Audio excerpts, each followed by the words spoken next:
Boy, vem na câmera dele. No pezinho!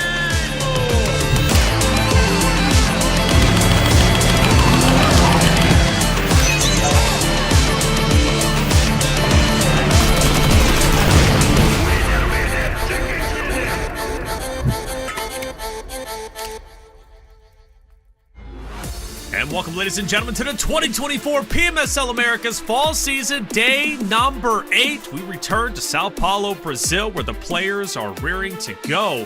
Hey, we're almost at that halfway point. If the teams aren't happy where they currently stand, they've got some time to make it up, but not too much time to relax. They've got to get serious, and get serious they will. I'm sure here on day number 8, we're going to get some incredible zones, incredible plays, and maybe even some trash talk to join into the mix. A lot of body shooting yesterday. I'm expecting a little bit more today. And by the way, yesterday was insane for a number of reasons, and you better believe we're going to be breaking all that down and more during our pre-show. I'm your host, Taylor Reflection. So we're joined by Power Bag and Mustache Dave. We got the crew back today. Feels so good. PB, how's everything going? It's going so good, Reflections. Thanks so much for having me back on the desk. I'm so excited to watch today's action because it is time for Group B to have their bonus day, their time in the sun. And I'm so excited to see which teams will show up because they certainly didn't do it in week 1. Week 2's got to be Group B's time to shine. Without a doubt, and luckily yesterday, Group B showed us a lot of promise that I'm hoping they'll deliver on today. Dave, great to see you, man. It's always great to have you on the desk. How's everything going? What about my shirt, man? Usually like, hey, nice shirt, Dave. I'm like, listen, I get dressed just looking forward to your compliments. Where's my shirt compliment today, man? Come on. I was thinking shirt, mustache, which one did I compliment? I short-circuited and didn't do either. I apologize. I let you down, I respect it. I respect it. I'm looking forward to today, though. Group B is a group that 3 out of the 4 teams are in dire need of some points. So definitely looking forward to seeing the 6 games here today for Group B. That's right. Obviously, we're talking about All Glory Gaming, Furia, Intense Game, and Latin Kings, Navy, Seals. How well will those 4 teams do today? Well, I'm sure we'll find out. Now, one team, though, that I want to start off the day with is the Vicious. And PB, I think you're the perfect one to open up this segment. Clearly, they've been performing very well since you joined the broadcast on Monday. Yesterday, they were out of control, and today they're looking to be much the same. Listen, I like the Vicious, man. My man Reyes, my man David, they're getting it done for this squad as they came into week 2 a bit of an underdog, finding their way in the middle of the pack. But as we got into day 2 of week 2, this was their bonus points day. They're a member of Group A, and they definitely needed to get things going. You saw them owning everyone yesterday, including the likes of Alpha7. Really impressive stuff here from the Vicious, but they finished yesterday in top dog spot for both eliminations and total damage. So the Vicious, not necessarily one that we've seen on top of the leaderboards a lot, but they've got 3 chicken dinners now to their name. So really impressive stuff from them. That's right, Dave. We take a look at a head-to-head, and this is an important one, right? Influence Rage, they've been on fire. They're currently in 2nd place. They had a great bonus points day, but the Vicious, a team that's been relatively quiet, now starting to get loud. We look at their stats combined, Dave, and honestly, the Vicious look incredible. Yeah, I'm actually shocked that the Vicious have more damage per game just because Influence Rage, they actually have more eliminations throughout the entirety of the tournament. So it just goes to show you that the Vicious, they're getting the knocks and they're getting the confirms and really trying to rack up as many points as possible here.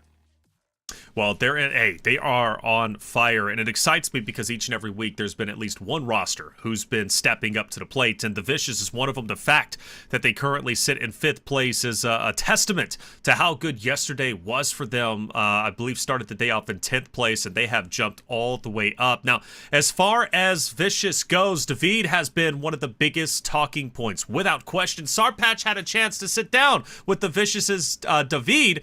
Let's hear what David had to say. All right, guys, here we are with David from the Vicious. They are having a great match day on their bonus point day. David, tell me what's going right today for you guys. Buen día para ustedes hasta ahora. ¿Qué es lo que les está funcionando, no? ¿Qué es lo que está haciendo para que tengan este buen día hasta ahora?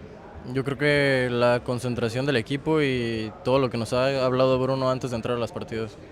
The concentration and everything that Bruno has told us during the matches, and what is something that Bruno normally tells you guys?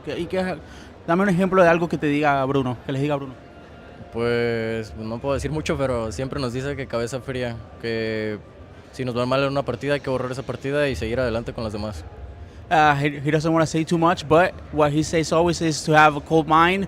If you have a bad match, forget about it and go for the next one. Sir, thank you very much. Let's go back. Don't want to give too much away. PP, that's kind of like the signature right across all players competing. They never want to give too much away, but we're always wanting them to give away as much as they possibly can. One thing is, though, David, he's been on fire. Absolutely. I think you got to start giving some faulty info away, right? Let some stuff slip on purpose, just like Inco did yesterday at the Ruins. Like, baby, we are dropping there for sure. We're going to do the hot drop. And lo and behold, they didn't and somehow nearly won the game, picking up double-digit elims. So I say let some stuff slip that maybe you do so in a calculated fashion. There you go. Calculated is always the way to go about it. And speaking of calculations, we calculated our elim leaders. Dave, let's run through it because this map, or excuse me, these 5 players are absolutely stacked. And one of them at the top is, well, representing North America. We're talking about 24K. Yes, sir. 24K had an amazing day yesterday. Chief right behind him. And I am all, you guys know me. I'm the momentum guy out here, right? So if you can have a solid day, 14 eliminations, 13 eliminations, and a good night's rest, I am expecting the rollover here today. And NRG is the squad that can definitely use that rollover here, as we are going to be taking a look at some of the highlight plays from yesterday here, fellas.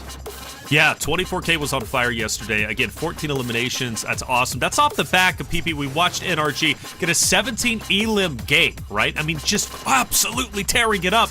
But also, it's not about just NRG, right? It's also about the Vicious. Demonor also picks up 13 eliminations to finish off in 3rd place. So North America, right? Also Latin America, 24K, Demonor, like both of those players star-studded in their performance yesterday. Hey, they really were. And one thing I'm really liking about our day 2 of week 2 performance, I'm seeing some different teams and some different names show up, right? Like we're seeing NRG, we're seeing the Vicious, we're seeing All Glory Gaming, we're seeing more NRG, more Vicious. So we have some teams that maybe are needing to come through with that big clutch performance, starting to do that yesterday. Now it's just a matter of consistency, keeping up that momentum, because I would say the teams in the middle of the pack right now, especially looking at you, Furia. Furia, it's your bonus day, right? You're just a bit out of that top 5 that you need to go on. And, comes down to days like today if you got to put up or shut up.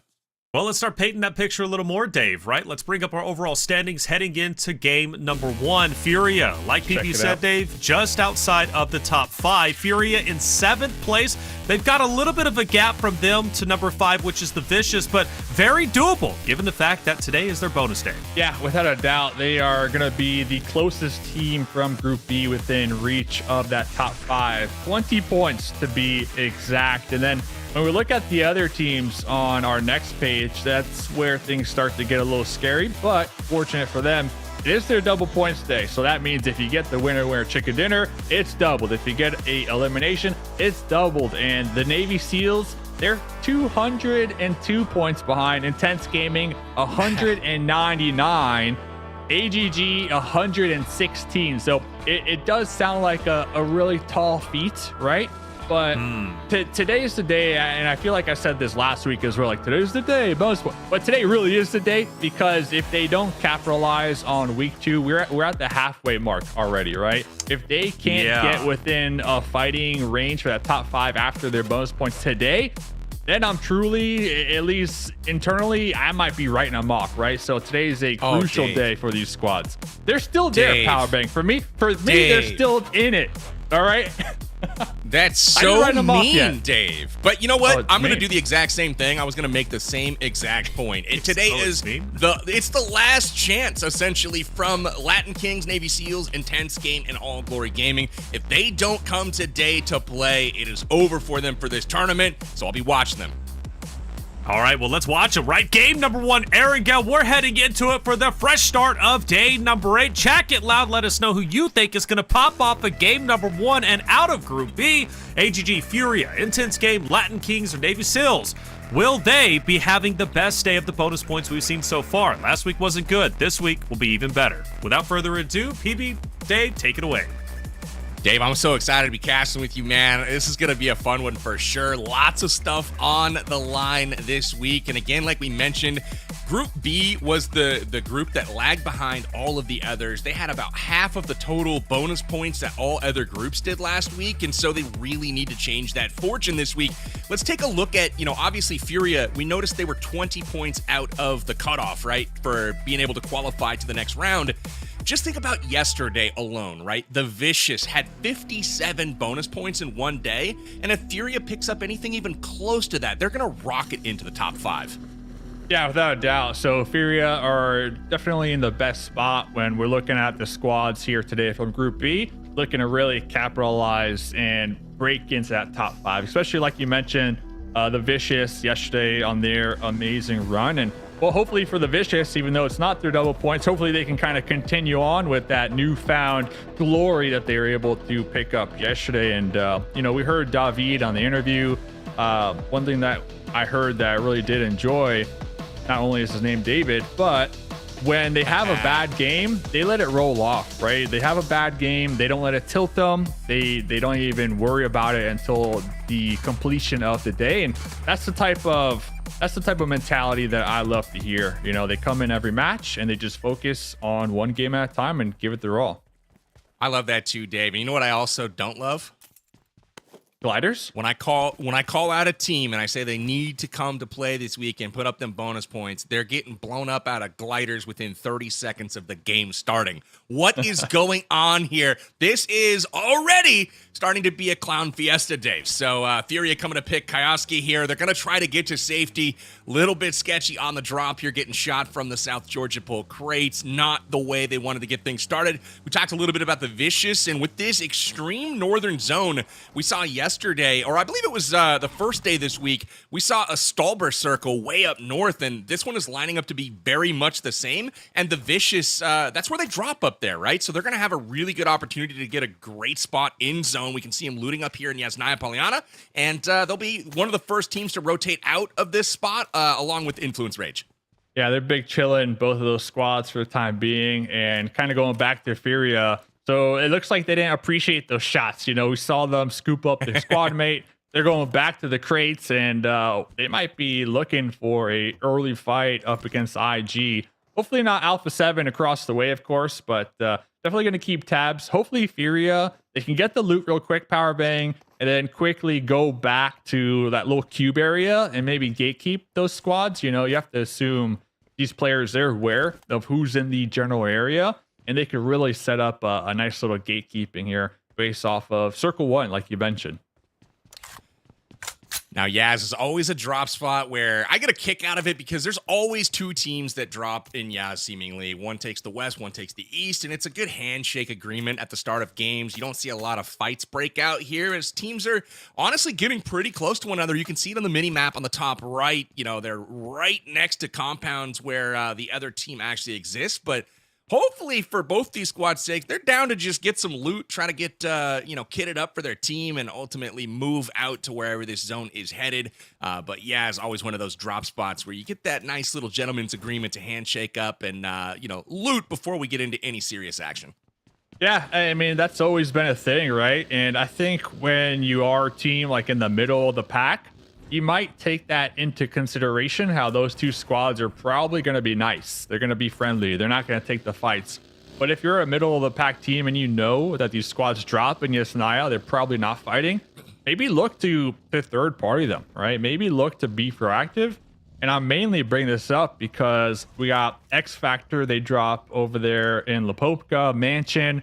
They have the ability to maybe get a nice little wrap around and anticipate the pull out of Yasnaya, right, from these two different teams. So always interesting, and I love theory crafting on potential ways that the mindset of some of these teams might be here, especially in games number 1 when you look to kickstart the day on a high note. Absolutely. We get the nice, beautiful aerial view here. Cinematic panorama of Erangel on top of Everest here. All Glory Gaming going to be moving out, starting to head north. And one of the teams that, started off incredibly strong in week 1 and honestly looked super impressive. From Brazil, we have Twisted Minds. And so far this week, through a couple of days, it hasn't really been their week. They're holding on to their spot, but it's slipping a little bit. Teams are starting to gain on them, and they haven't really had that great momentum that they had after week 1. They haven't been quite the same team, and I'm seeing them today with a bit more focus, a bit more early rotations. They have already headed north and secured Stalber, and they will be the first team to be awaiting the likes of Influence Rage, perhaps the Vicious if they head that way. But teams are on the move now. X Factor, again, looking for them to be the saving grace of North America. Not a great day yesterday, but they've got a chance to do some things here today. X Factor, definitely the team to watch here. Currently in 9th place overall in the leaderboard, 284 points. As we're going to be watching their driving skills out here. Love to see it. When we're talking about the Death Wolves, not the Death Wolves, Twisted Minds, that's been a squad that I've had my eye on because they used to be the Death Wolves last PMSL in spring. And then when we saw them at the World Cup, they finished in 13th overall. So the 13th best team in the world. So we're really looking forward to seeing what Twisted Minds can accomplish here in the Americas once again. I have them as a top 5 team, Powerbang. Like I called it last week. I'm sticking with it. Obviously, it's easy for me because they're in 4th place right now. But at the end of this tournament, I'm saying at the end of the tournament, though, I guarantee you this team is making a top 5. I just they got it all. They got it all. If we're talking just today, I'm gonna guess the Team Liquid's gonna be in 1st place. Not too shabby of a guess, I would say. But no, I hear you. I'd say at the end of the tournament, Twisted Minds definitely, based on what they've shown, they have the skills to finish top 5 for sure. But what I'm really, really liking about this tournament so far is, more people are going to be qualifying through to go to the global stage. We've got 5 teams that are going to be progressing through, partially thanks to the performance of this region at the global stage, with Alpha7 recently winning a global stage tournament. It's really showing that this region is here to compete and compete hard. But another thing that I really like about this tournament so far is the parity. We've got 7 teams right now, well over 300 points and couple into 400. By this point last season in Spring Split, this was a runaway. It was a 2-horse race between Alpha7 and Team Liquid, and no one else had a chance. And so I love the fact that more teams right now are kind of in the hunt, and we really don't know who is going to be progressing on. Yeah, really good point right there. Last season, it was just like a 2-horse race, honestly, for that 1st place. Whoa. And what a circle shift. It's going to be yoinking out there to the west. We got Shooting Range. We got IG up there in the north. Alpha7, Cerverni. We're going to be looking at the Vicious. Look at Team Stalber Liquid down there in the south. I think you called it. Yesterday, we had Stalber finish. I think some of these players were like, we've seen this. Yeah. We know it's going this way. And it just, Papa Blue, the circles, not feeling it. So we got Loops wrapping around right behind X Factor. Yeah, we've got squads cutting between one another right now. There's Loops going through X Factor, and you have 9Z going right through the middle of Influence Rage. 5 squads having to rotate off the mountain into this hard-shifted zone. We yoinked way up north, and now we're yoinking way to the west, and things are going to get absolutely crazy as the Vicious starting to see the first action of today going up against Inco. They trade, and Vicious has a bit of an advantage. Vehicles are flying everywhere, Dave. Whoa. Looks like the Vicious might have enough to get it done here. It's all up to Vitali. And he's not going to have enough.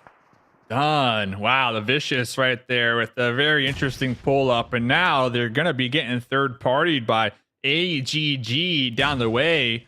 Looks like 7 pulled up just a little bit, trying to get a nice little grenade off. Unable to hit the mark. Going to be pulling back to the safety and comfort of their 2-2 split. But that was... the Vicious Powerbang. I mean, you and Reflections talking about them in the pre-show. They had an amazing day yesterday, and that's what you want to see from a team when they're looking to continue that momentum. A nice squad wipe right here to start game number 1. Coming in with a clean 4 elims, and that means the Vicious will take the early lead in elims on day 3 of this week as well. So the Vicious, man, riding a bit of a wave right now, and I'm curious to see if after their first squad wipe here, where they've managed to keep up all 4 members, Will they take this offensive down the road and go hunt down AGG? Is they definitely know they're there, right? The grenades came flying in. None of them were lucky enough to connect, but they should know exactly where this team is. And we see Adrian kind of peeking down, trying to get some shots down. He does connect, but the Vicious hiding away here. And we'll see if they land on All Glory Gaming. I'll keep an eye on this fight. Definitely keep tabs on this. Both teams are going to be in the zone, so they're safe for the time being. Looking like they're just going to be taking some shots back and forth. VIP, they're not too far from both those squads. They're going to be a little bit south on the high ground. Looks like the Vicious looking to hit these crates and reposition these tires, possibly keep them a little bit safe from getting popped here, just in case they need to rotate out of here moving forward. But yeah, I mean, there's a lot of teams in the general area. Everybody just kind of waiting to see where this next circle takes us here. Vicious, we saw Team right Liquid there.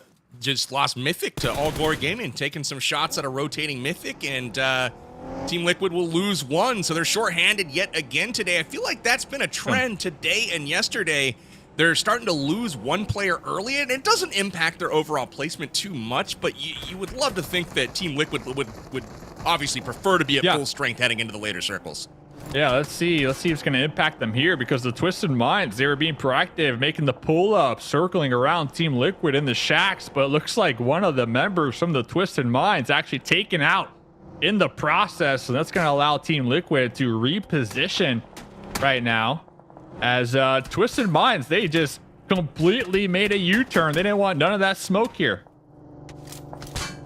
Can't say I blame them right now. Team Liquid, despite only having 3 members, they are still a fearsome squad. Team Liquid has 3 of the top 6 players in the lobby when it comes to total eliminations for this tournament. And that is a scary thing to have all on one team right now. They also have Ayala and Mythic both in the top 3 when it comes to overall damage dealt. So this is a team that is not afraid to fight, and they're quite effective at doing so.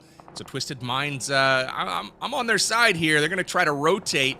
And they say Latin Kings headed out in the middle of nowhere. Maybe they choose to engage. Maybe they pass them up. Yeah, Latin Kings, they got 2 of their squad mates in an actual building, and then they got 2 other squad mates doing their own little donuts in the field out here. Really interesting to see from one of the squads that do have their bonus points day, because those Dave, scouts... It's just looking like a free point. What do you think their strategy is there? Like, Bro, I don't even know. That's the thing. I've been watching PUBG Mobile competitive for like 5 years now. I don't even know Powerbang, so I don't even know. That's the squid strat right there. Just throw out the tentacles and see what works. But talk about seeing what works. Alpha7 looking to make the pull up right now onto 9Z. Choco DBS gone. That's Alpha7 doing what Alpha7 do best, and that's getting some eliminations here, PB. You know, we're talking about what works, and I'm thinking if the grenades and the guns from Alpha7 are working today, that was a clean wipe. They pushed through. They had a 2-2 split going on in Severny just a moment ago, and they grouped up for a 4-man push down to the south and said, hey, the city is ours. Come if you must, but you will pay the price. Alpha7 winning another squad fight here with 9Z. 9Z will be eliminated here, and that's not what they were hoping for, but Alpha7 looking like another team that they got that momentum going. Yeah, so good. And that, right there, that was a fight because they're planning ahead, right? Just in case the circle shifts down to the south, they want to flush them out before they're forced to move in that direction. So Alpha7 always with the heads up play. I mean, heck, they're the best team in the world right now, and well, that's why. So, and look at that, the circle does go south here at Powerbang. So Alpha7 will keep tabs on them. Now they have to deal with loops, make sure they're not going to be backstabbed, but that proactive push right there is definitely going to help them. All right, I'm calling it now. Next zone's going east. We've gone north, we've gone west. Now we're going south, and I feel like we're just going counterclockwise right now. So calling an east hard shift here in the next circle. We'll see if that's correct or not. But this little blue house, Influence Rage, has got mighty populated. And, oh, boy, Havlik pushing in on Team Liquid, and that is curtains for Team Liquid. They are out of here, not how they were hoping to start day number 3.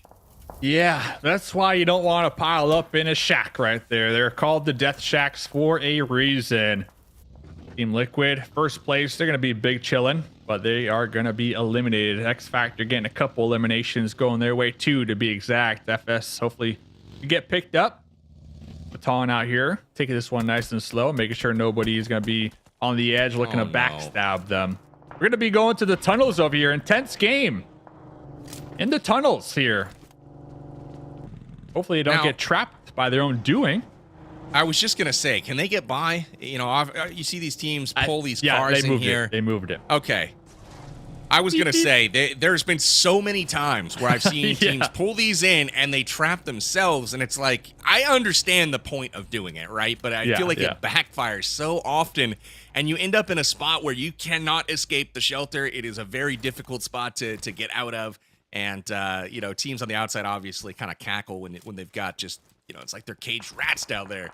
But, you know, good news for all these other teams, Dave. Team Liquid out, so finally an opportunity for others to gain some ground here as Team Liquid, again, up by quite a bit in the standings. But now, finally, with them out early and only one elim, somebody can finally make up some ground on these guys. Should open it up here, and we're going to be tuning in with the Vicious, still looking to capitalize on their momentum from yesterday. 6 eliminations so far. They're looking to flush out the last member of Twisted Mind, snaking it in the grass right now. 1v4 situation, a 1v20 grenade situation. The Vicious looking to take them out here, Powerbang. Incoming! Up! That was close. Almost enough. You saw him stand up and get those shots, and I know his team, or the teammate of the Vicious, called out where he was. And in comes a high-speed Loops, and they're getting into 24K, but 24K answers and is able to hold them off, and Loops loses a couple here. Both Rafinha and Vitin are out of the lobby. Just a couple of players left now for Loops. It comes down to Neil Zada and his play as Nino is eliminated. Tough breaks for Loops here as they rode high into today off a massive day 2 yesterday. Loops, the top damage dealing team in the lobby, aside from I believe it was the Vicious. So Loops having a day, or having a week so far. Oh, a little 6 times mini action. Connected them shots. Yeah, 24K had less than 50% HP and a DBS. That's all you need sometimes to win those. So NRG, they're going to be able to continue moving on along as we get to the late game here. Looking at the new circle shift, the Vicious still in it. You wanted it to go east, didn't you, Powerbang? I did. You know, I forget I even said that, though. I was thinking more center this time and then east next zone. Yeah, I mean, I don't know. You must be mistaken. It's there. Yeah. But what I will say, though, is the Navy Vicious SEALs are there. Yeah, right. They're hiding. They're hiding under that rock. Ray is beating it up a little bit. But I was just gonna say the Vicious obviously took advantage of that northern drop spot that they have in Yaz, and they've got a great position in zone right now. They've done a great job, better than all the other teams so far at rotating in, securing a spot. So the Vicious continues to impress so far. They're definitely feeling it.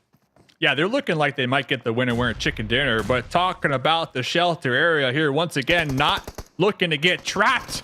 It looks like Alpha7 did just what you were worried about. They trapped Intense Game in here. I see a Dacia. It is blown up. Intense Game. They're stuck down here, Powerbang.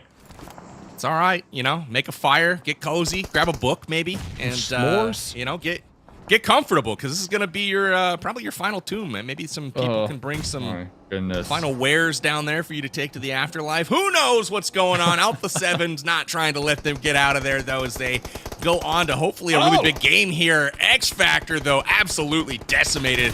Only FS standing at this point. The vehicles continue to fly by. Influence Rage making a number of them. And looks like they've got a split on each side right now. Lorenzen is down, but Lil Boy coming in and gets popped as well. No! Another one. They cannot run over FS right here, and FS is putting in some work, getting the eliminations. Law really low in the health department. Here comes VIP rolling up the bouncers here of the end zone. Gonna be just casually getting the Law player, taking them out, allowing FS to continue surviving. Powerbang. My goodness, Dave, that was such clutch play by FS. Not only did he stay alive, but Baton is still on the battlegrounds with a decent amount of health. Can he get over to him? I don't think he's going to do it, but let's take a look at this again. The numbers were not on their side. Narrowly avoids being run over here. Caprice is down. It's all up to him. Zooms by everyone up here, but watch this shot. This is crazy. Wow, that was Just crazy connects right there. directly to the face of Lil Boy, turns and flicks another shot, and then Diego gets popped by a passing VIP, and that was absolute insanity. That's a highlight montage right there. The laser beam. Great play right there. Going back to this fight, IG, yep. Still down here, Power Bang, still thriving. Looking for some placement points. Right now, unfortunate though, 9 teams to go, so you're still within 0 placement points. Alpha7 gonna be just babysitting this entrance. The blue zone isn't gonna be damaging them for the time being, but realistically, they're stuck. Give it a minute. They're not making it. They're not making it out here, dude. Give it just a minute. You know, I gotta say, I'm really disappointed so far in Furia. They have been the lowest damage output in the entire lobby. Hopefully that changes in a moment as they are just starting to engage with Team Queso. But Team Queso has the top eliminator in the lobby in Colgoat, and he is just knocked by a third party in VIP. So things are getting crazy for Furia. But I was just gonna say, I want to see more from them, man. Y'all realize it's your double points day, and you're just driving up next to your enemies, getting out of the vehicle, and saying, "Here, eat me." Like, this is crazy, bro. Power Bang. I think it's a Power Bang thing. When Power Bang's here, the games are wild. I'm telling you, the games are. There's so many vehicle plays happening in this match. The runovers. We got intense games stuck here. We had Team Liquid in the closet. This is a crazy game number 1 to kickstart our day today. It really is. I've been so happy with the quality of play, the excitement, the random shenanigans going on the battlegrounds. Exciting. Every game I've been a part of has just been completely bananas, and that's what you want out of a good esports, right? Like, this is crazy. Yeah. Artisan, though, trying to man. hold it down for Furia, and oh my goodness, he's gone. Another pull up, jump out, shotgun. Here comes Carrillo over here with the M4, lasering 24K. Alpha7, 9 eliminations right now. The entire squad still alive with their vehicles. Just, yep, F's in the chat right there for intense game. There's 2 teams in this lobby, Dave, that just look really, really hard to beat right now. One is Alpha7, one is the Vicious. Sure. Both of them have 9 elims to their names right now. There's still 16 alive in the lobby. Vicious just picked up another grenade knock right now, and they're about to get into it. It looks like with All Glory Gaming. Melgar coming up from the rear along with Adrian to try to return fire. Nades in. They do land, but don't get the knock there. And we'll see it trade back and forth. Another knock on Adrian, and Melgar is on his own to try to hold off the Vicious. Yeah, really big fight right now for AGG on their double points day. Brozen going to be tossing a Molotov, looking to get that Molly spread here as the revive in the smokes is going to be occurring. I do see some enemies in the back line, possibly within third-party range, but we did get the pickup. We're through the smokes. We can't even make it on out because the Vicious with the pre-fire taking them down. Oh, they're going nuts, man. 13 elims already, still with 4 teams alive. Alpha7 also continue to rack up the numbers. This looks to be a battle of titans in our first game. As we look at our chicken dinner chances spread pretty evenly across some of these teams. I'm liking it. But the Vicious, they're looking really good, Dave. I'm really, really happy to see this. 13 eliminations. Vicious. Also, I want a jersey. Too. You want a jersey? Yeah, okay. yeah. We'll make it happen. I'll send the email.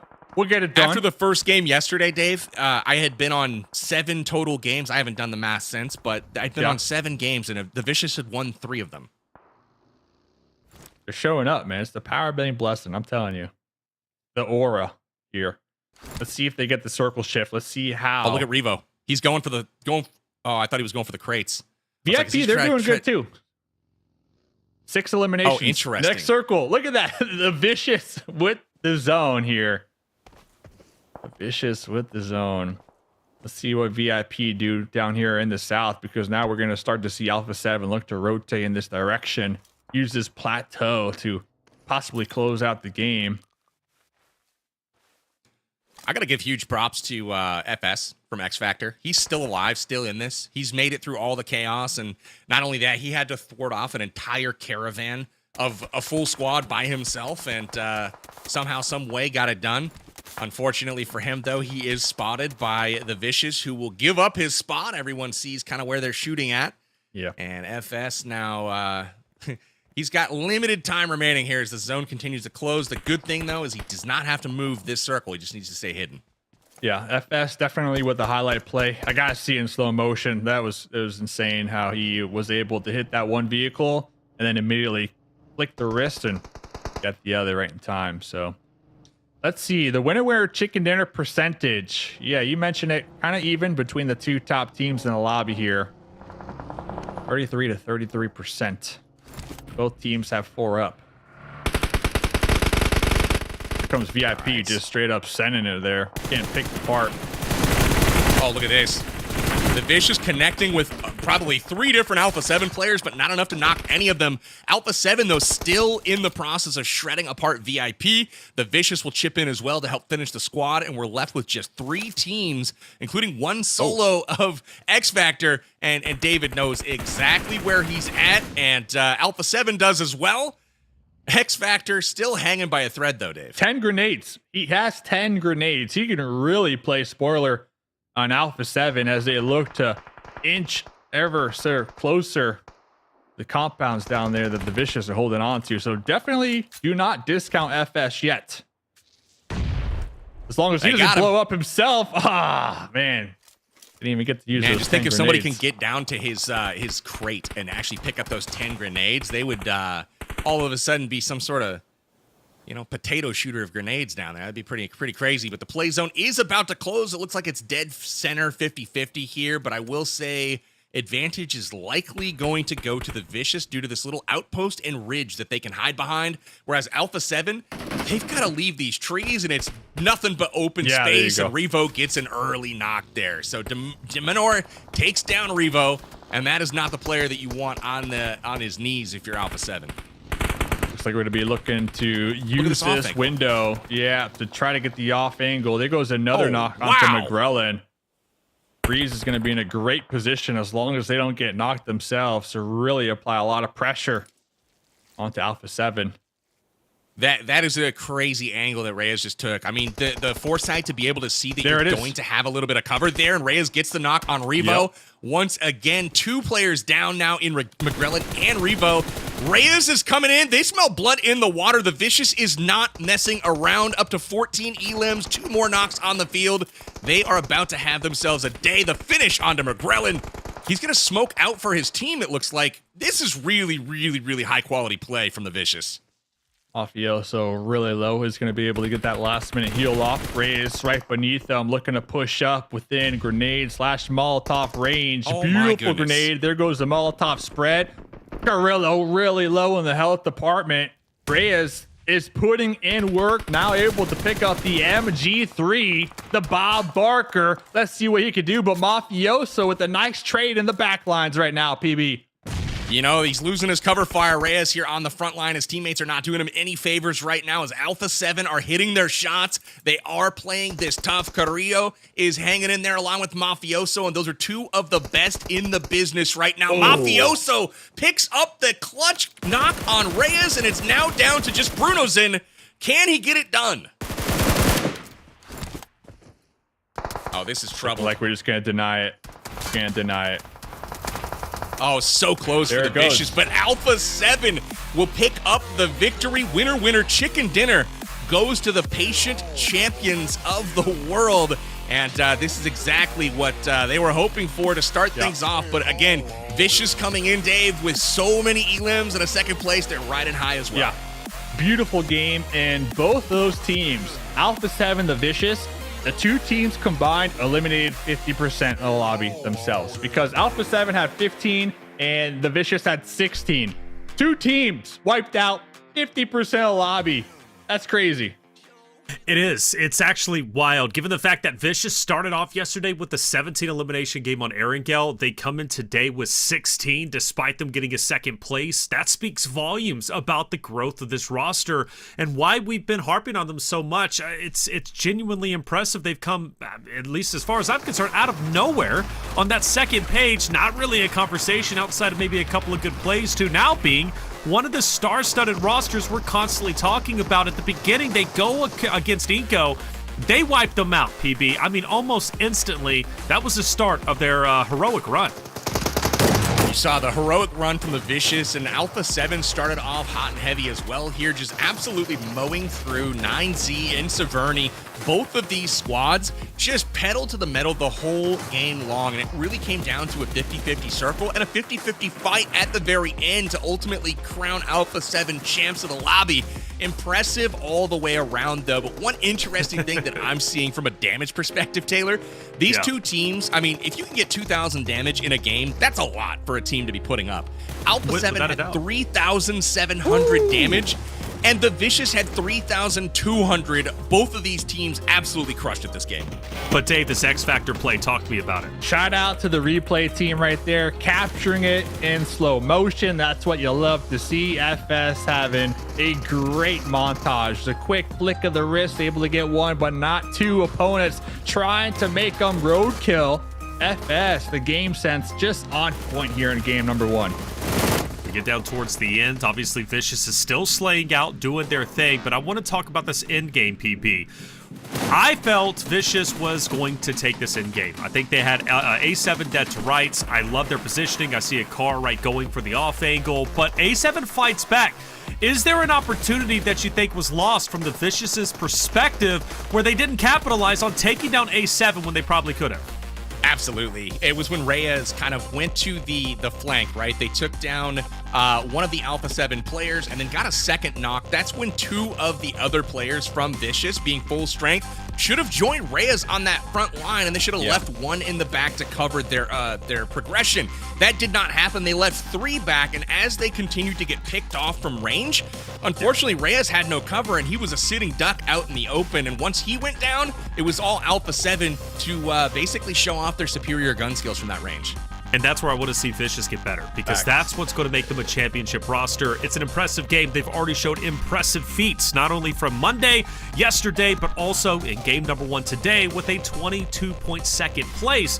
But if they can just clean up their act maybe 10% more, my lord, this team could absolutely make some big waves in PMGC if they end up, of course, securing their top 5 position, which they already are there. Now we look at the second page, and, well, the big score here is Influence Rage. The rest of the teams not walking away with really anything. And as far as Group B goes, well, sadly, none of them were able to score really any amount of points. Even Furia getting 8th place with only 2 eliminations. So because of that, none of Group B is going to change up the standings, but the Vicious will move up to 4th place, Dave. Yeah, the Vicious absolutely having one heck of a run right now. Going back to Group B, AGG had 2 eliminations, Furia 2 eliminations. Intense game. We saw what happened in the 10th game, all right? And then the Latin Kings, Navy SEALs, their early game spread, well, they got a 1 elimination. So 5 more games to go for Group B. We need to really see some better plays from these 4 squads here, fellas. Yeah, but for North America, X Factor does jump back to this first page, PB, which is great news for us, right? Representing NA, X Factor's been teetering on that fine tightrope, right? Between second page and first page. Right now they're on first, but we'll see if it lasts. Let's see what the gap actually is as we cruise to the second page of the standings here. 293 ahead of 285, so 8 points up on Loops right now, sitting on that first page. But I don't think first page is the goal for X Factor, right? They want to qualify and get through to that next stage. They've got their work cut out for them.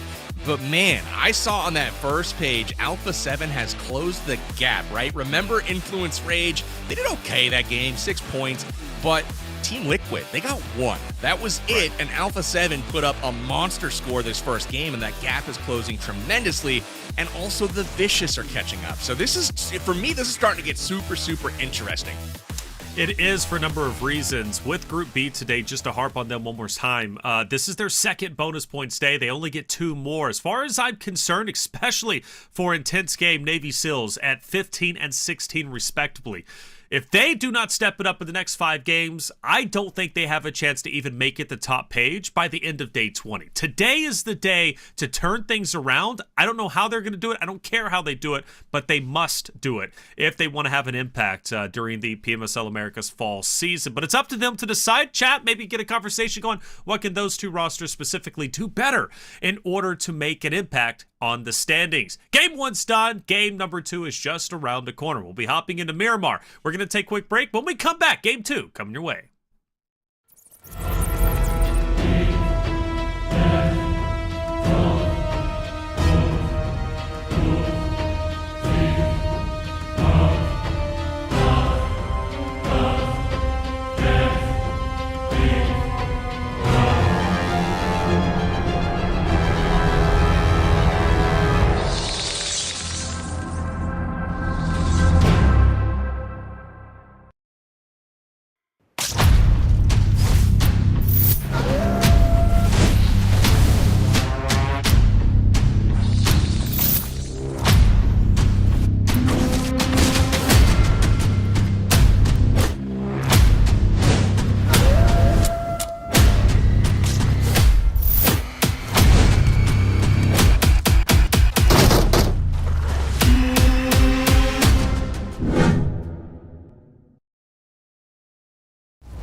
It's time for your sacrifice.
And welcome back, everyone, to the 2024 PMSL Americas Fall Season, day number 8. I'm your host, Taylor Reflections Noble, and one game is down, 5 more to go. Miramar coming up as map number 2. I've already seen a wonderful performance from A7. They're closing the gap between themselves and Team Liquid. And let's actually bring in our casters of Powerbang as well as Mustache Dave, because PB, at the beginning of the day, you're making this joke, right? Going into Erringale, well, one thing is for certain, nobody's passing up Team Liquid. They're going to be in first place by the end of the day. Now, all of a sudden, your narrative might be shifting a bit. Alpha7 is catching up quickly after that game 1. You know, I think Alpha 7 has a bit more momentum on their side, to be quite honest with you. They started this week kind of on a mission, it seems, and they've had a few more games that have just been a bit bigger than Team Liquid. Team Liquid, though, they have done a really good job defending the top of this table so far. They've been consistent, and even though they haven't had like a crazy amount of winner chicken dinners or pop-off games, they've been consistent, right? They're placing in the top 5 nearly every game, and it's when they don't, right? They go out early with only 1 elim. Those are where the other teams need to capitalize, and we saw Alpha 7 do just that last game. Without a doubt. And for you, Dave, one team that is just glaring and glaring issues is Team Furia. Start the day in 7th place. We've seen X Factor now replace Loops on the top 8. X Factor looking to replace Furia in the 7th place if they can. But that's just a side story to the overall arching story of Furia. Double points. They didn't do anything with it last week. Game number 1, they didn't do anything with it again. What's going on with this roster? Where can they step it up? Yeah, and we hear in the player interviews all the time, Southpatch asks the players like bonus points. What's the strategy? What's the team looking to do? What's the vibes, the confidence on the squad? And we hear that some teams, they come into their bonus points day like it's a normal day. They play the same game, they play regardless. Other teams, they change up their strategies a little bit. Maybe bonus days applies added pressure, right? And I feel like Furia is one of those teams that come bonus days, they're just second guessing themselves a little too much compared to their non-bonus days. And we kind of see a different squad almost, right? So I think when we're talking Furia specifically, forget about the bonus points, right? Just play your matches and hope for the best. And let's see how many points you get, right? I feel like right now they're overthinking it though. I mean, that's to answer your question. What are they doing? Overthinking it without a doubt. You know what they can't do, Taylor? They can't be pulling their vehicle up to opposing squads and parking next to their vehicle like it's a drive-in movie. That can't happen, right? We need to maybe shoot the guns a little bit at the opposing players instead of parking next to them. That's just some pro tips here from Powerbang. Yeah, and it's quite sad because Furia, like, as far as eliminations go, they're not the highest, okay? They sit at 168. I don't know where that stands as far as, like, the 16 teams go, but I do at least know on the first page they are one of the lowest teams outside of the Vicious. But let's not forget the Vicious. Actually, the Vicious might have already passed them. I mean, let's not forget they just had a tremendous game number 1 with 16 eliminations, so they could very well be the number 1 elimination team on the standings for the top 8 page. They're just not slaying out, and like you said, they're trying to go out for date nights for a movie, but they're getting slayed out, just not working out. I challenge them on Miramar to make a big impact here and finally get out of the rut of their bonus point days not going their way. Let's find out if they do it. Powerbait, Mustache Dave, take it away. I like what you said there, Dave, about, you know, listening to some of the interviews and the teams talking about it's just another day. Yeah, normal PUBG, you know, just we're going to do it like we always do. Regular day here. Nothing's different. Regular day. Well, I disagree. It is different. It's double the points, baby. And you got to show up for those days, bar none. You can't have them escape you. And that's what's frustrating me about Furia, because they have been sitting in 6th or 7th place, just outside of qualification range, primed to move up with the only team in that top range having bonus points, and they haven't been able to deliver. I am rooting for them this final 5 games of today, starting here with Miramar. I'm rooting for them to get it done. I want to see them vault into that top 5, but if they aren't able to do it here on their double points day, maybe they don't deserve it. Yeah, it's definitely a different day. You know, bonus points, it allows you to have so much potential when it comes to just jumping up these leaderboards. But if this added incentive increases the squad's, I guess, pressure, then you have to treat it like a normal day, right? Because why do you want to put your team underneath that pressure? Especially if you perform worse on your bonus points day, theoretically. So yeah, Furia, hopefully they can pull something through. That has been the team. And we said the same thing last week as well. They are the team within fighting distance of top 5. If they could just have a really good bonus points day, they're going to be in such a good spot on the overall leaderboards. But both, well, I'm not going to count today out yet, but last week's bonus points day, we didn't see anything from this squad. And I'm just hoping that that is not the case here today. And with game 1 already done and complete, they didn't really take advantage of it, Powerbang. They didn't indeed. One of the things that I'm looking at in this lobby was that circle. We saw it go far to the northwest right now, and the plane was in the southeast. So there's no teams really in the circle in the majority of it. And I think that that is good for one team who's coming off a chicken dinner last game, and that's Alpha7. Their normal drop spot is El Pozo on this map, and they kind of own the east or the western side of Miramar. They did not choose to drop there, but I want to see if they hit an early rotation and go take up their spot on the northwestern side of this circle, as it is wide open currently. So Alpha7, got to keep our eyes on them, and if they do what I'm thinking here, this is going to be a freight train that might be starting to run away from the rest of the lobby. Oh, it's not even their bonus points day. They're going to be in Group D, so they're going to have the last say here when it comes to week number 2. Team Liquid, bonus points tomorrow. All right, tomorrow. But I know you guys were talking about it on the pre-show and the desk right there. Team Liquid, they're slowly losing their grasp, right, on that first place position.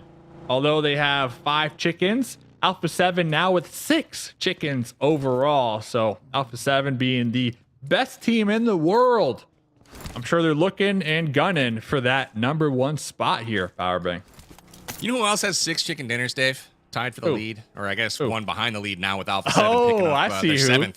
Furia! Wow. Furia, Right? somehow, some way, has gotten 6 chicken dinners, but their inconsistency has led them to be out of qualification range. I'm going to stop harping on them now, but it's just funny how many chicken dinners, as we look at our totals here, that they have. But you're absolutely right about Team Liquid. You know, they've been in the top, they've been in the driver's position since the early part of week 1, right? Team Queso came out hot, but then quickly got overtaken by Liquid, and they've been sitting there ever since with a comfortable lead. Ever since their double points day last week, Team Liquid has been the standard bearer, right, for the rest of this lobby, but this lead has been chipped away slowly but surely. Some of that has to be due to, like, Group A, Group B having their double points, and we haven't seen that come up yet for Team Liquid. But, you know, hey, it's getting a bit closer here. I'm excited to see what Team Liquid does later this week, too. It's getting there.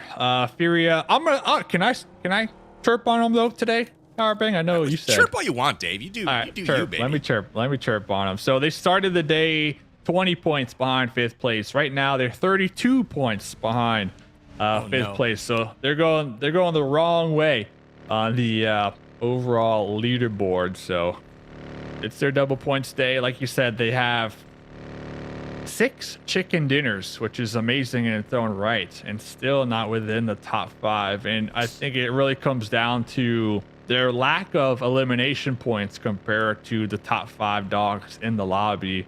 And we just need to see a little more proactive gameplay from Furia, especially early game, right? Where you can almost guarantee that you most likely will be third partied, right? So early fights, definitely the way to go.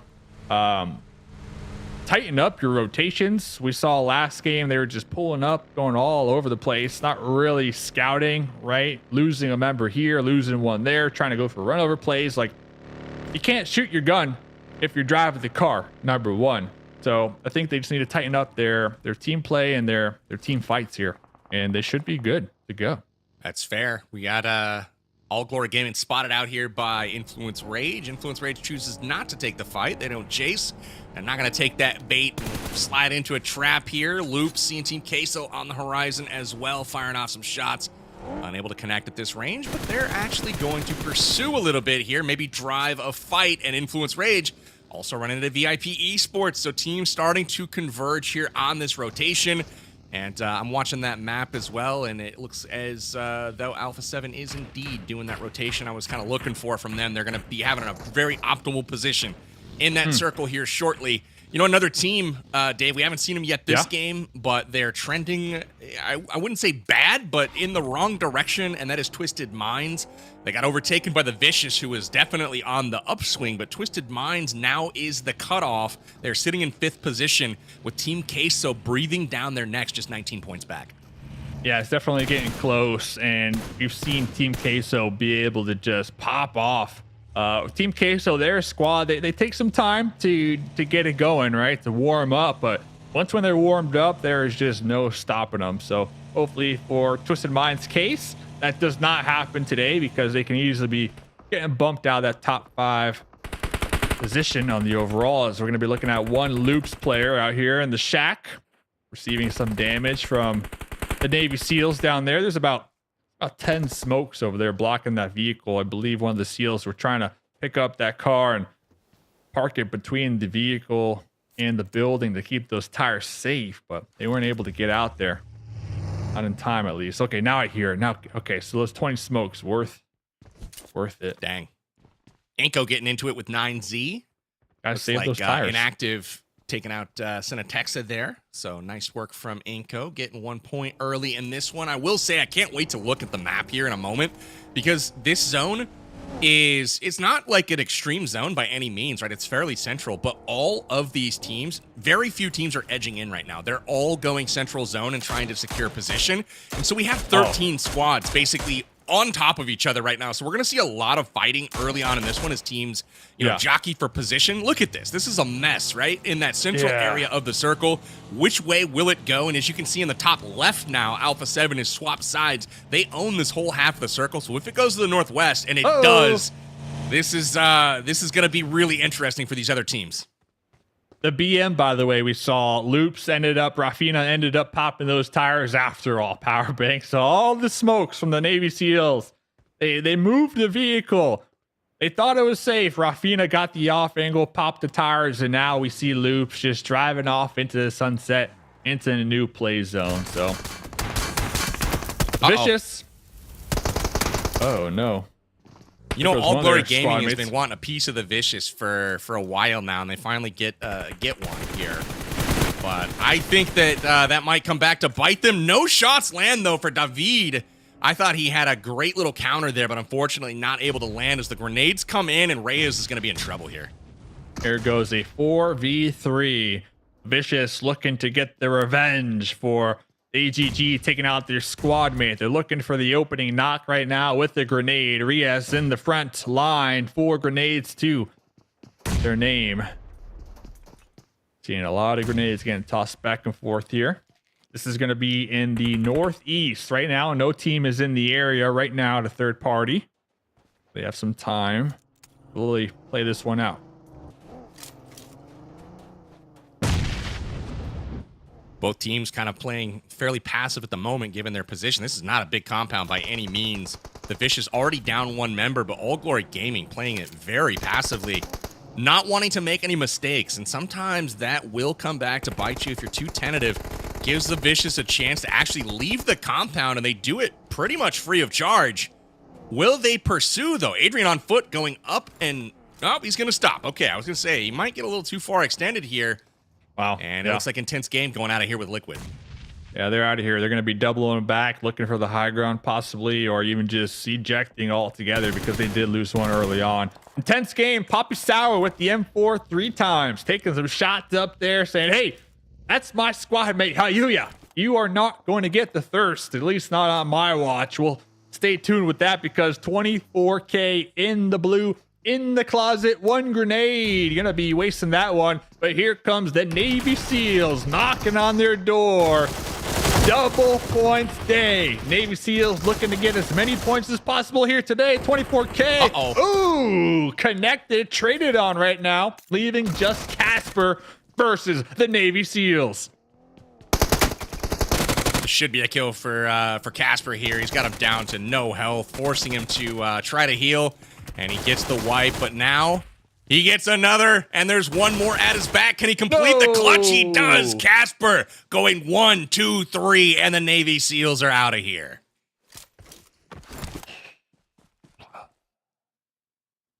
Alpha7's loving this zone. I'm telling you what, they've got a beautiful 2-2 split going on opposite sides of this little ridgeway. And they can see the entire circle. I don't know if two members is going to be enough to hold off the likes of Team Queso and X Factor coming in on that western side. And they've got Furia up north. Furia, though, once again, not fighting. 0 damage dealt so far this game. And this is not what you want to see from a team on their double points day. And they're sticking to the Furia playbook, and that's get the win, right? Get the win, low eliminations, and well, the problem right there that I saw from the Navy SEALs is they had the numbers advantage, but they took 1v1s, one after another, you know, not working together as a team. instead working as individuals, allowing Casper to have just clean 1v1 fights right there. And Casper won every single one of them. So, IG. Get good, son, is what he Navy said. SEALs. I'm pretty sure. Get good. IG and the Navy SEALs. Both teams in Group B are both eliminated. Good shots there from Nenabeta up to the hill. Twisted Minds trying to escape. They will do so and get over that ridge, only to find themselves with VIP nearby as well as they roll in here from the other direction. We've got all kinds of teams trying to get their spot in this circle that is ever shrinking. Right now, I think the best position in zone goes to Alpha7 with that central spot in the high ground. So really liking their spot. Everyone else trying to figure it out here. The map is clustered and chaotic. You can see Inco and VIP, neighbors across the street. They're going to have to, I think, figure things out before one of them rotates from here because there's not a whole lot of space left to actually withdraw from these fights. Yeah, not a lot of space. We'll see what ends up happening over here. Looking at Group B real quick, AGG, they are safe for the time being. Furia, you call them out up in the north. They might clash with X Factor. That's a big question mark right now. X Factor on the edge of the play zone, trying to find a way in. But besides that, like I said, we lost 2 of the Group B teams already. Things are slowing down for a couple of these squads early in the zone. Just waiting to see where this next circle takes us. Becoming a trend, Dave. Like, when we have Group B bonus days and we're like looking to see how these Group B teams are doing, it's like, oh, you mentioned 2 Group B teams are already out. Yeah. How many teams, Dave, are out of the lobby right now? 2. 2. Right? And they're both Group B. I feel like this is the story every game. Every game, regardless of bonus points day. Yes. It makes me want to cry. Honestly, I want to. I mean, they're cry. at the bottom for a reason. If we flip leaderboard opposite day, you know, new rule. Who it is? Now there's a strat. There you go.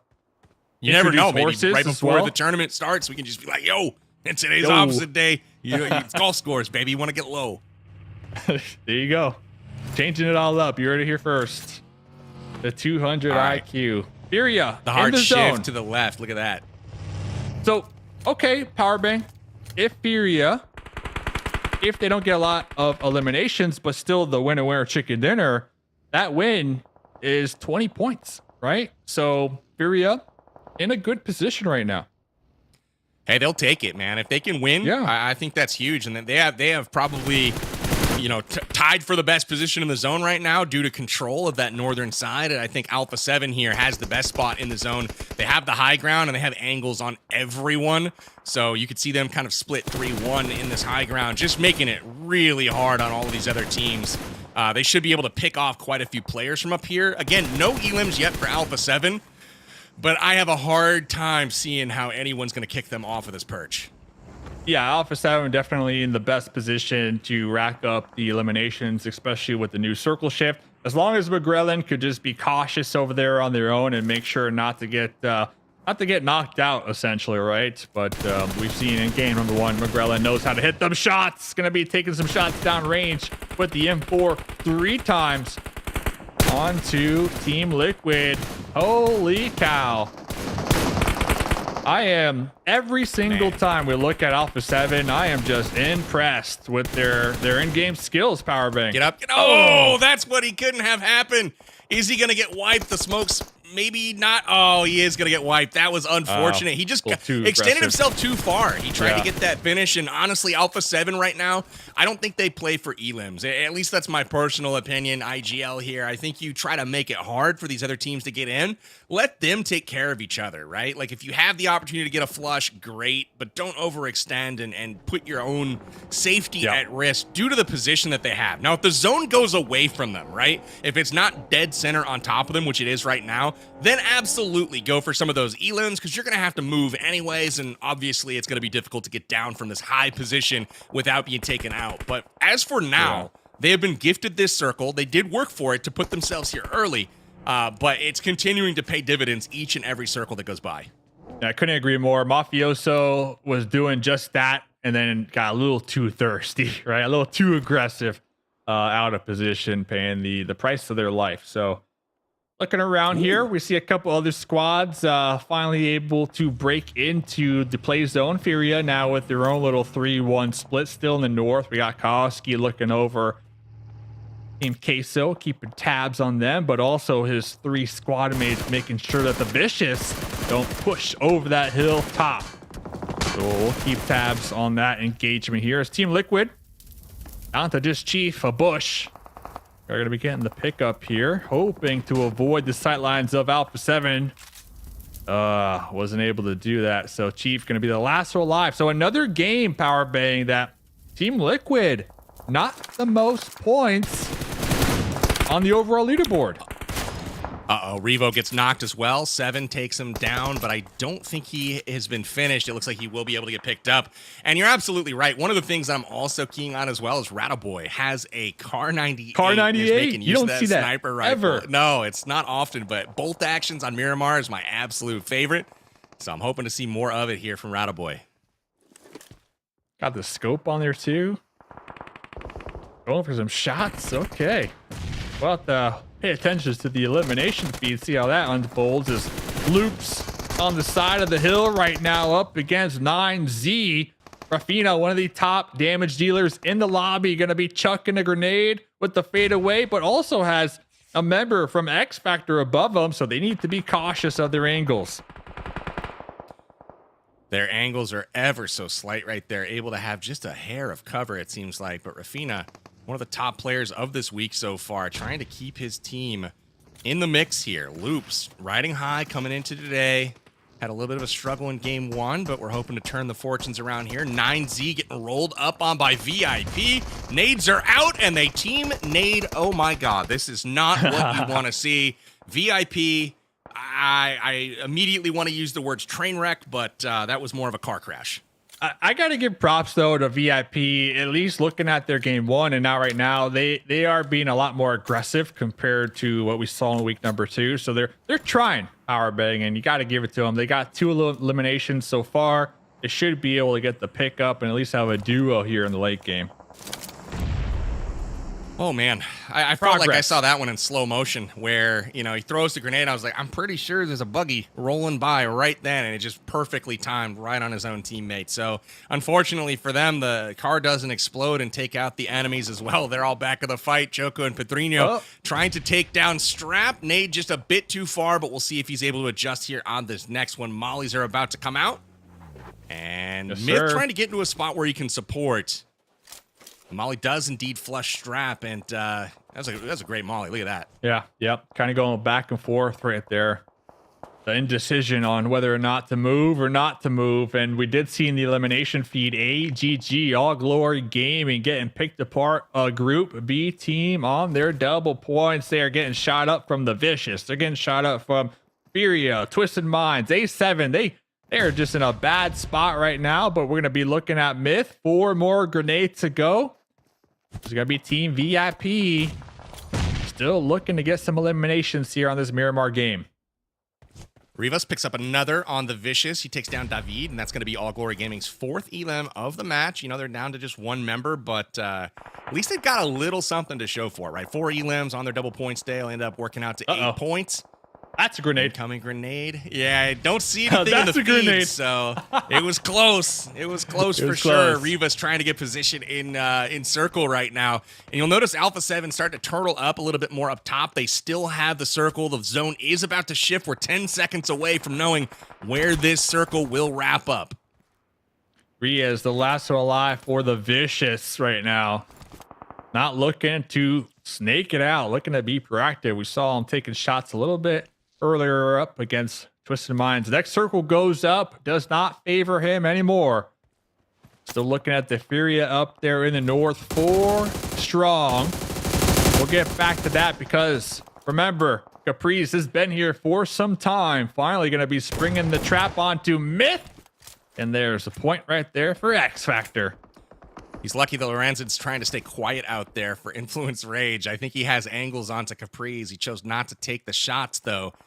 He's able to get Myth. He's going to heal up and try to get the flush on Myth to at least put 1 other point in their back pocket here. And it looks like McGrellin taking down Furia on the push, only with Carrillo left up at this point. Furia finally starting to take matters into their own hands, up to 3 elims now. And I think their position, along with Team Queso in the low ground here, are going to be the two teams that have the most advantageous spots. And depending on where this circle actually goes in this next shift, that is going to be the team that probably has the odds to win here. So we'll see how Furia wraps up and if they're able to finish off Carrillo. Yeah, looks like they did get the pickup, so now they're going to be back up to 4. Carrillo going to be croning up there, not looking to overextend anymore.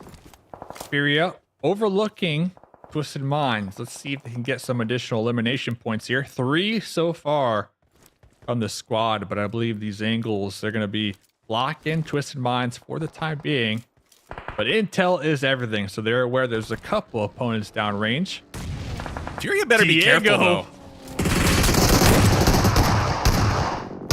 Pulling up, jumping out, taking shots. Law doesn't even care. His squad mates are there because guess what, PB? They get the job done.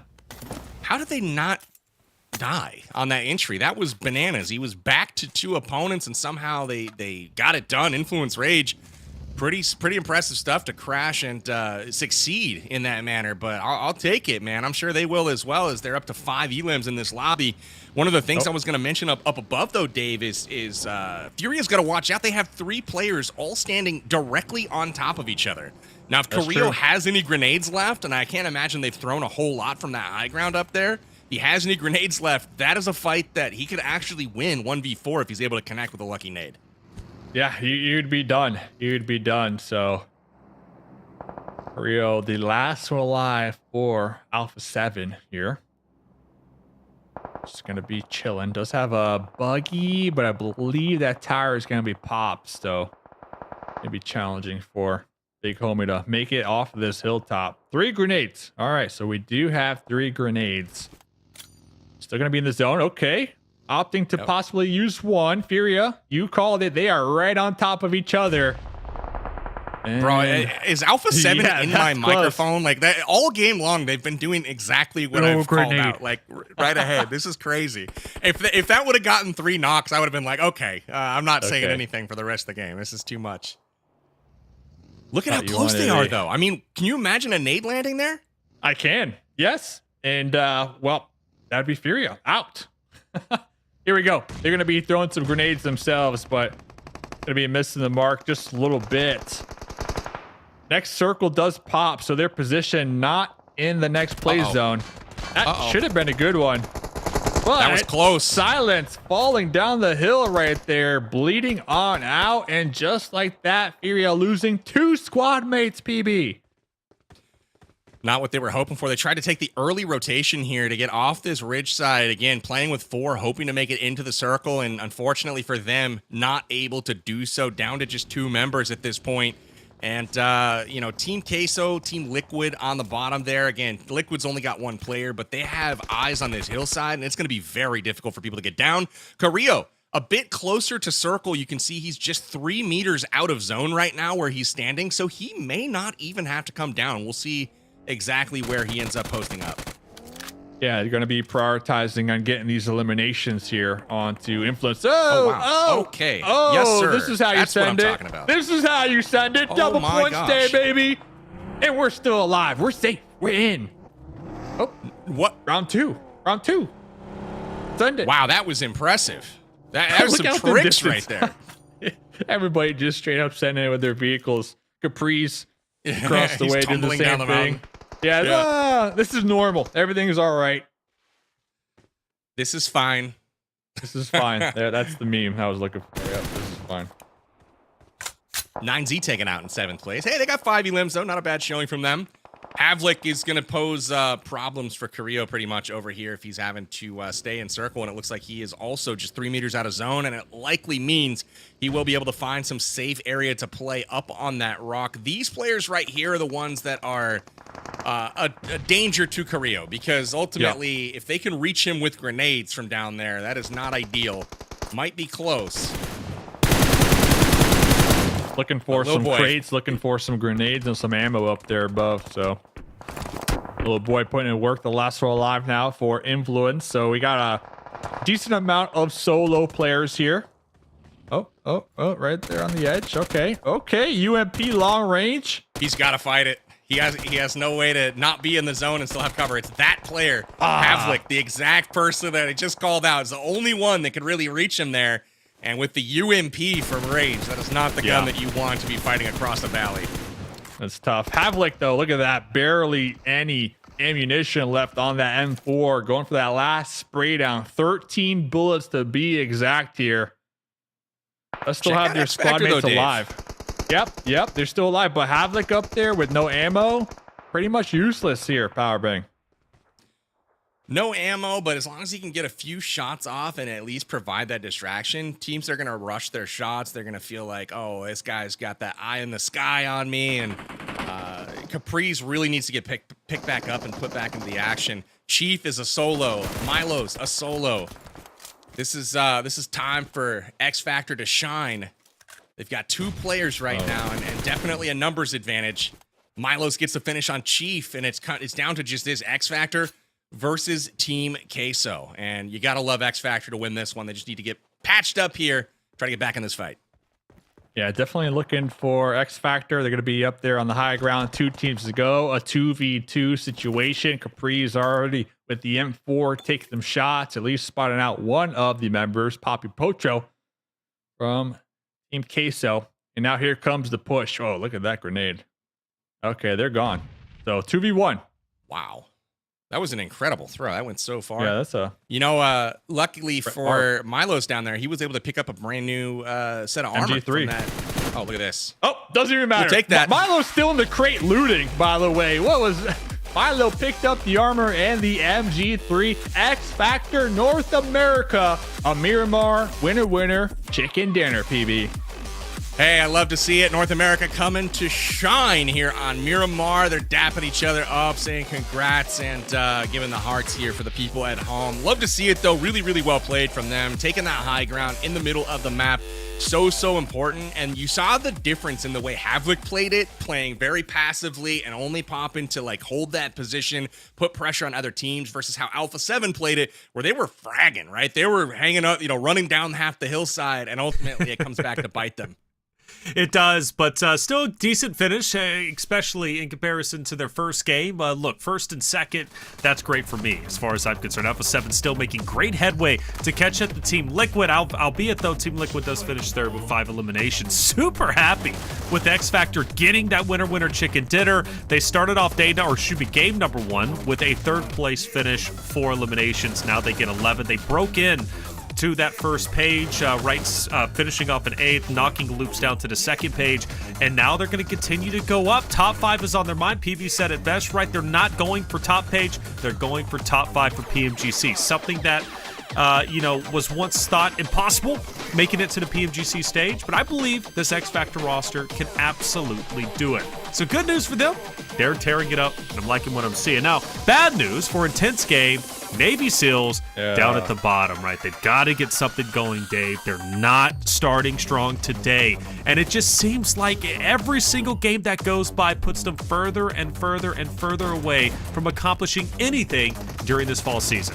Yeah, I was going to say, I'm not the party man, I'm the buzzkill man, but you beat me to the punch because Group B, AGG, game number 2, they had 4 eliminations, so at least they're going in the right direction. Furia, 3 eliminations. They had some beautiful positioning in the early to mid game, but they just couldn't handle the hilltops, kind of throwing that win out the window. Intense Game, 0 eliminations, and the Navy SEALs 2 eliminations. So Group B still just not doing enough here, fellas, for their double points there. Yeah. And it's disappointing getting it. But Furia, the good news is they did show aggression, PB, right? They did show aggression. They showed that they are moving with a purpose. 5th place, 3 eliminations, still nothing to be happy about, but at least they're up there. And then from that conversation over towards X Factor, I love that they took priority over the hill. I like the way that they played it, a little bit different from A7, but getting that victory speaks volumes about this roster. Each and every day, PB, X Factor is getting better. North America, I think we got a strong one this time around. Absolutely. X Factor just probably 50 points out of first, or the cutoff place at this point, out of fifth right now from qualification. And that, if you factor in a bonus points day, that's just a couple of games, right, of just going out and slaying out and getting that W. So X Factor keeping it close here, close enough to stay within striking distance, sitting on top of this Miramar match with 21 points overall. But check out Liquid, Influence Rage, Team Queso, Furia, Alpha7. Those are all top 7 teams, and here they are once again in the top of the standings. Like, I was thinking about Alpha7 and kind of narrating, like, are they going to come back? Are they going to catch Liquid and Influence Rage? Influence Rage and Liquid, despite not having a ton of airtime there, had more points than Alpha7 did during that game. So they're not closing ground. They're actually losing it on some of these top teams. Influence Rage is a team that, in my opinion, is relatively quiet. They have their moments on the map, but then I see them picking up 6 points, 12 points, here and there, and that's why they maintain their current positioning in second place, despite them not necessarily getting winner chicken dinners all the time, albeit they do have 4, which is almost the most. Now, Alpha7 sits at 7 total winner chicken dinners. They have grinded to get to this point, Dave. They have worked so hard. I've been very critical about this roster. Again, I say it, even though I don't think they're performing like the roster of old, they're still performing in a way where their third place can absolutely strike into first place, can take over second place today. But 7 winner chicken dinners, 221 elims. This roster is still absolutely looking incredible, and today might very well be their day after a first place and second place finish. They're the world champs for a reason. All right, I'm just going to leave it at that. They're the world champs. Yeah, Team Liquid, we're at the top. Sure, it's looking pretty good, just like PMSL Spring was also looking pretty good last season for Team Liquid. But Alpha7, since last season to now, I feel like they have acquired a lot more confidence, a lot more money, and we are going to start to see them just slowly chip away at the Team Liquid lead, especially if Team Liquid continue to have, 5 points is good, right? But I'm going to say a lackluster game, because if you're in first place, you're the king of the hill, you got to keep everybody at bay. And at least today so far, they've been kind of slowing down their overall points. So looking at page number 2, a lot of Group Bs here, fella. A lot of Group B. and it hurts to see that. It does. AGG is a roster that week number 1 started off very, very well. Still a team that can get up to first page, but they just fall behind more and more and more. Every wasted bonus day is going to hurt them tremendously. You only get 4 throughout the season. For Intense Game, Navy, I am starting to get to that point where I think it's just too far gone. I really think that. Although, PB, it hurts to say that for Intense Game, because yesterday, remember, they challenged A7. They took them down, right? They challenged Team Queso. They took them down. They have these moments of brilliance, but it's not consistent enough to make a difference. I think you're absolutely right. And you know what I got here, Taylor? This is a pen. And this pen is getting ready to write off a couple of those teams that you just mentioned if they don't come out and fire on all cylinders this game. So I'm putting them on notice if they don't show up here with a big game. I'm talking chicken dinner, double-digit elims. It's curtains for old PB here. So that's what I'm thinking. I'm thinking so, man, and I got my pen ready too. I'm about to write them off, although I don't want to, because they're 2 rosters I was excited to see, especially for Intense Game North America. I don't want to write anyone off, but they're just not doing it for me. Hey, for you in chat though, you could do it for me if you want. Head over to our Instagram at Esports PUBG Mobile NA.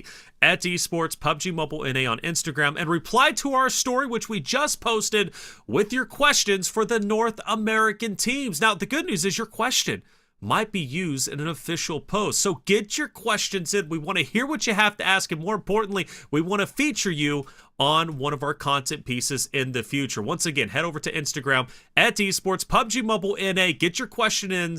The story's posted. We would love to hear what you have to say. That's 2 games down, 4 more to go. When we come back, we'll be hopping into Erangel. Who will be the fall PMSL champion? Alpha7. Of course we will be the champion. A gente vai ficar em primeiro, a gente vai ser campeão da PMSL Américas. Honestly, I can't really see right now because there's a lot of good teams, so I'm not gonna give an opinion on that. NRG. Alpha7. Which player will have the most kills in the NA region? Me, pero diría que Sauer puede quedar arriba. Al igual 24 Queso. Probably me or Fate. In what order will the NA region teams place? Us, Inco, and RG. Intense game. Pongo por arriba a X Factor. De segundo pongo a NRG. El equipo de nosotros, Intense Game, y el equipo que queda, que es Inco. From best to worst from NA, it's gonna be, of course, Inco on top. Then you have IG, then you have NRG, and the worst team out of NA is gonna be X Factor. I don't want to say anything until we finish playing, because I think it gets you back in luck. There's only one NA team. It's only NRG.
And welcome back, everyone, to the 2024 PMSL America's Fall Season, day number 8. I'm your host, Taylor Reflections Noble. Let's bring in our casters, Powerbang and Mustache Dave, because I want to talk about the Zones yesterday, PB.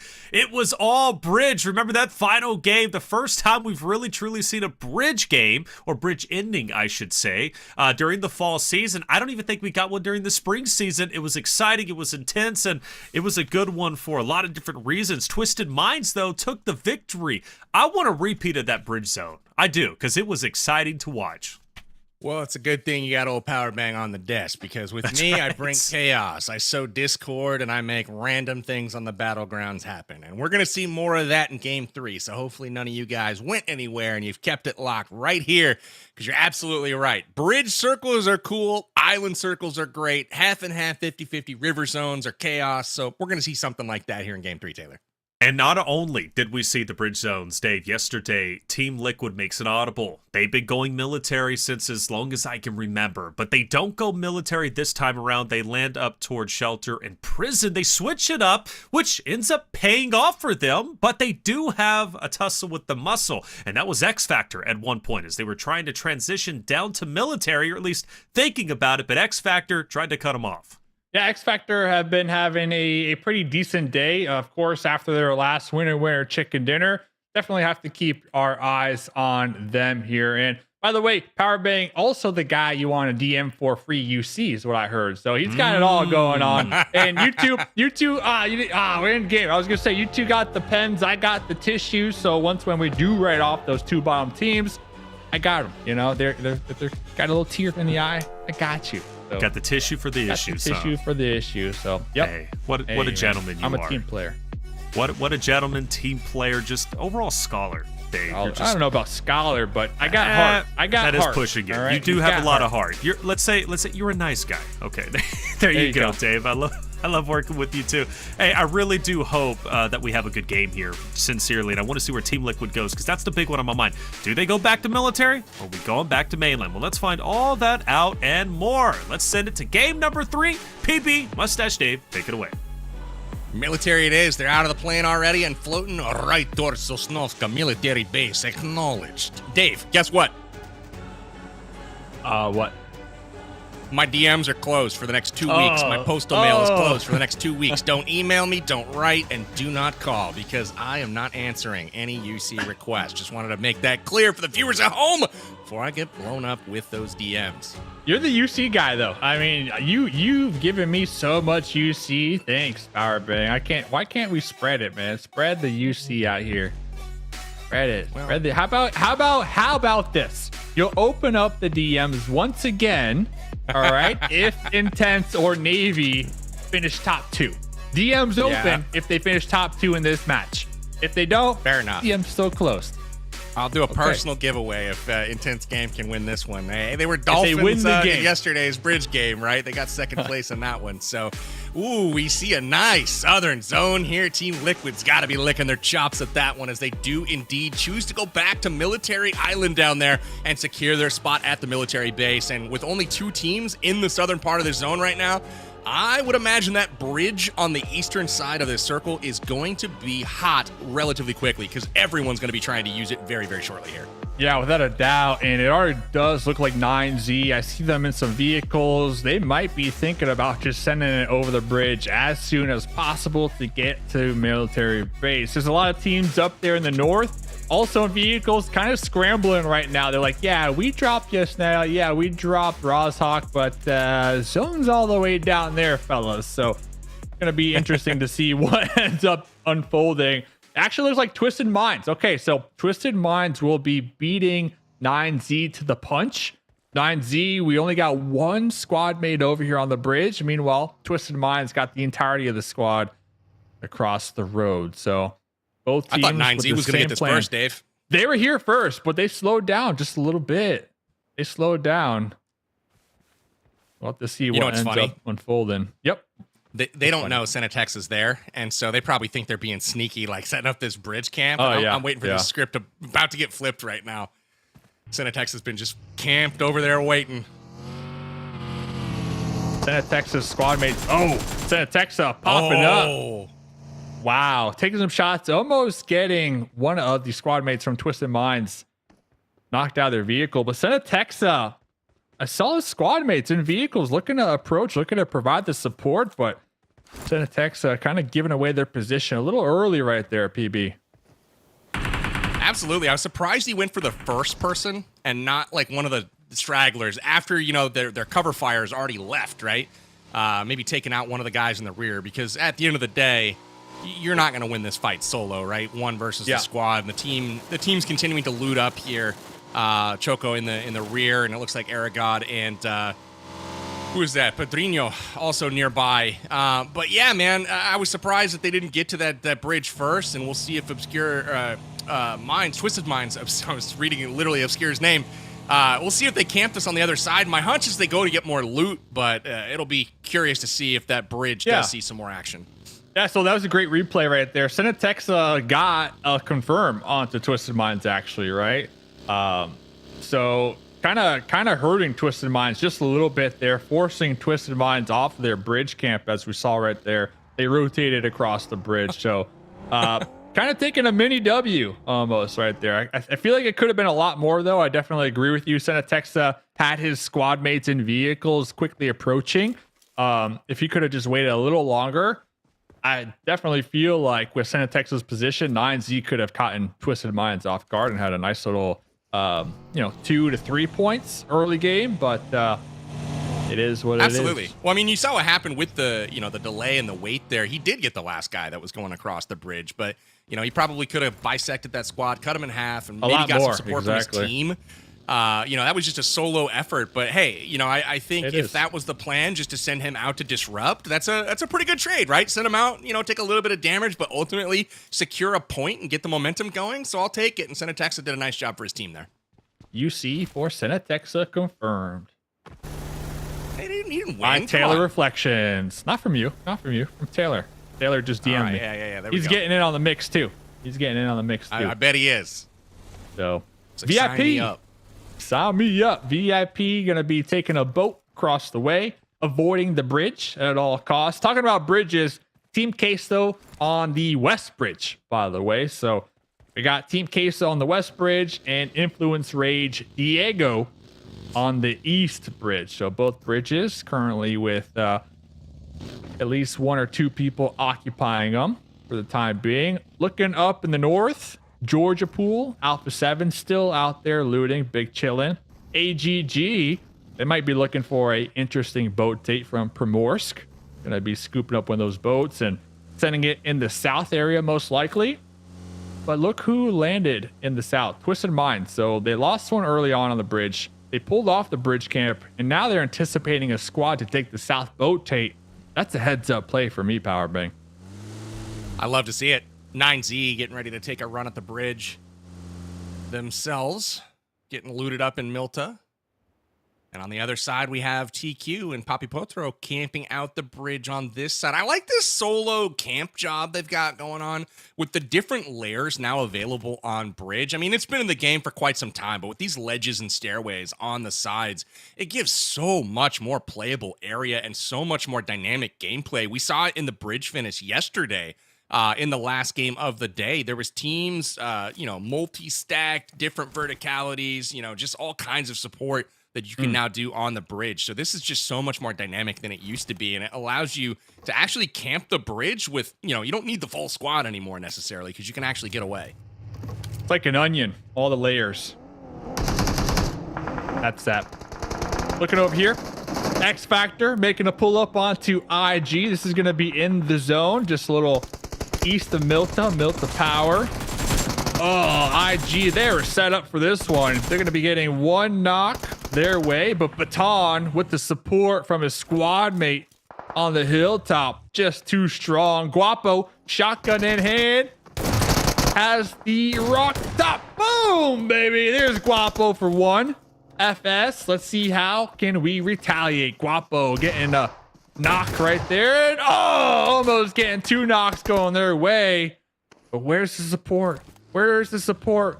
Here finally comes Remix now, deciding to pull up in the UAS with the M4. Little 1v1 situation, but not for long because FS just too strong here, PB. Wouldn't be a game of PUBG Mobile without a little NA on NA violence. You know what I'm saying? It's not just enough to fight. They've got to be flushing people and making sure they confirm those ELAMs. Probably the smart play in this particular situation, but boy, oh boy, I feel like this is toxic from these teams always wanting to fight, especially when they know who it is. They are going to try to fight to the death here, but Poppy Sour will squirt away, and he's going to make it to safety, the last surviving member here of Intense Game. And I've got my pen ready, Dave. This is not good. Well, you're also safe, right? You're safe because, remember, Intense Game, if they won this game, you were doing that giveaway. So, I mean, they can still win. Oh, it's fine. Whoa, hold up. There's one. Hello. Oh, trying to go for the confirm instead of anticipating the push from the teammate. Intense Game taken out in 16th Powerbang. Oh boy. Now the next team to go out's got to be Latin Kings, right? They're not even in trouble right now, but they're going to find a way. They're just going to be taken out. They're like in a compound. It's just like they all drown or something, off yeah. camera. Man, tough fight here, though. X Factor, though, getting it done. And, good news on the NA side is X Factor continues to get that momentum going. They did lose a member in that fight, but that's okay. They've got 3 elims now. They will take it, and some shots coming in from somewhere here. Who was firing on them? I can't even tell. Maybe Furia, maybe here. a little bit of NRG. It's NRG. Out there. Of course Yeah. it's NA. NA. Both teams looking for the boat to rotate because there's about, I want to say 60% water in this new circle, honestly. So a boat take, not a bad play here. Full south at this point too, Dave. We are confirmed going all the way south. I guess there's a tip of that northern circle in, but that's not enough to hedge on that side, in my opinion. So I feel like the teams are all going to be trying to get across one way or another. And on that northern side, this bridge here where Loops is currently occupying, there are still 3 squads up here. Yeah. 4 squads, actually, as one is still way north up in Lipovka. That's, sheesh, who is that? You might get your The wish, Vicious? by the way. You might get your wish. We got the Navy SEALs over here. We got Inco and Loops. Loops going to be the first team to send it across that bridge, look to reposition. The Navy SEALs, they were going to take the west bridge. They lost one of their squad mates, now making the U-turn, looking to take that east bridge here as a trio. We'll keep tabs on them because we're still sticking with the Loops, who are currently intertwined with Alpha7 and AGG right now. Loops needs this fight. They need to get that momentum going once again. They came in again, riding a high. Kind of been thwarted so far through the first 2 games today, and they're one of those teams that's been a bit inconsistent this tournament. You look at the standings after each and every game, and I feel like it goes the same way after every game. There's one mid-tier team that's found a way to get into the top 5. Maybe they win the game, get top 2, whatever the case is. Every other team in the top 5 is one of the current top 5 or 6 teams. It's been that consistent every time. Very challenging for teams to actually vault up the leaderboard and get, higher in the standings. Yeah. And All Glory Gaming here doing what they need to do against Alpha7. They're down to just a couple of members left. And what makes it even more challenging are these circles. Look at how many teams are outside this play zone. Look at how many teams are forced to take the engagement in the blue here, as we are in that mid game. Alpha7 being one of them, handling the pressure as usual. But this circle, oh my goodness, we got Team Liquid down in the south, little 2-2 split, Twisted Minds on the shoreline, and then Influence Rage at that cell tower all the way at the top. But we saw in the elimination feed, the Vicious, I believe they were going up against X Factor. They took them out, but here's an important fight. Furia trying to get some eliminations on their double points day. That was Navy SEALs just zooming on by right there. Of course it was. Luckily for them, there's a bunch of teams doing the glider, the boat tape. What do you think about this? Stuff. Oh, I love it. This is great. They're way out in the blue zone right now, too, kind of watching the map, and there's a lot of teams trying to scramble across, and joining them is Furia. They're finally about to make their way out of the blue zone. They were gifted a couple shots at a team that just happened to drive by, but, one thing from Furia, I want to see them get into the thick of the action. Here we are going into, the later stages of the game, and we still haven't seen them do even 100 damage yet this game. And they're getting bridge camp from VIP. So let that sink in. But NRG, I got to give it to them. One of the only, if not the only team in the lobby to utilize the gliders time and time again. The last time we saw them with the glider play, I think they crashed into a tree. But you know what? If at first you don't succeed, try and try again. And we got the Navy SEALs. Hey, in the water. Power bang. Oh, no. Navy SEALs getting eliminated in the water. What are the odds? This is crazy. Medion and Malcone trying to get across the water right now, and just a hailstorm of lead landing out there. They are connecting, and it is not gonna be good for these 2 players trying to make their way across. So another team about to be eliminated here. Can they survive, Dave? We got this. Okay, hold on. We got one more. Oh, they don't see me. I am under the water. They don't know where I am. Cardi's got this all day. All day. Oh, at least they weren't 15th, though. They weren't 15th. You said 15th. 14th is better than 15th. 14th is way better with 0 elims. That's far, far better. You're absolutely right. Yo, Furia are drowning. How is Furia drowning? What? Group B. I told you. Go look in the mirror and say, this is our double points day. Group B. Please. I don't know what's going on right now, but Group B, something How did has you even gone drown? wrong. I don't Your know. teammates are in a building. There was a cup of water that the previous tenant left on the countertop, and Furia found his way to the bottom of it. One of them did. My goodness. All right. So, circle centered up here once again. There's a little smidge of water in play. NRG, the glider plays, actually paying off this time. They were able to safely make it to that shoreline on the beach. They're up as 4. Talk about a 200 IQ rotate in a very difficult play zone. NRG coming out on top of that one. But over here in the south, AGG, Team Liquid, AGG once again, Inco, Alpha7. There's a ton of teams right now fighting. And Nenabete has the bike. Bikes are great. Love getting around in stealth mode here. Those things are awfully quiet. They don't make quite the noise that those vehicles do, but I like the positioning of some of these teams on the south side of the zone, namely Team Liquid. They put their back to the bottom of this island and ultimately just said, listen, no one's going to sneak up from behind us. We're going to push our way in as this circle continues to come down there. And look at that nade from Rataboy. He's going to lob in another. Connects again. Will he follow it up a third time here? He's got NRG on the ropes right now. Wow. Look at that. And then the third party from Santa Texa. NRG, they were probably giving each other dabs or high-fiving how they had a successful glider rotate. But now they're going to be getting blown to bits by multiple enemies here in the south. Twisted Minds needs this fight. They're at 0 elims, and they are trending the wrong way. They are falling off the leaderboard right now. They currently occupy that 5th cutoff position for qualification to the next round. Looks like Hygors is down, and Rataboy's nearby, but he's under pressure from Loops on the off angle, and Obscure is just too far away in the compound to provide adequate support. And now we've got Inco on the third party as well for them. Twisted Minds in a real pickle here. Yeah, Twisted Minds still going to be alive for the time being, but difficult position. Obscure up against the wall of the building. Went for some free fire with the UMP through the window, trying to avoid the grenade ricochet off the windowsill. Wancho cooking another one. Can we get it? Oh, Nenabete! Wancho, that's your teammate. That's your teammate. So many teammates today, man. This is cracking me up. Rataboy, the last one alive with the Uzi. Snaking it right now. NRG Casper has no idea in the world right now that there's a snake in the bushes, but we'll get back to that because Team Liquid versus Alpha7 over here on the edge. Wow, that was a quick pull up and a quick fight ended there.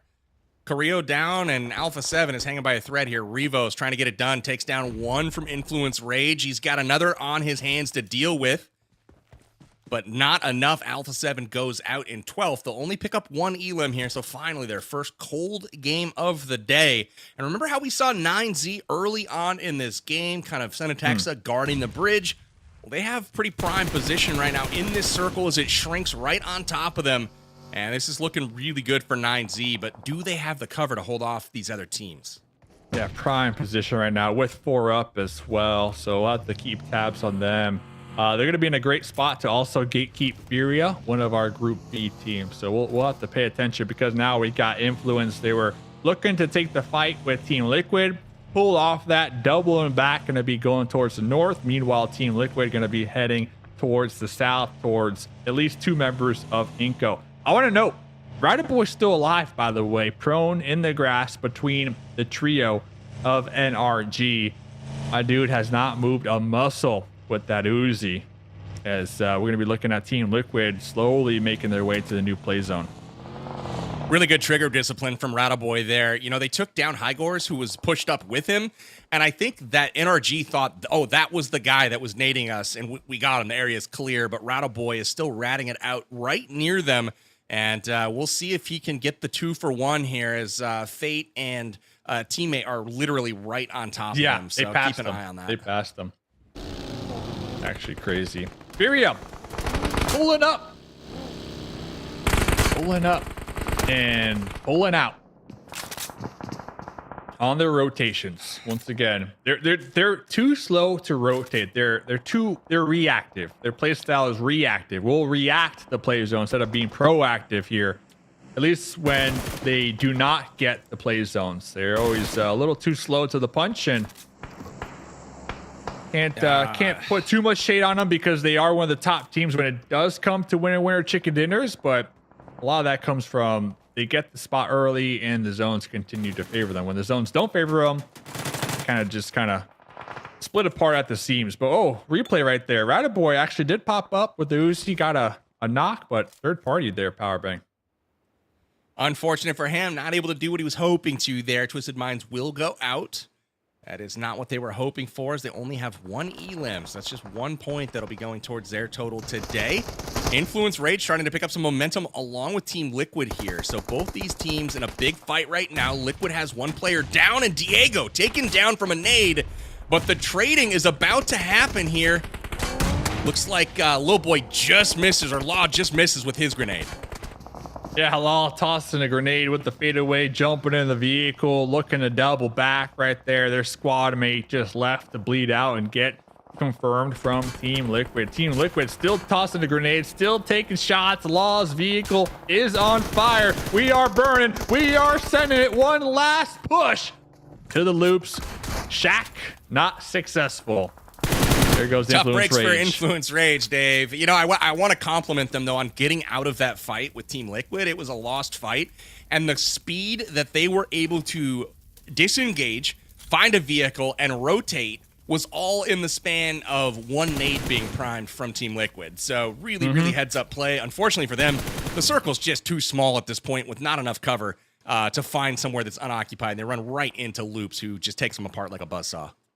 Yeah, the circle has just not been on anybody's side here tonight, unfortunately, for a lot of these squads, as Fate just dropped down the hillside, taking some damage over there in the corner of your screen. Looking around, though, VIP, 9Z, the only two teams in the actual play zone. 9Z, though, you were talking about them earlier on. They're going to be tested for this compound. Team Liquid doing just that. Ergon with the pre-fire link peek DBS. Here comes the collapse right now for Team Liquid. Mythic shotgun connecting on to Choco right there and getting another one, PB.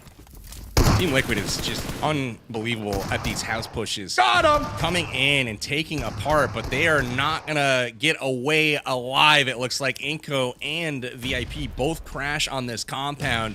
We've got 4 squads present at the moment, one of them just having been eliminated, and a 5th one rolling up in Loops right now. So it's about to get crazy. Loops come in. They're going to take down Inco from the outside, and it looks like VIP is going to get some nades off here and fend off Loops. I can't even keep track of what's going on, Dave. Not a third party, not a fourth party, but an actual 5th party. All the teams collapsing right here, right now on this compound. Meanwhile, the duo from NRG, big chilling in the south while everybody fights it out right here. There goes Mythic, finally eliminated. I really like the Loops play here to get under this stairwell and try to get some hard cover from some of these explosions. We'll see if they're able to get that barrel up high enough to make the shot. I don't know if he actually is. We will see here. Smokes are out behind them to cover those sight lines. And Mythic made the mistake of coming around the corner. You can see his crate right in front here as Loops gets back up to 2 members alive. So really nice play from them to roll up, win the fight with Inco, win the fight with Liquid, and now they're going to be trying to take down VIP Esports. Actually 7 vehicles right here on the wall from all the vehicle crashes. Myth and Strap. Gonna be getting another knock right there on Loops. Gonna be jumping on out, trying to get some pre-fire slugs to those smokes right there. Myth is looking for the perfectly primed grenade, trying to hit the angle. But underneath those stairs, it's gonna be a difficult one to hit. Don't forget about Strap, though, the off angle as well. So VIP, they got a trio alive. Meanwhile, NRG, Spec, and Fate still down there in the south, not really making much moves. But here comes the solo from Loops. Looking to take out at least the duo right here in the compound. Man, if they could just prime these nades with the appropriate amount of time on them, they would have caught him multiple times now, but several of them continue to sail over his head. Nozada getting lucky on that one, but able to stay alive so far, so credit to him. Here they come, though. They know where he's at. And here comes the grenade for the finish. Loops is taken out. VIP will win the compound. And we head to a top 2 situation as NRG has taken care of business on the other side.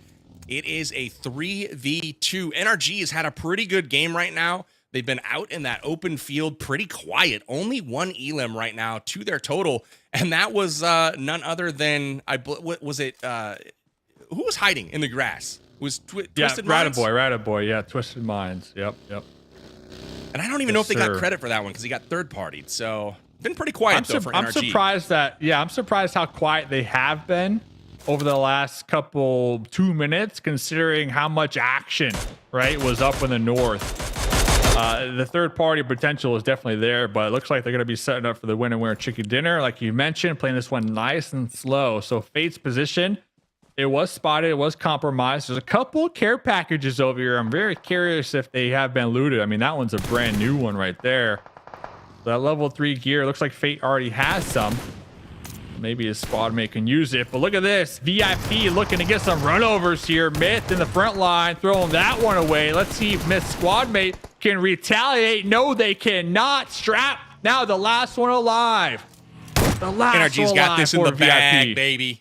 Nice work from Fate up front there. I don't know what VIP's doing. Their tactics have been incredibly questionable at times in these fights where they have the numbers advantage, they have the positional advantage, and then they just drive in and park, baby. We are at the drive-in theater. Once again, being too friendly here. Cunha finished here, and it's now a 2v1 in favor of NRG. They're looking to pick up their first chicken dinner of the day. Looking to be back-to-back North America winner chicken dinners here as well. I can feel it. Strap in a bush, though, Power Bang. That's got a lot of cover there, Dave. Look at that. I mean, if only he had a ghillie suit, right? The makeshift ghillie suit. You need to craft it on the battlefield. Smokes. Yeah, I'm over here, guys. Look at the smokes. I love the distraction. We'll see if Spec lands us right on top of him. Spec has a good idea. Oh no. This could be it. That's money, dude. This could be That's money. Ooh. And he gets some Spec with the clutch play, finishes Strap and NRG just like that. We'll be picking up their winner chicken dinner, number 1 of the day for them, and number 2 for North America Day. USA NRG winner chicken dinner. Only 4 eliminations though. Really quiet, especially towards the end there. They had a lot of third-party potential, but hey, a win is a win. PB and reflections. Yes, a win is definitely a win, baby. You love to see that. Hey, North America, what are we doing? Hey, we're on top. That's what we're doing. I kind of wish it was X Factor again. The reason why is because they have the best shot to break into top 5, but NRG's making waves. There's still plenty of days left during the fall season. NRG could very well be that roster. Let's not forget, at one point, they were top 3. But desperate times call for desperate measures, and that candle behind me is still not lit. I'm about to stand up and light it, because this Group B performance, Dave, I'm losing my mind, all right? Because I'm looking at them, and I'm thinking, what the heck is going on? We get this military zone. I'm excited. I'm thinking, cool, this is looking good. What happens in the water, Dave? Well, I mean, Navy SEALs naturally good swimmers, right? Intense Gaming, their logo is a dolphin. Good swimmers, right? So what happens in the water is I see water, I go in water. The thing is, do I make it out the water? Well, you know, Dave, no, we the saw rule what of thumb, happened there. what happens in the water stays in the water. They're down there with old Davy Jones's locker. You know what I'm saying, matey? This is a problem, and too many swimmers too late on the rotation. Man, this was a gimme, guys. The circle went south extremely far on zone 1, yet we still had people trying to work their way across super late into the game, and every single one of those teams got shredded. They did, and you got to read that situation for what it is, man. You know, the thing is about the teams that land military, One thing that they do very well is when they recognize that it's going mainland, they try to, as quickly as possible, get across those bridges, right? Because they don't want to get bridge camped, but they want to get on mainland and set up as early as they can, potentially in some hardcover POI. But I felt like that there were some teams that did not take priority of that, knowing that the zone was going military, and you just got to be on top of that. Now, respect to Team Liquid. PB, that fight inside the house was great. Mythic was slaying out as we typically expect them to do. Absolutely. This was wild, too, with Loops flying in there on that crash. I mean, they held this far longer than I thought they would, given the third-party fire coming in. You see VIP across the road, Strap trying to cover his teammates there. There was him, and they also had NRG up towards where that game ended, just lobbing in shots. So Neil Zada doing a great job to find cover under that stairwell, but finally, they are able to sniff him out. VIP takes him down, gets to a final circle, but then I don't know what, I don't know what this was. They threw. VIP absolutely throwing right there. I mean, it's a 3v2 situation. Yeah. You have one guy zoom up, get out of the vehicle, another guy go in one at a time, and a third guy hide in a bush. Like, what is happening here for this final circle? Good bush. Guys, hold up, though. I gotta say, though, I don't mean to cut you off, but I have to say, NRG Glider Rotate is now officially meta. It works. They got the win off of the glider play. Last week, we saw them in the glider. They blew up. They ran into a tree. You know what? That was practice, fellas. Because today, the glider rotate is now meta. It's a success. There you go. Get the win. Hey, I love to see it. Hey, sometimes all it takes is running into a tree and blowing up, but then after that, you figure it out, at least in a video game. NRG Galaxy up top, 14 total points.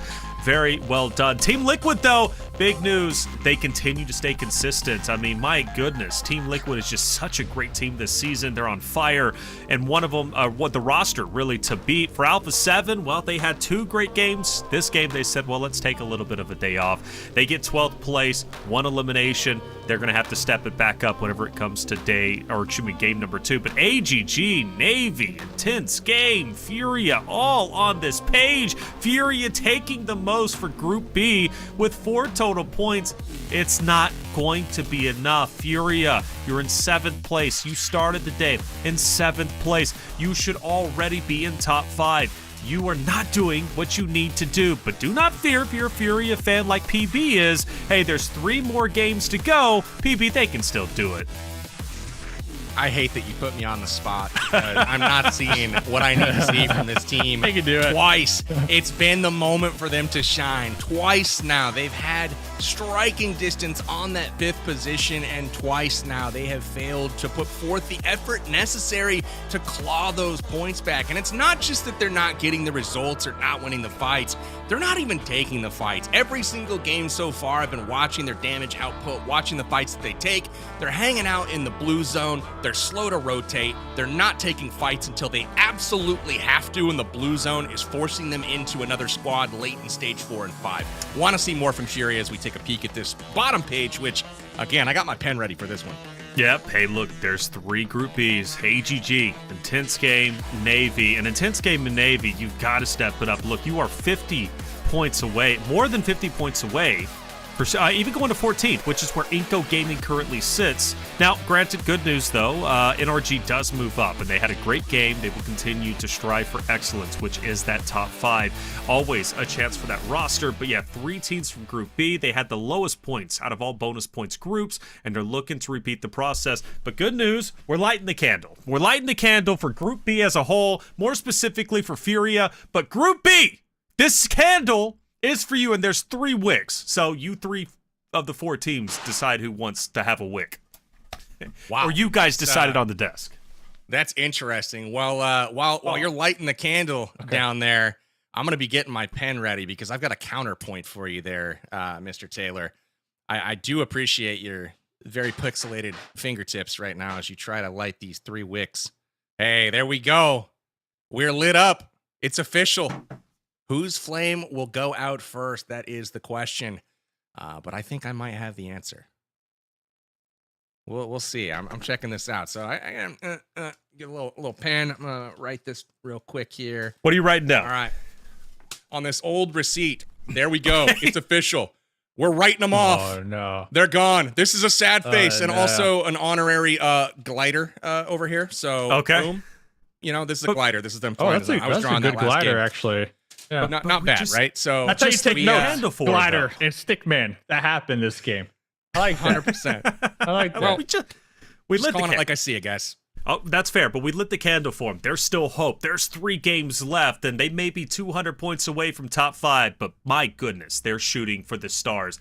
And you don't shoot for the stars, you don't achieve anything. We're going to a quick break. 3 games down, 3 more to go, but as we head into break, Sarpatch had a chance to catch X Factor's FS after their Game 2 winner chicken dinner.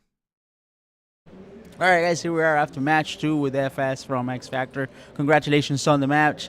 How did you find it? Wait, how do I win it? How did you find? You told me you found it easy. Yeah, it's very easy because we had the big kill. Sure, and you got some zone blast also, Yeah. right? Yeah, kind of zone blast. Tell me about the last part of the match. You were able to get some kills there from the heights. I don't know how my teammate get knocked like that. It's kind of stupid, and I can't finish my kill. I was kind of not happy with them. Yeah, because. But it turned out well. Yeah, it turned out well. We still win, of course. That's the important part, bro. Yeah. All right, man. Let's go for more. Let's forget about yesterday. Yeah. Yeah, and let's try to do well today. All right. Okay. Thank you very much. That's a fest. Ruxa, pega da direita. Bora. Pega da direita.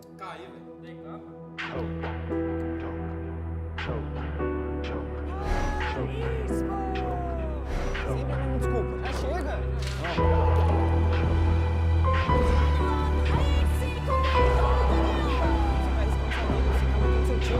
Chega disso. Chega, eu tô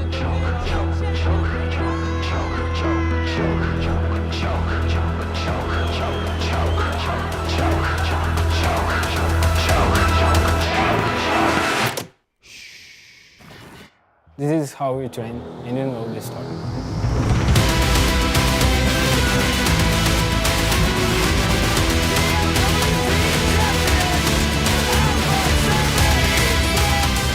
Anyone can be the one. We know it, you know it. Play ultimate sure. We are ready for you.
Welcome back, everyone, to the 2024 PMSL America's Fall Season, day number 8. We're getting deep into the fall season, and that means for some teams they're getting closer to top 5, which means a PMGC slot. For others, it means they are only getting further away from achieving victory. The candle was lit on the break, and if you missed it, and if you have missed it from even the spring season, the reason why that candle is important is because it represents the hopes and dreams of some rosters. And in this case, well, it's for Group B. Group B have their bonus points today. AGG, Furia, Intense Game, Latin Kings, Ex-Navy, Seals, and, well, all of them have proved to be, well, just not having a good day. There's 3 wicks in there. Only 3 teams can be represented, but I'm going to let you choose which 3 teams will be represented today. I'm your host, The Candle, joined by Powerbang and Mustache Dave. Boys, it's been a great day, Dave. The mustache is looking great, and I really hope it brings some good energy to one of the 4 rosters going for gold today in Group B. Yeah, I don't think so. But when we're looking at other teams, like we got Liquid. I'm glad that last game we finally got to see Liquid get 11 eliminations, because that's been a team that's kind of been in the topic here tonight. Game 1, game 2, not much from that team, so they were kind of slowly losing their first place lead. But after that last game, they're right back at the top with a nice little cushion between them and everybody else. Now, to answer your question, Group B, Sandhawk. We're going to play Sandhawk, and Group B are going to play Sandhawk here, fellas. That is a fact. I hope so. That's a fact. They'll be there. They're invited to participate. All right. Well, let's see if they take the invite and make something with it. Now, the good news, PB, is we have seen Loops, and Loops has been a big talking point because of how well they've been playing, much like the Vicious, right? So Vicious, Loops, they've been doing a wonderful job. Loops, not as much today, but they do come off a 3rd place finish in Erangel with 7 eliminations. Now, Loops, the past couple of days, have won on Sandhawk. This has been their map, and they're looking to do it for the 3rd time in a row. Absolutely. Loops has been a pretty dominant team. When I'm looking at the numbers for Sandhawk specifically, they're number 2 out of all teams in damage output on the map. And that's something that obviously favors you in a small space, right? Smaller map, lots of fights being taken. Really, really like Loops' odds on this one, but they're going to have to go up against one of the juggernauts of the lobby. Team Liquid, man, they have been dominant on this map. They are owners of Paradise, and they seemingly just find a way to survive, block out all of the other squads that they're not fighting, tunnel vision on who they are, take them down. And I'm expecting another Team Liquid big showing in this next match. They haven't been able to put together a victory in some time now. Yeah. Ultimately, they've been consistent. I think it's their time to be on the top of the tables once again. Man, Team Liquid yesterday, Dave, we were watching them play, and there were some tense moments for them. I really thought, and honestly, they should have fallen a lot earlier than they ended up falling. I mean, 2nd place, I'll give them credit where credit is due, but there were moments where I believe it was X Factor was hiding behind a rock, and I forget which member it was, but he had a perfect chance to disrupt Team Liquid's deep run into top 3, maybe even top 5 at that point. He lets 2 people pass him, but he's setting up this this major fight between him and a solo just across from him, and he turns in the last second, and just it all crumbles, and it was so devastating to see, Dave.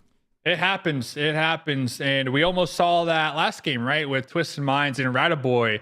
We saw it in the early game with Senatexa, just the individual willpower of some of these players, and how much they could just disrupt a team if they're not aware, right, that there's an additional enemy in their facility. So looking around, though, Team Liquid, I got to say, finally looking good, feeling warmed up. We got 3 more games to go. If you're a Team Liquid fan, you're hoping that they can kind of just continue this momentum in the second half of today, because tomorrow's Group C, and Group C, without a doubt, are going to take advantage of their double points today. Team Queso's been consistent. Loops now showing up. Inco as well. So Group C is 100% a group that, come bonus points day, they are going to skyrocket on the overall. And I'm happy that Team Liquid are finally showing up here today to position themselves for tomorrow's bonus points. They're going to have a great day. Group C, they performed very well. I think they're the leaders of all the groups in terms of overall points. Group D might be edging them out, but Group C was definitely up there in conjunction with Group A. The one that, again, has struggled has been Group B. Now, there is a fight off the initial. I'm curious if we get it again. We've talked about X Factor. We've talked about Inco. But yesterday, PB, me and you watched what X Factor versus... it was X Factor versus NRG. They end up getting into this bit of a scuffle. One of the other rosters moves up and gets the finish, and I think it was NRG getting the finish on X Factor after they were in a fight with Intense Game, but one of them dropped the ball, and I'm hoping they all kind of avoid each other this time, because this NA on NA violence just has to stop, right? We're already fighting against other regions. Let's now kind of, not team up per se, but let's just avoid each other, and let's just have fun, and let's dominate and put NA at least in the top 5. We need one of them there. But NRG, X Factor, I'm curious if that fight ends up taking place again, because they went into it, and it was NRG, I think, who ended up making it out alive, forcing X Factor out after having 3 good games before that. Let's find out what's going to end up taking place. We're going into game number 4 on Sandhawk. PB, Mustache Dave, take it away. God dang it, Inco. Did we not learn from yesterday? We're headed back to the ruins. They're going to drop here, go back to the hot drop despite an 11 elim top 3 finish this last time out. We'll see how this pans out for them. Godspeed, Inco. Godspeed, Inco. Looks like X Factor are going to be hitting the ground, runes first before Inco. Inco, they are going to be somewhat separated. Yeah, they split up. They pulled off that one here. They pulled off. Yep. Thank God. I was like, not again. Are we really? But the interesting thing is not only did they pull off, but they pulled off on 3 different sides of the ruins. Yeah. So are they just going to wait and try to pick people off? This is going to be an interesting fight nonetheless. We'll see if they take it or if they just passively loot up. Oh, wait, we're already honking. Is X Factor going on the hunt? Yeah, I think they're going. I think they saw them split off. So with them split off, if X Factor can all group up and work as a team, you already got your opponent sectioned in their own corners, right? Essentially making this 3v1s. So that is exactly what they're doing. X Factor on the hunt, trying to punish Inco on their drop strategy right now. Let's see if they can be successful. Saw him running away right here, and I mean, sir, honestly, it serves you right for trying to drop this same spot once again. I'm sorry, but like we talked about this yesterday, they finally listened. They finally didn't do the hot drop. They got, what was it, 3rd, as well as 11 elams, their biggest game of the day by far. And here we go back to the same exact tricks, and they immediately get caught out when they deviate from their plan. I mean, listen, if you're gonna hot drop it, then hot drop it. Drop in there, try to win the fight, but now you're running around in solos getting picked off, and it's just free points for X Factor. Free points here. So seems like we're all on the same page that hot drop in might not be the play here.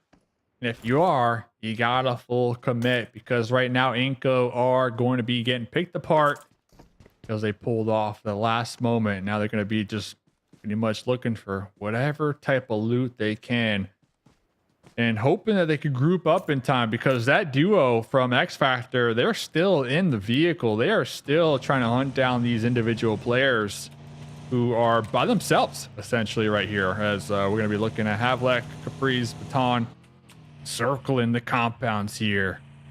Circling, trying to figure out which one Inactive might be in and take them out.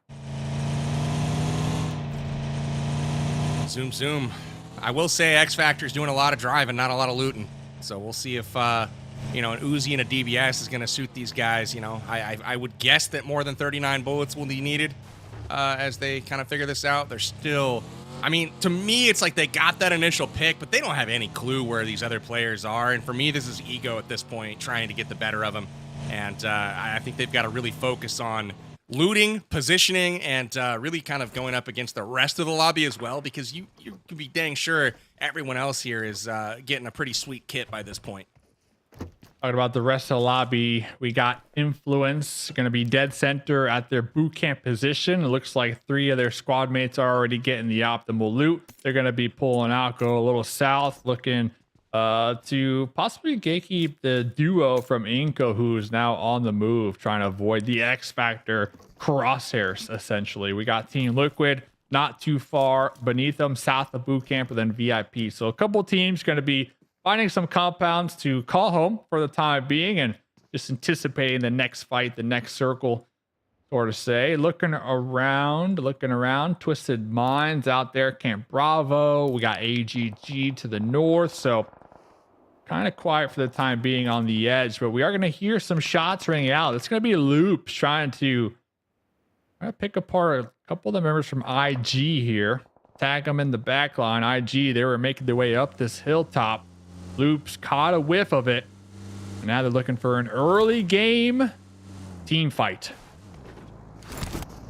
Love to see it. Loops coming in here, crashing. It's interesting position between both Intense Game and Loops. It's not, they're all kind of mixed up with each other right now. Intense Game getting the better of it. They desperately needed this fight to go their way.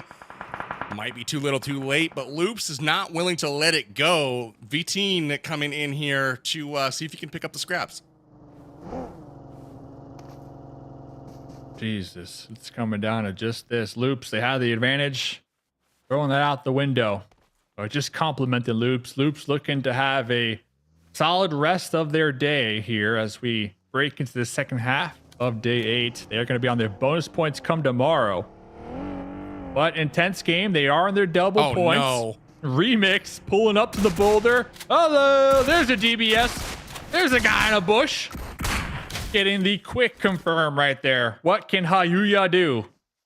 Hopefully avoid the grenade. That is going to be getting cooked to perfection. Guapo in the back line doing the same thing. IG with the numbers advantage. Rafida from the sideline getting a nice little knock right there onto Hayuya. Oh no, IG. Okay. A little quick jump shot 360 right there. Poppy Sour able to keep this one going. But Rafida pulling up with the DBS and see you later, IG. You're out of here. Oh man, that's gotta hurt. That's gotta hurt. I mean, they had Loops on the run, and even in a 2v4 situation, they're like, yeah, we're just gonna go finish this fight real quick, and they make quick work of them. So unfortunate for IG. They're out first once again, and Furia getting into the action early. Can I get a little golf clap here for Furia finally getting into it? And you know, they take down Team Queso, which is a big hitter in this lobby. So props to Furia for bouncing back and getting busy. Furia, double points. Let's go. That's 6 right there. Furia using Sandhawk, the halfway mark of their double points day, to really get back into the action. They're pretty much going to have that whole island in the west side for themselves. No other team is in the area. So if this next circle can just show them some love, maybe teams will have to force their way towards their island, and Furia could be looking at a game where they rack up some elimination points here. Time is now for Furia. It's their double points day, and there's only 3 matches remaining. They haven't done anything so far today, but there still is an opportunity for big points. Again, I mean, if you do your typical 20-point chicken dinner and 10 elims type of game, that's a 40-point boost in the standings. I mean, you pop 3 of those in a row. Ooh, baby, you're going to be moving on that leaderboard. So Furia still has time, and boy, do they have zone. Look at that. They've got the choke point controlled, and they own the entire Camp Alpha Island. We'll see if the zone goes up that way. It's about 50-50 right now, and it's like trisected by these rivers that are going through. How about the gatekeepers picking and choosing who could go through the rivers? Little boy on the high ground taking shots down range right there. Trying to get the confirm before it's stolen from X Factor here on the shorelines. Inco, the hot drop definitely not working their way. Already losing 2 of their squad mates, forcing their last 2 survivors to just play their own little individual game here. Juancho in the compound in the corner, inactive underneath the bridge, going for a swim. Yeah, hot drop in, definitely not working here on this Sandhawk game. Little nice standoff going on here between 9Z and Mythic. I wonder if they're going to choose to fight this or if they will back off. This does seem to be, you know, a bit further away than, you know, where they probably want to be from center circle. But, you know, I wouldn't be surprised if they get into each other here. This is going to be an interesting one. Who do you think has the advantage in this one between Liquid and 9Z? Liquid and 9Z. I'm going for 9Z. Traditionally, Liquid probably have the gun skills to back it up, but I did like 9Z's angles there for a second. Looks like two of them going to be popping in vehicles, looking to wrap around and directly push behind the broken wall. Send a text to Urguide, immediately just knocked out on that very slow pull-up right there. I did like 9Z's position. Okay, it's not done yet though, PB. Not done yet. Choco with the solid grenade. Okay, now it's done. It's I did done, like baby. 9Z's position. I don't know why they crossed the road there without getting an initial knock, but yeah. It's the drive-in movies, baby. We got to see what flick is on. They pulled the car up, you know, try to put their arm around Team Liquid. They're like, listen, we're not having it. And they shot him. It was that simple. It was over, just like that. Now they're a glowing green box. Maybe next time they'll think twice. I did like their position. Well, man, they chose the right side to push too. I don't know why Cardozo they went so at the far. bridge. Yeah. Yeah, exactly. I like Cardozo's angle, you know, for guarding that other side, but he had no there was no benefit to the way 9Z pushed them, and unfortunately, they just rolled right into opposing fire as we see NA on NA violence once again here. Inco getting taken apart by X Factor. That's seemingly becoming a trend right now. Havlik having himself a day right now. Havlik, standout from earlier on Miramar, continuing to power this X Factor squad. Now we take a peek at Furia, who everyone at full strength here. They own this island right now. They see Inactive go into this shack. They know he's there. Kayaski calls it out. And it looks like they may choose to just prioritize position here versus chase that elim. Yeah, it's only 1 point, but they could definitely use the point, especially on their double point stay. They can easily recognize, hey, we don't see anybody else, so there's a good indicator that there is just a solo over here. The next circle does favor them, though, so that 1-2 points probably not worth it at this point, especially with the Vicious up there on the cliff sides overlooking that angle.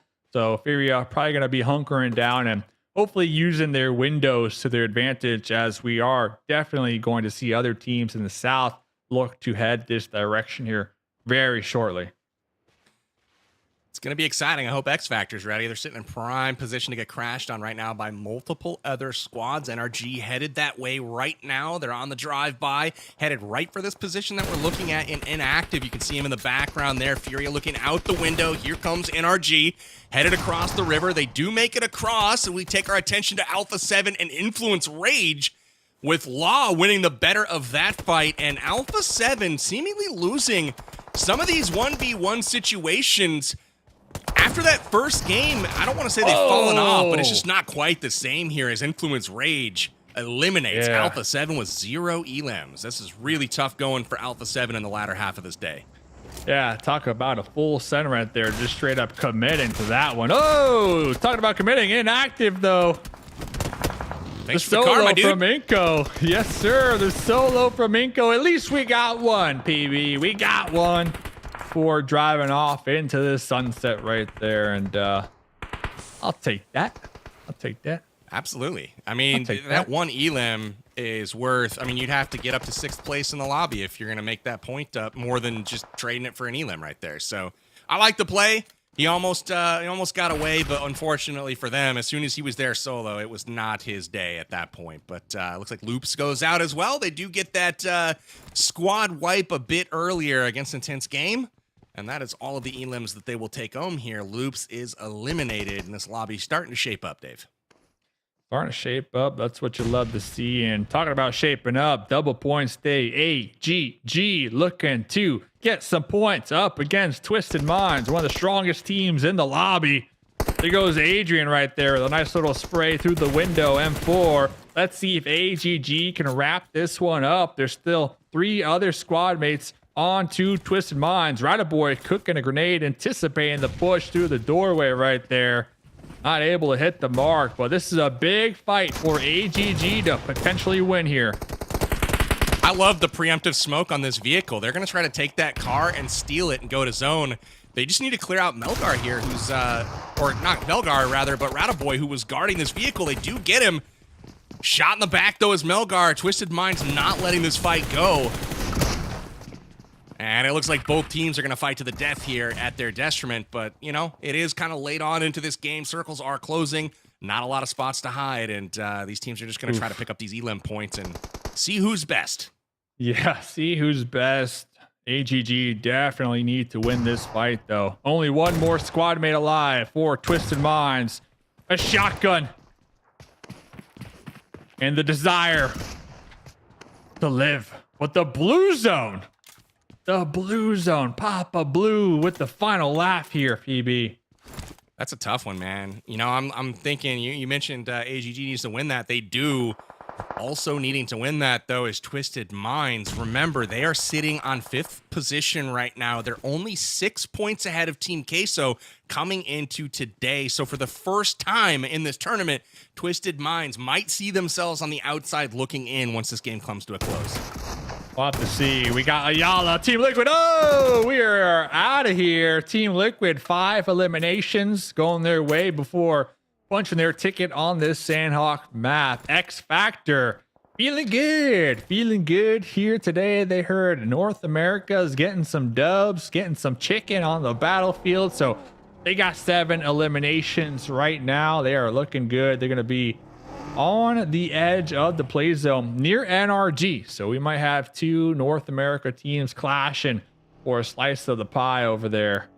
Oh, talking about a slice of the pie. Sending it. Sending it. We don't need that vehicle. Not anymore. Hey, Dave, I'm seeing something develop here. First and foremost, the zone continues to go to the northwest. That's going to favor the Vicious sitting on that high ground up there. But the Latin Kings Navy, if you don't do something with this zone, with this position, something's got to give, man. They're sitting dead center right now on this one. And we'll see if they're able to do something with it. But Influence Rage taking on VIP here on the outskirts. Influence Rage just sent it into the drink with their vehicles, and they emerge on the other side with a vengeance, going right at the likes of VIP. It's up to Myth right now as he's holding it down on this bank, and they've got one final member on the other side, and it looks like he is about to get taken out as well by the blue zone. Yeah, Myth definitely being a nice body bag here, allowing his squad mate to take some shots from the blue, but immediately spotted, tagged, and bagged. There they go. Influence Rage still surviving here on the edge. Really looking to see what Furia can do. Silence. Oh, this is what I was talking about with Vicious and Latin Kings. Look at Latin Kings' position there. They've got the compounds down there, so I'm hoping they can do something here. But if it goes to high ground, Vicious has got to have a pretty good spot here. Yeah, the Vicious, we know they are closers. They can easily close out games here. But when we're looking at teams that desperately need this win to go their way, it is the Navy SEALs without a doubt. Dead last on the overall leaderboards right now. I believe they've only acquired 11 total bonus points last time I checked here. The whole season. So it's a huge opportunity which team right was now. That? The Navy SEALs. How many bonus points have they got all season? Yeah, they're 11. Up to 13 for the whole 13. season. Okay, so this is a huge opportunity for the Navy SEALs this game. Here we go. They're already guaranteed one rank point. Yep.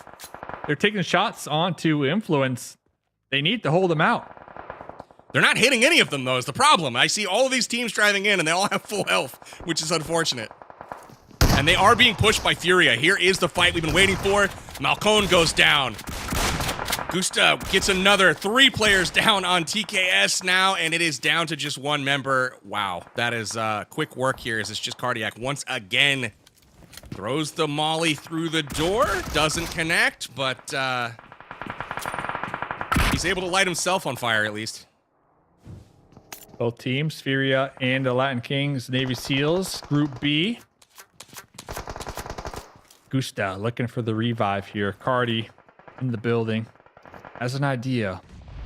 Gonna be looking for the ricochet of the grenade. Gonna be cooking it. There we go! Navy SEALs Cardi with some points in the pocket, PB. That was so clutch for them. Not only do they secure another rank position, it's another rank point for them, but also they get all of those elims from Furia in the bag. But if you're Furia, You've got to be furious. That is early exit when you had zone. You had a control of the choke point. They don't hold anyone out, and they let people just roll right on in. So they lose position here that honestly should have been theirs. They let in the Vicious. They let in X Factor, and ultimately not able to overcome the last team in the lobby in a heads-up fight. That is not the way you were hoping for it to go if you're Furia. Not at all here. Going to be 2 more games for Furia with their double points potential. Wishing them nothing but the best of luck here. May the blue zones favor the bold, as now we're going to be looking at Cardi. Feeling good at that last grenade here. Feeling good. Hey, you know what? Listen, I got the double knock, all right? I did my part if I'm Cardi. But you know what's interesting, Dave? Are you interesting? seeing X Factor again in a top 4 situation? Brother, don't cast or curse me that quickly. Holy crap. I mentioned their name and they self-nade. That was crazy. But X Factor, once again, they're in the top 4. They've got serious elims on their side here, so I'm really liking the play of X Factor today. They're absolutely crushing it. They're having themselves a day. Unfortunately for them, it's not their double points day, but, you know, they'll take it. I think any performance where they're able to close the ground on the teams ahead of them, especially when it's not double points, this is something they've got to be feeling really, really good about.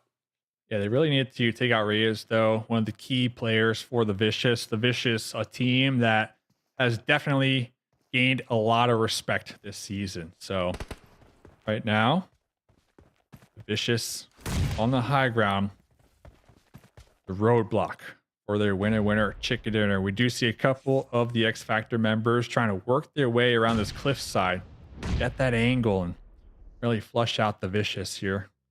But Powerbang, AGG as well. Group B, baby. We got 2 teams alive, top 4 situation. But I feel you. I am rooting for X Factor. This is looking like a good game for them. They're looking sharp today. Not only are they playing well, like FS is carrying pretty good, Baton playing a good point person.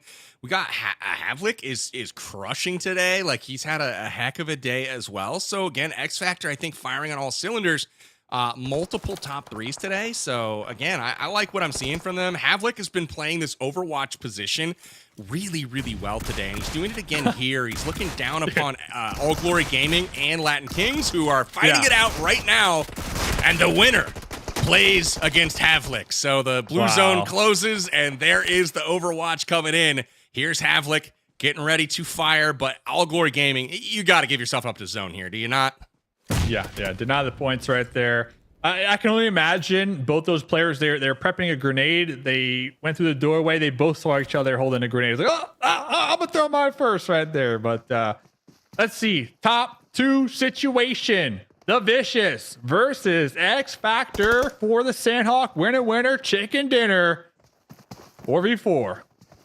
The story is the zone, though, Dave. It's out over the low ground right now. It's forcing the Vicious to have to make a play here. Nobody's been able to spot Baton yet, but not able to make the play. Knocked and finish, and X Factor loses their point person. All 3 remaining members are down on the ground at this point. It's a 3v4, but don't count them out just yet, because if the zone continues to go to ground here, they're going to have an advantage with these players having to take fall damage and fall out of the sky just like this. And now we're back to even Steven. So really nice job here from X Factor, but we'll see if the Vicious make any more mistakes like that one. David going to start raining down those nades. Yeah, definitely if I'm in this situation, I want to be at the top, right? And next circle, stage 9, it just straight up centers up here. So we might see one of the squads try to pass off their heals. Oh, no. David was able to scale down. Took a lot of damage, but sneaking his way right there. Getting the last it's advantage XF, though. XF has the zone right now. They can outlast, and blue zone will be... Oh, he's got no meds. Absolutely no meds. Go for the hero play right there. Throws in from the high ground. M4 lean peek, BB. And X Factor puts another winner. Chicken dinner in Vicious's bag. So, you know, it's all good. We love to see it here.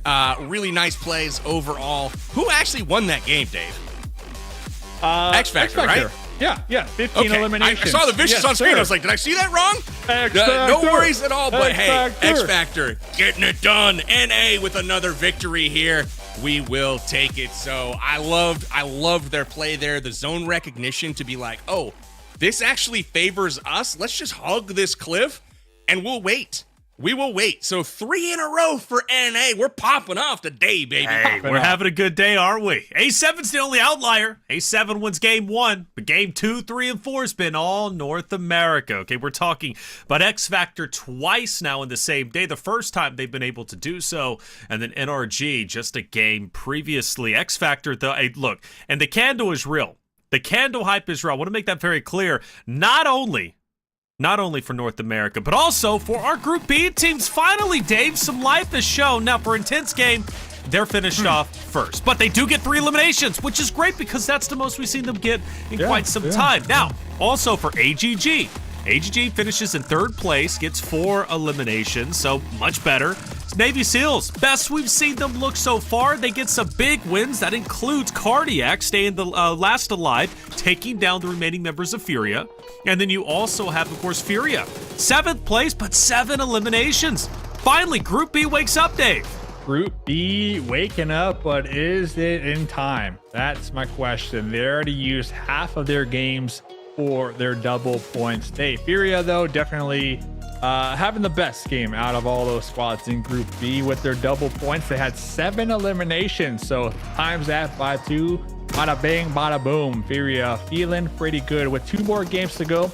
Hopefully they can continue the momentum when it comes to these eliminations. They can definitely use it, and then they'll be back in the conversation of that team like almost in top 5. They're right on the cutoff. They're right on the cusp.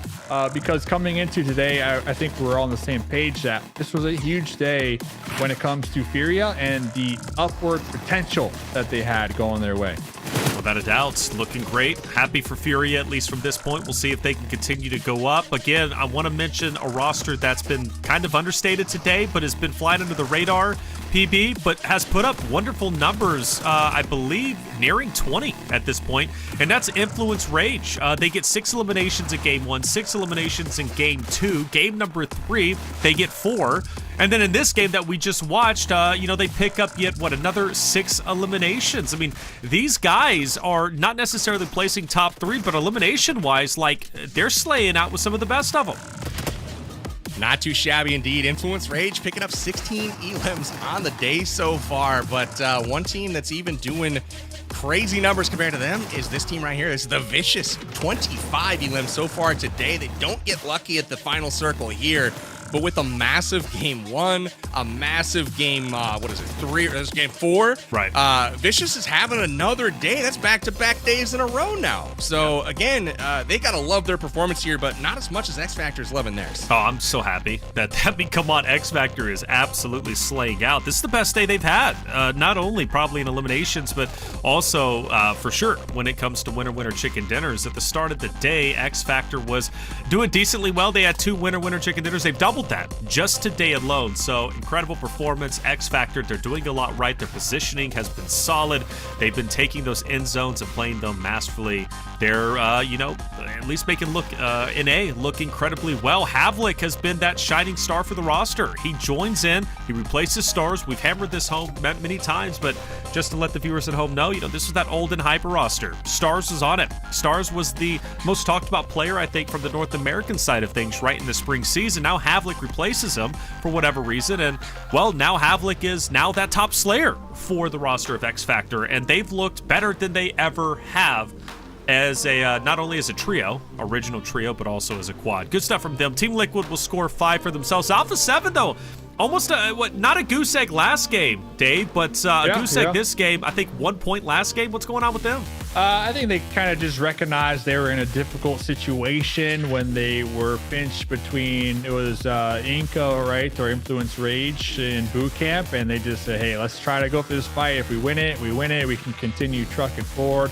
Unfortunate, they got picked apart from multiple angles, and the play zones, they were difficult as well. They continued to favor the west side, which we saw there were already multiple teams set up on that west side, right? So if you're any of these teams on the east, the rotation is just extremely difficult. All the odds are stacked against you essentially, and we saw right there prime examples from a couple of teams who had to rotate to that west island, right? So I give it to Alpha7 for at least attempting to go for the fight, attempting to get some elimination points, because they knew the cards were just stacked against them with these circle shifts.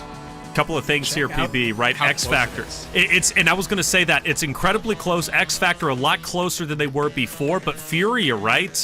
Furia has moved up to 6th place just like that. So 363 to 366.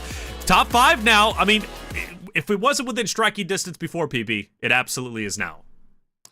Certainly. I mean, when we look at the overalls at this point, X Factor's just 24 points now off the cutoff. They've closed so much ground. Remember, they were 50 points back just a game ago. And just like that, you know, they've cut that more than in half.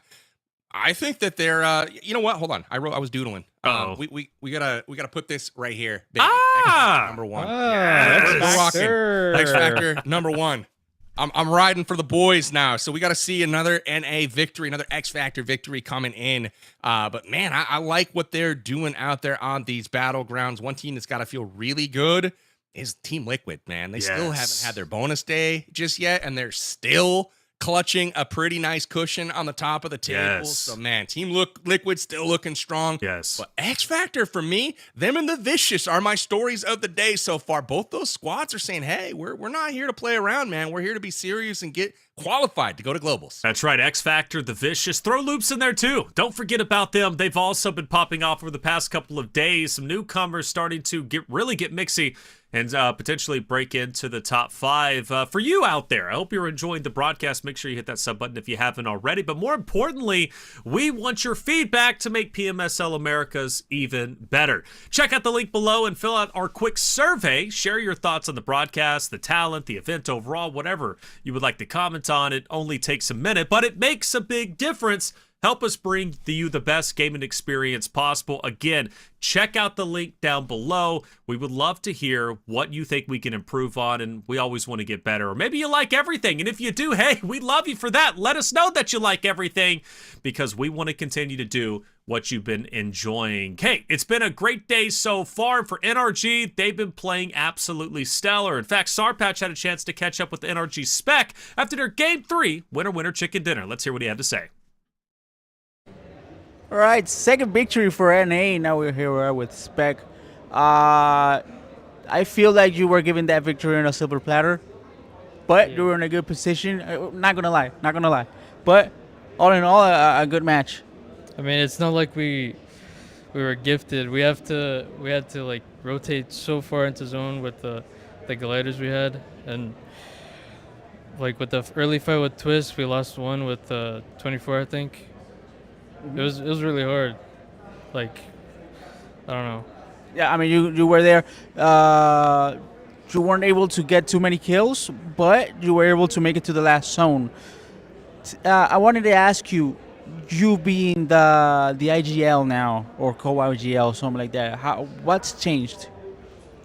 I mean, for my role, a lot of things have changed, because I'm the last one to, you know, like make the call, like shot call and stuff. So it's been difficult for me, but I'm learning. It's and also Fade is also helping, so it's not like I'm alone. For sure. Well, it went good on this one. Congratulations. Let's go, Nate. Turn on the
Welcome back, everyone, to the 2024 PMSL Americas Fall Season Day 8. I'm your host, Taylor Reflections Noble, and we've seen 4 wonderful games. 3 of the 4 have been won by North America, and of course, I'm talking about NRG and then X Factor twice, not in a row, but at least 2 times today. They're having one of the best days they've had yet. They've managed to take their wins from 2 total collectively over the past 7 completed days of competition to now 4. How high can they continue to go? 2 more games remain, and it's not out of the question to say X Factor might be able to win the next 2. Let's bring in our casters. Of course, I'm talking about PB and Mustache Dave. I'm excited for this. We got 2 more games left. Group B is finally showing life. NA is looking like they want to be on top. We have some movement on the front standings. And PB, Furia, for the first time today, has jumped out of 7th place up to 6th. They are 3 points away from breaking into top 5. It's not too far-fetched to say they're going to be able to do it. It is their double points day after all. I have no faith, Taylor. Have faith. The candle's lit. Have faith. I keep telling you. No, Furia. I'm talking Furia. There's no candle for Furia, is there? Yes, it was for Group B. Or those NA? We just grouped in NA in the conversation. It was for Group B. I thought it was for NA, the Fair candle. enough. I thought those were NA. You guys don't listen. exactly. It was for Group B, but fine. Dude, that candle's not been working then, bro. I mean, one of the wicks was for NA. One of the wicks was then for NA. Okay, one of the wicks. But the other 2 was for Furia and whoever else wanted to take it from Group B. Okay. And here Whatever I thought you say, the candles were working. Right? Yeah. Like 3 Yeah, victories I was like for on NA it, like, today. I was blaming the candles, and here we go. It wasn't Here the we candles How am I the the whole bad time, guy? but learning about the overall rankings, though, again, Liquid in a good spot here. The teams with Group C's and D's next to their name, but they're still sitting next to a top 5 position. That is really good because they have not yet had their double points down. I'm talking about Liquid, Alpha7, and Twisted Minds. Sitting real pretty, those teams are. And if we take a peek at this second page here, again, big gaps starting to develop here. Loops, I think, on the kind of the far end of something that's feasible at this point to kind of claw back into it. So they'll be putting forth their best effort here. But other than that, to see 2 Group B teams still on the bottom, that's tough, man. Yeah. That's real tough. Well, Loops' effort right now is just to get as many points as possible today. Naturally, that's the goal for every team. I know that sounds deep, but it's really not. But for Loops, they do have double points tomorrow. So that's the big thing for them. For AGG, they move up, and Navy will also move up as well. But yeah, the story, 1 wick for NA. There you go. And you pick it. Is it the left one, right one, the top one? It looks like we got a pseudo wick lighting itself up through the reflection onto the top left. We've got, you know what I'm calling it? We got 4 wicks on that, okay? 4 lights. One of them can be for NA. Are we happy now? We satisfied, Dave? No. It's all NA or nothing at all, man. All right? Yeah. Blow out the candle. I don't even care about it no more. If it's a Group B candle, blow it out. It's not working, man. It's a done deal. If it's not a North America, USA candle, get it out of here, man. Get it out of here. Can you try to blow it out from there? Thank you. I was going to say, I want to see the lung capacity on this guy. If you could blow it out from there, then we're doing a UC giveaway. There you go. Okay, one more chance. No UC giveaway. Oh, man. Oh, man, those candles must be in John because they are standing strong right there. I'm lightheaded. Off all breath from range. But, Taylor, I'm hearing that we're getting ready for game, man. Let's go to game because I need to catch my breath, man. Prediction, X Factor, they're on top, and I want to see them win again. Dude, that is a lot of wind that you have to expel to blow out those wicks. That Woodwick candle's putting in some work, my boys. All right, here it is. Game number 5. 2 more games remaining. We hop back into Miramar. Let's not forget, last time we were on Miramar, X Factor did take the win in a pretty convincing fashion. Can they repeat the process? I think they will. They're my prediction. They're going for 3 today. Let's see if they can earn it. Without further ado, PB, Mustache Dave, take it away. Like the sign says, vamos! We are headed to game number 5 of the day. It is day 8 here in the PUBG Mobile Super League America's Fall Tournament here. I'm with Mustache Dave, and we are so excited to watch Group B try to do the thing to get into that top 5. Furia still on the plane right now, and this is their time to shine. They had a decent game last game, but unfortunately things fell a bit short for them. They got a chance to make up for it here, Dave, on Miramar. Only 3 points. Only 3 points behind Twisted Minds in that 5th place spot. Twisted Minds have been having a pretty pretty quiet game, all things, pretty quiet day, all things considered. So Furia could 1000% break that top 5 come today. 2 more games to go. Last game, they had 7 eliminations, so that's going to be 14 points if they can kind of continue on with their aggression here on this Miramar game. Furia, top 5, it could be done, PB. It could be done. A Group B team could actually show up here today and put in some work. Looking forward to seeing it. We got a nice central circle right now, not hard shifted in any particular direction. So this is gotta feel nice for all these teams.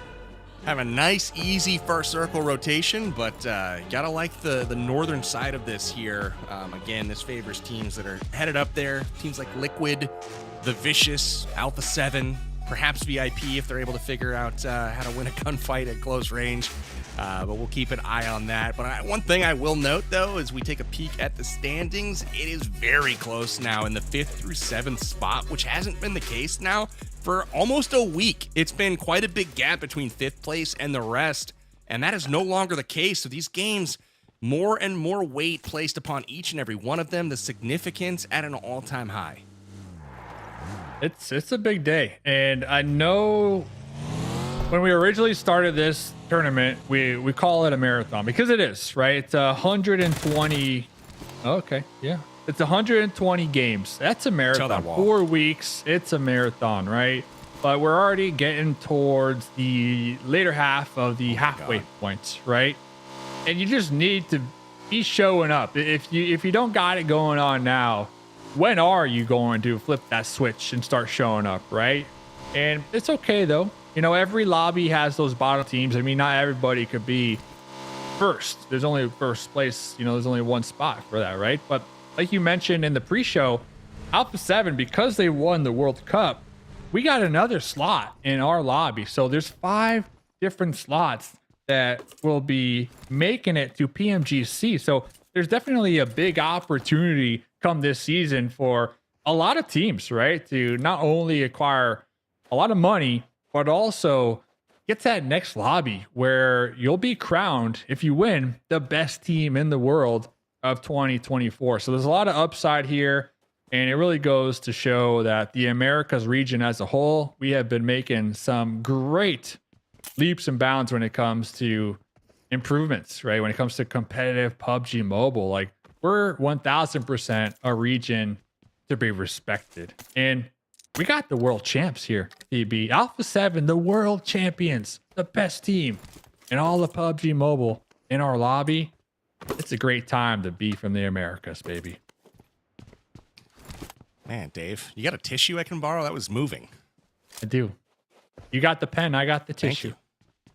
Thank you. No, I appreciate that. That was so. I mean, I know we've been, and I know we've been harsh on IG, on the Navy SEALs. I mean, at the end of the day, they had to qualify to get here, right? So they're still a really high caliber team. If you were to put me on a TDM match, I'll probably win, but it's okay. You know, they still had to qualify to get here. Is my point, right? So they put in a lot of hard work, and if they can't succeed this season, well, you guess what? There's a next season and a season after that. So don't give up. Don't give up, PB. Absolutely. Wise words here from old Dave. Dave with the mustache and Colgoat. Needs to hit them driving lessons, that's for sure. TQ on the rotation early on in this one. No action just yet here on Miramar with these central zones. Oftentimes, the map's big enough to let teams just kind of, you know, loot up, find a good position, rotate in without too much drama. And we are seeing very little drama thus far on this map, but Team Queso taking some awkward routes with the vehicles. Doing a little off-roading here in this one as we take our attention over to Inco. Check and see how their loot's going on here. A couple level 2 pieces of gear. Got a rifle at least, so things aren't looking too bad here for old Ninabete and Juancho. Looks like, trying to look at the scores on that right-hand side. TQ, I feel like TQ got bumped out of 5th, and they've just been, like, on the edge, outside looking in. And granted, they haven't had their bonus day just yet, but I feel like they could string some stuff together because they've got Colgoat, right? That's the top dog in the lobby right now in Elims. Actually, I think he might have gotten taken over just today by Revo, but still, Cold Goat has been historically leading this entire tournament, and TQ trying to ride those coattails a bit. Team Queso, week 1, they came out strong. They're still top 7. Still top 7. They had what was it, last Miramar? Yeah, last Miramar, second place up against X Factor with 7 eliminations. So definitely a strong team comes Miramar time. Team Queso, though, let me ask you this. Team Queso, it's the last day of the tournament. Are they top 5, PB, in your eyes? Team Queso, are they top 5? As of this moment, I'm going to say yes. I'm going to put them in the number 5 spot. Who do they bump out then? Vicious? At this point, I got to say Twisted Minds has been trending the wrong direction while the Vicious has been trending upwards. You know, obviously we'll see how that continues to wrap up, but the Vicious is you know, granted they've had their double points day already this week, but they are continuing to shine today. Been a very standout group. I believe they lead the overall lobby today in damage again. Again, the Vicious, not a team to take lightly. Yeah, listen, we talk about teams trying to improve week after week. The Vicious, without a doubt, you can tell the 2 days off, they put in a lot of work, did a lot of VOD review, a lot of team exercises, and they came prepared come week 2, without a doubt. One of the most successful teams, like you mentioned, this week when it comes to just improvements. And that's all you can ask for. It's all about week 1, laying down those fundamentals. I was saying it all week. Week 1, fundamentals, laying the foundation. It's a marathon. Week 2, it's about bringing it together. The sauce, you know, all the ingredients. And then week 4 is about closing it out, keeping your eye on the prize. So definitely agree with you. The Vicious, a top contender without a doubt. Twisted Minds, you called it, trending downwards. Twisted Minds, though, have a ton of experience when it comes to competitive. Last PMSL, they were known as the Death Wolves. They finished 4th place. Then we saw them at the World Cup. They finished 13th overall in the whole world. So you'd hope they could... yeah, it's really good. You would hope they can qualify, but there just might be other teams that are just a little hungrier here this season, PB. What is that circle? Zone. What the heck? Where's it going? Way off the rails. We are up by water treatment. There's only 2 teams in the circle right now. One of those is Alpha7. The other is Team Liquid. So this is going to be really interesting as everyone heading north right now, trying to get their position. But with Liquid and Alpha7, I mean, these are the teams that you really can't let get that position on you. No one's coming in from this northern side, so this is going to be really interesting to see how this game shakes out. You're going to see probably the X Factors and the Influence Rage wrap on each side of those circles and take that northern spot. We'll see if they're able to do that successfully. Chase is on David here too. Yeah, I thought David was driving backwards, but here it is. David trying to survive, trying to dodge, trying to get between the hay bale, not able to do so, but the squad mates, his teammates, able to provide some support. Now here comes the pull-up. The Vicious looking to defend their teammate. You can see Demenor and Reyes here. Reyes and Demenor are the 2 top elim getters in the entire lobby today, and they continue to add to their total with each player picking up another elim. Reyes does go down. The third party coming in strong from Intense Game. Ooh. We'll see how this one goes. They swing around back with Guapo and Poppy Sour on the offensive. Just like that. Intense Game. Clocking in. Oh, another Match one? number 5 here, PB. Game number 5, Intense Game. They were in Hacienda del Patron. They saw the potential to third party. They made the heads up play to get aggressive. They got some eliminations, and now they are getting on out of there. Poppy Sour spent a little bit too much time looting these crates. Might be getting pinched over here from the Loop squad. Missing the call to retreat from his teammates. We're able to get 3 eliminations. He didn't have a lot of time there, man. He got in, got that finish on the squad before them, and a Loops immediately from the hillside just popped his teammate and did some damage to him. He tried to heal up, and Neilzada immediately takes the flank here. Poppy Sour is trapped. You can see Loops surrounding him on 3 sides. The rest of Intense Game has backed off. But Vitin here on the front hillside, he knows exactly where the teammates are. This is really tough for Intense Game. I don't know that there's any way to save Poppy Sour unless they can hit, like, you know, some miracle play here. Yeah, yeah. They could just possibly recognize where the Loops players, where their positions are, and then focus on one of these squad mates at a time. Whoa, that's going flying. So, it still works. It still runs. Okay, I respect that. So reliable. All reliable. Is going to be smoking, but still surviving here. Going to be trying to group back up with their teammates. Next circle goes up too. So Intense Game, Poppy Sour might just catch a break because now Loops need to look to reposition in the new zone. So Poppy Sour going to be able to survive and group back up with his teammates because now Loops are prioritizing the new circle, PB.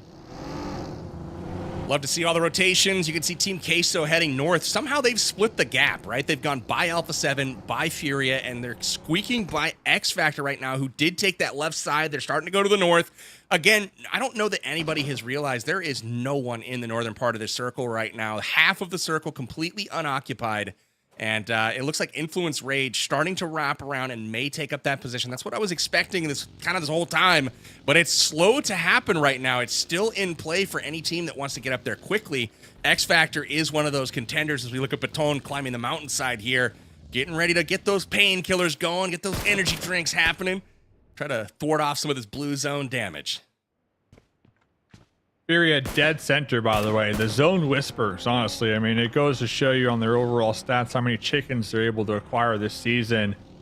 They're going to be as center as you can get here on this new circle shift. And you were talking about it, Team Liquid. Looks like they're going to be trying to group back up with Cardozan, who is a little north of the Furia centralized compound. Over here, Alpha7. Going to be grouping up on the hilltops over here. So everybody just trying to find a foothold for the time being and hunker down and see where the next circle takes us. Over here on the edge, though, on the east side, you got the Navy SEALs setting up for a gatekeep up against NRG. NRG trying to thread the needle between the Navy SEALs and up to the north, Influence Rage. What do you think the odds are, Dave, of the Latin Kings Navy getting eviscerated once again and Cardi being the last person alive? It seems like that's the trend. Every team needs that one player to be the insurance policy. Try to survive, try to get those placement points.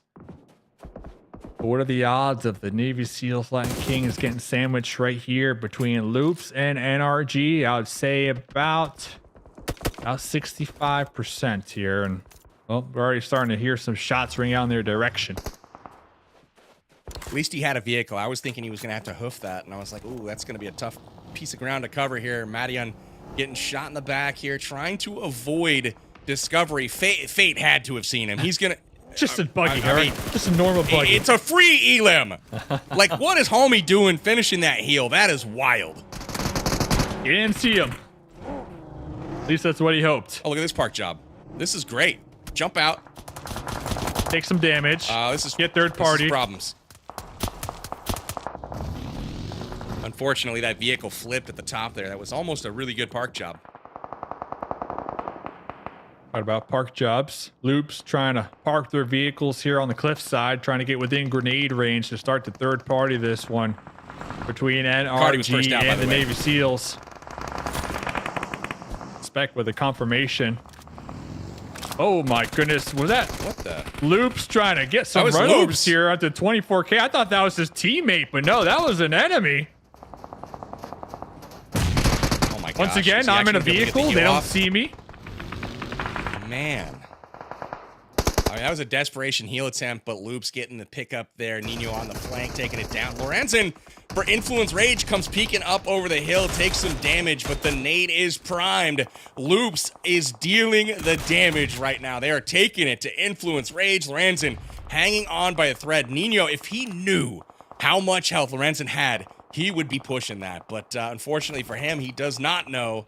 And Loops will settle for a reposition here, trying to get those angles onto Influence Rage. And now they've got VIP nipping at their heels. That's one thing I can say about VIP today is they have been really good with their timing and third-partying fights. So shout out to VIP for really being proactive here today. Love to see those improvements from a team But over here, X Factor, see ya. See ya.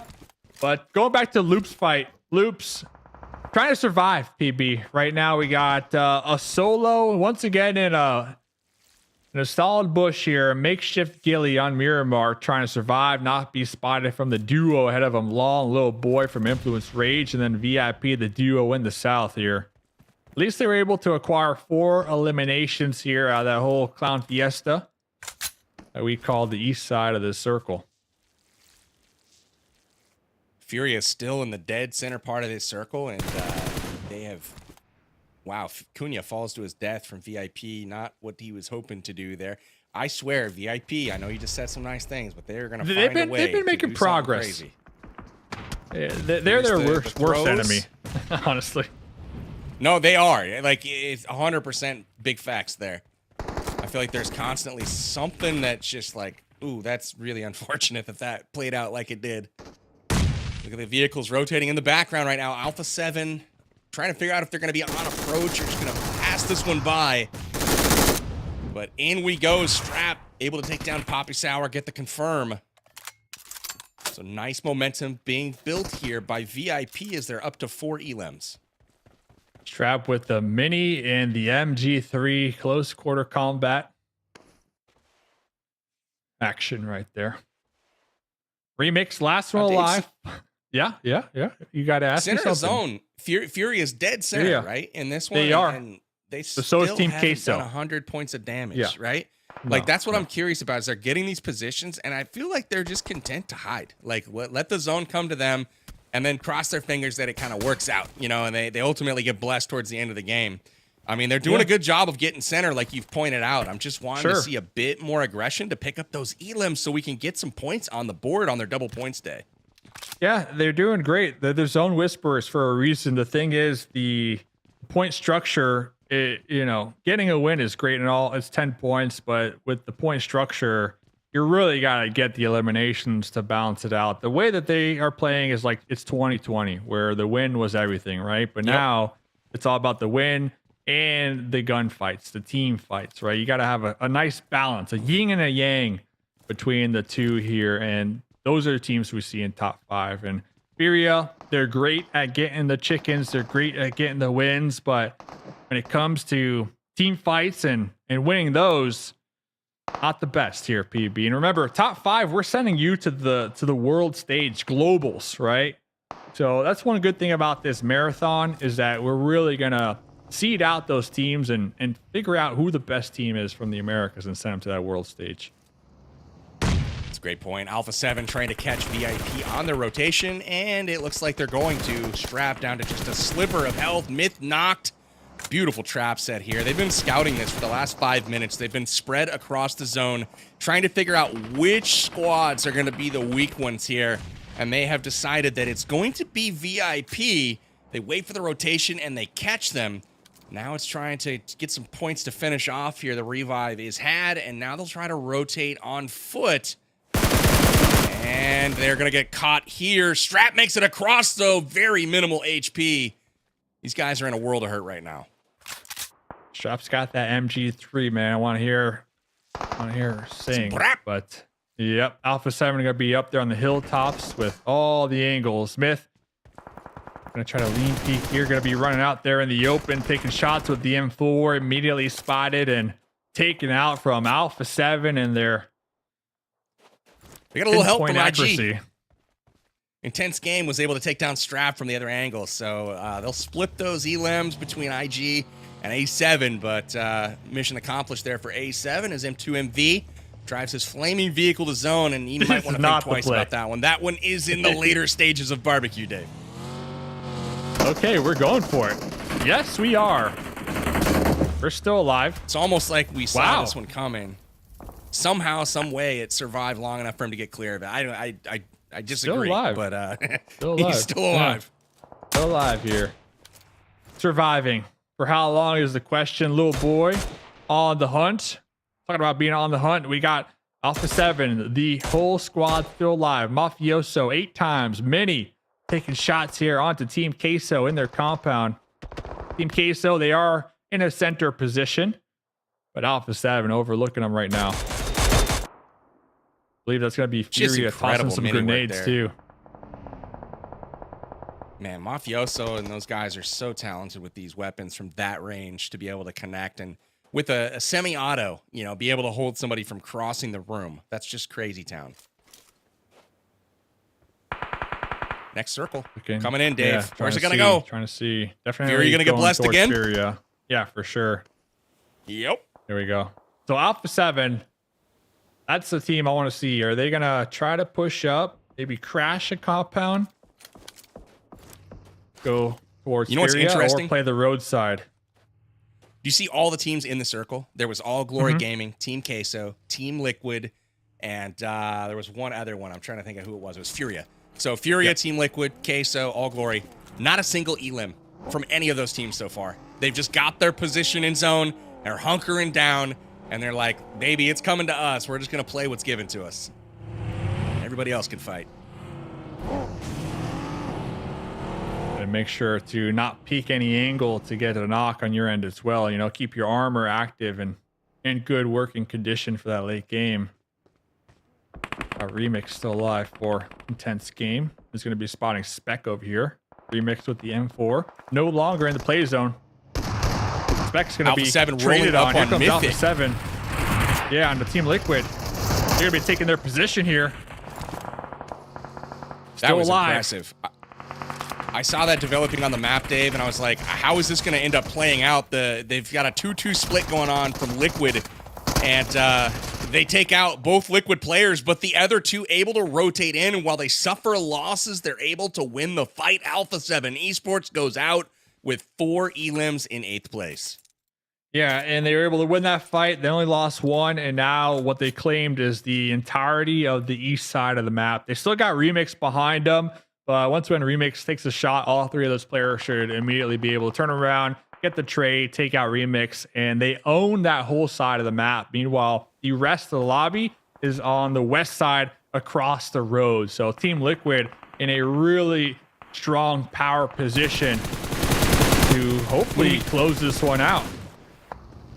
He just went down. I was just going to ask if we could get a perspective from Intense Game. There was a solo ratting out right behind Liquid, but he just got eliminated. So now Liquid truly does control the whole eastern half of the circle, and it's really starting to pop off over here by 9Z. Look at the firepower coming out. That was Furia, Team Queso, and All Glory Gaming. Their whole squad's raining in shots. I can't imagine that Pedrinho's been under a more stressful situation than that. Yeah. Choco is trying to get some shots over here immediately. Like you said, getting peppered by not 1, not 2, but 3 different teams. This is what happens when you're in a compound the whole game. You're at the late game and you're like, hey, we have no eliminations. You see something move, the entire team just lets a clip ring. That's what happens when you're that passive. Here's your replay, That's BB, crazy. of Remix. Here's the replay of taking a peek at Remix. Intense Game, sneaking in and ultimately caught out Team Queso from a mile away, spotting him, just ratting that out, and he'll be eliminated here. But, you know, I will say that is a lot of firepower. You can hear all of those rifles in kind of a harmony here. But we've got Furia in one compound, TQ in another, and we got TL across the road kind of controlling the open ground here. And then All Glory Gaming just has their fingers and toes crossed over there behind that broken wall. That is pretty much the sum of it here. We got Inco on the far side as well. They are going to be in trouble here, but one thing I do notice is even at this stage in the game, Group B, Furia, they still don't have a single elim. They need to pick it up and start putting pressure on these other teams. Yeah, Furia, Group B, AGG, Group B. So we got 2 Group B squads still alive, top 6 situation. If you get taken out here in 6th place, that's only 2 placement points. So definitely agree with you. Some eliminations can definitely help. As Team Liquid still going to be right there on the edge of the new play zone. They got some hills to work with to provide some cover. Meanwhile, Team Queso, Furia, still safe in their compounds. Well, Cinetex is going to go out here. It's just a matter of when. Will he choose to try to get an elim, or will he just lay it down? It looks like he's go for right here. Ruin Team Liquid's day. Oh, he's gonna get shot. Nope. Yeah. Oh, play zone takes him down. I thought, man, if Liquid sees him, 1 bullet's all it's going to take. But out to play zone. 9Z goes, and they will exit this game. No elims in the top 6. Ooh, you could just barely see the hands of Cardozo and Chief out there in the distance. Inco trying to throw some shots their way. Now going to be alerted of the potential backstab potential from AGG down below them. But look at this. Cardozo sending it across the road in the vehicle up close to Inco within grenade range now. Yeah, they certainly saw him. Nades are out in force. Cardozo might get lit up here. We'll see. I like the idea, though, because none of the other teams actually have any sight lines on the foot of this hill here from Cardozo. So he's got kind of an isolated fight, which is what Team Liquid is so good at creating. With all of this other mess that's going on to the left of them, they're able to focus on the squad at hand right in front of them. Granted, they don't have the odds, they don't have the numbers, but in a top 5 situation, you don't always get the benefit of having that tactical advantage.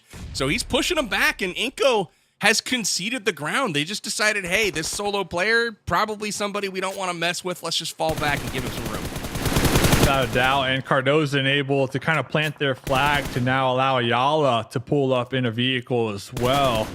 Right beneath them, Chief still in the back lines, providing the cover fire for his 2 teammates to have some room to work with, get within grenade range, get some damage on the board. But now look at this, Inco overextending, exposing themselves just a little too much. Going to be getting shot up and pieced up from Team Queso, looking to get a piece of the action themselves. This is really reminiscent of Game 1 today with the Vicious making that final push up the hill on Erangel. This is how it's done. Take a note here from Team Liquid. 1 player establishes the beachhead, and the others join them with 1 player in the rear, providing that overwatch, and all 3 are able to safely get to that embankment to safety, and now they're able to push as a team. Granted, they are getting a little bit of third-party support here from Team Queso, but really, really well done here from Team Liquid. Doesn't mean they'll win the fight, but they've certainly given themselves a chance. Yeah, it's going to be a big fight up there in the north, and now they're going to catch a break as well because Furia are going to be pushing Team Queso, calling all the Team Queso guns to focus on the crashes right there. And Furia not able to even cross the road there, immediately taken out with a little bit of assistance from AGG. But here comes Team Queso trying to defend their warehouse, not up against 1, but 2 different teams as Big Milo, I'm on fire. Gonna be able to vault through the window, hopefully get a heal up right now, PB.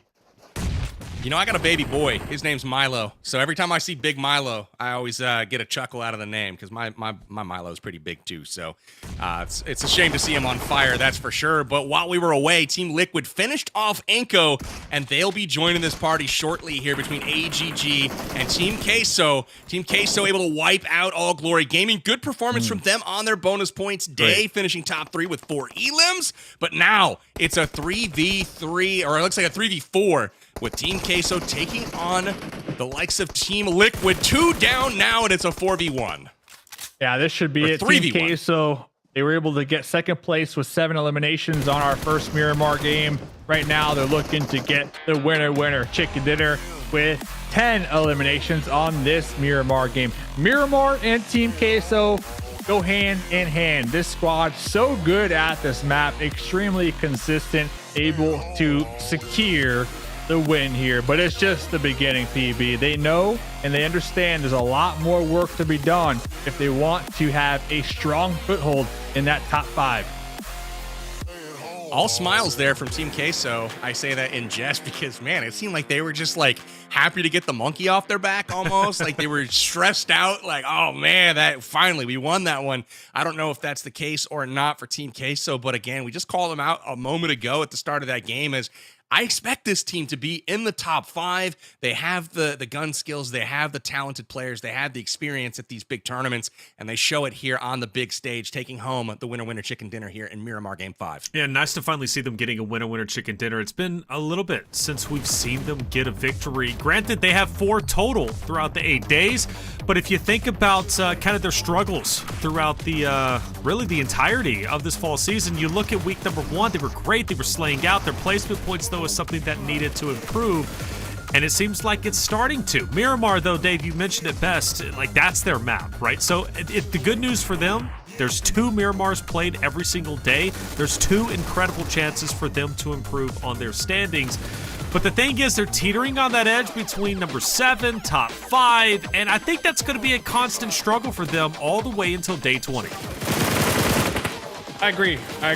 But at the end of the day, teetering on the edge or not, top 5 is all you need. And Team Queso, hopefully after this win, are able to get that top 5 position. Team Queso, 10 eliminations this game. They did a great job at the end right there of defending that warehouse. They immediately took care of Furia and then turned their attention to AGG, getting it done really quick, not really allowing that window for Team Liquid to push the side of the warehouse. I mean, that's exactly what Team Liquid were trying to do. They were trying to use this window to catch Team Queso off guard from behind, but Team Queso were just on the ball with their warehouse defend right here.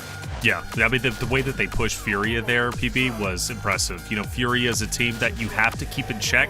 If you don't, they can make an impact. I understand we've been frustrated with their performance, but Team Queso realized in that moment, if we don't push them, this warehouse fight isn't going to be ours. Team Liquid's also at our back, so I like the fact that they took priority, and because of that very reason, that's where they were able to secure a victory with 10 eliminations. Absolutely. I mean, the pace at which Furia dropped there towards the end, it was just like 1, 2, 3, 4, squad wipe. That was all they said. And Team Queso picking up a nice dub here. You can see them on top of this leaderboard. I'm sure they are very, very happy to take home the win here. 20 points total. And remember, they were just outside the top 5 cutoff here. So those 20 points combined with Furia getting 0 elims, combined with a low placement from Twisted Minds. Yeah, Queso's got to like their shot to be jumping back into that top 5 here. But let's take a peek at the second page of these rankings and take a look at where some of these other squads that are towards the top. I'm looking at Vicious, X Factor, Loops, Influence, Rage, all of these teams, Twisted Minds down there. They're all given a bit of daylight for one of these other teams to make their name. And this tournament, I've never seen a tournament quite like this one. It's been so consistent from the top teams that you have to take advantage on matches like this where they don't perform. Well, Influence, Rage, again, little consistencies there. When we talk about their placements, they're placing outside of top 5 more often than not. However, they're averaging 6 eliminations, 4 eliminations per game all day today, and I've been a big advocate of the fact that they've been flying under the radar, and I think they definitely have, but they're still up there in second place, and come their bonus points day once again, I think they can finally overtake Team Liquid. TL is just a little bit too consistent now, though, especially on days where they're not on bonus points. I couldn't even imagine them tomorrow. But good news for Team Queso. Dave, they finally jump up right there, back in the top 5 conversation. But once again, I will highlight the fact that I do strongly feel it's going to be a consistent talking point. Team Queso, top 5, outside top 5. Yeah. Back in top 5, right? I agree. I mean, we're looking at the teams next to them. Furia, I don't see them breaking top 5. Yes, they're a good team. Again, the wins, like we have been talking about, yes, they're good at picking those spots and getting good placement points, but they just crumble when it comes team fights, and their split-second decision-making just isn't there. So being top 5 is going to be a challenge. Twisted Minds, they're either hot or cold today, extremely cold, so they are just slipping and sliding down the overall leaderboard. So Team Queso, they're a top 5 team, fellas. They are a top 5 team, right? They got it all. They are a well-rounded team. So I'm happy that they were able to get this win. I'm happy for AGG too. They jump up to 10th place, just quickly calculated. They are 92 points away, though, however, from breaking in the top 5. But at least they've made the most out of, I think, every team, PB, in Group B, right? They've had the most success out of everyone, and which is surprising, again, because you think about Furia. But as far as Intense Game Navy go, they're going to continue to jump back and forth. But again, the big story, AGG. As far as Group B goes, I think they're the team that has the best chance to potentially break into top 5 outside of Furia, who's already there. Yeah, I don't know, man. I don't have high hopes for Group B. I'm looking at these other squads, and like when we look at the top, 8, that first page essentially, and we're kind of, speculating, hey, is Fury going to be able to make it in? I don't know, man, because Team Queso is still ahead of them. Their bonus day is tomorrow. So even if Fury is, by some miracle, able to, squeak over them by a point or two in this last game of the day, that will all be negated in the first or second match tomorrow because Team Queso has their bonus day coming up next, and also Twisted Minds is in Group D. Their bonus day will be coming up in 2 days. So again, while Furia, hey, they might be in the mix for the last game of today, that's one of those stories that will be very, very short-lived. Yeah, well said. Twisted Minds, a scary team that can definitely impact the top 3 conversation as far as I'm concerned. I do wonder about Team Queso. On their bonus points last week, they definitely underperformed. But this week could be quite different, and we're going to have to wait and see, right? Because obviously they're coming up tomorrow when it comes from Group C. Well, there it is. 5 games down and 1 more to go. Aaron Gale has been special all day today. And the reason why is because of those zones. And even going back to yesterday with the bridge zone, it was chef's kiss. Absolute perfection. The way that it kept collapsing down into center. X Factor, though, has been really the shining stars of the day. And luckily, Sarpatch had a chance to catch Baton to ask him, what do we owe the success for today? How did you manage to get 2 winner-winner chicken dinners? Well, let's see what Baton had to say. All right, guys, here we are with Baton after another victory for you guys today. Congratulations. Tell me about that end part, because it was... I mean, you had the advantage there a bit. They had to drop from up top. How do you feel about it? It was hard zone for us and hard game. We did a good rotation and across the bridge, and then we pushed the hill. Zone shift to the hill, and they had advantage on us. But the last zone come back to us, and we had advantage on them because they need to jump from the top, and we just killed them. I don't want to...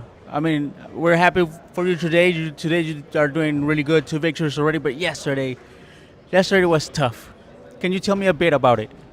Yes, because we had like a problem with our map control, but I think we fixed it, and we should play more better. We still have a chance. We're still really close there, so it's not bad. It's been a good day for NA.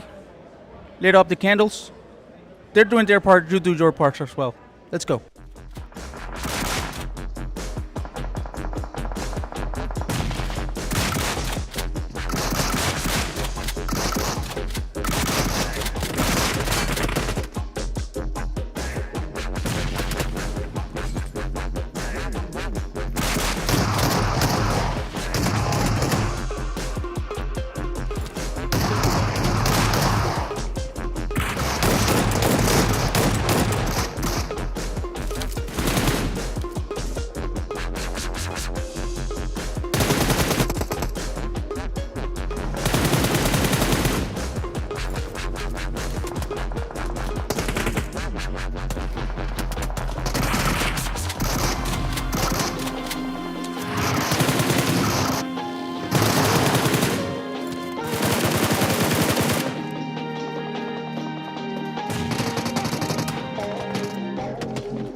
Everyone, we have a development. Sarpatch is a believer in the candle for North America. Baton has no idea what's happening. He looks very confused, but you know what? He's going to catch on because, hey, that candle is powerful. Sarpatch, happy you brought that in. We got the one in the back. He's got the one in the venue.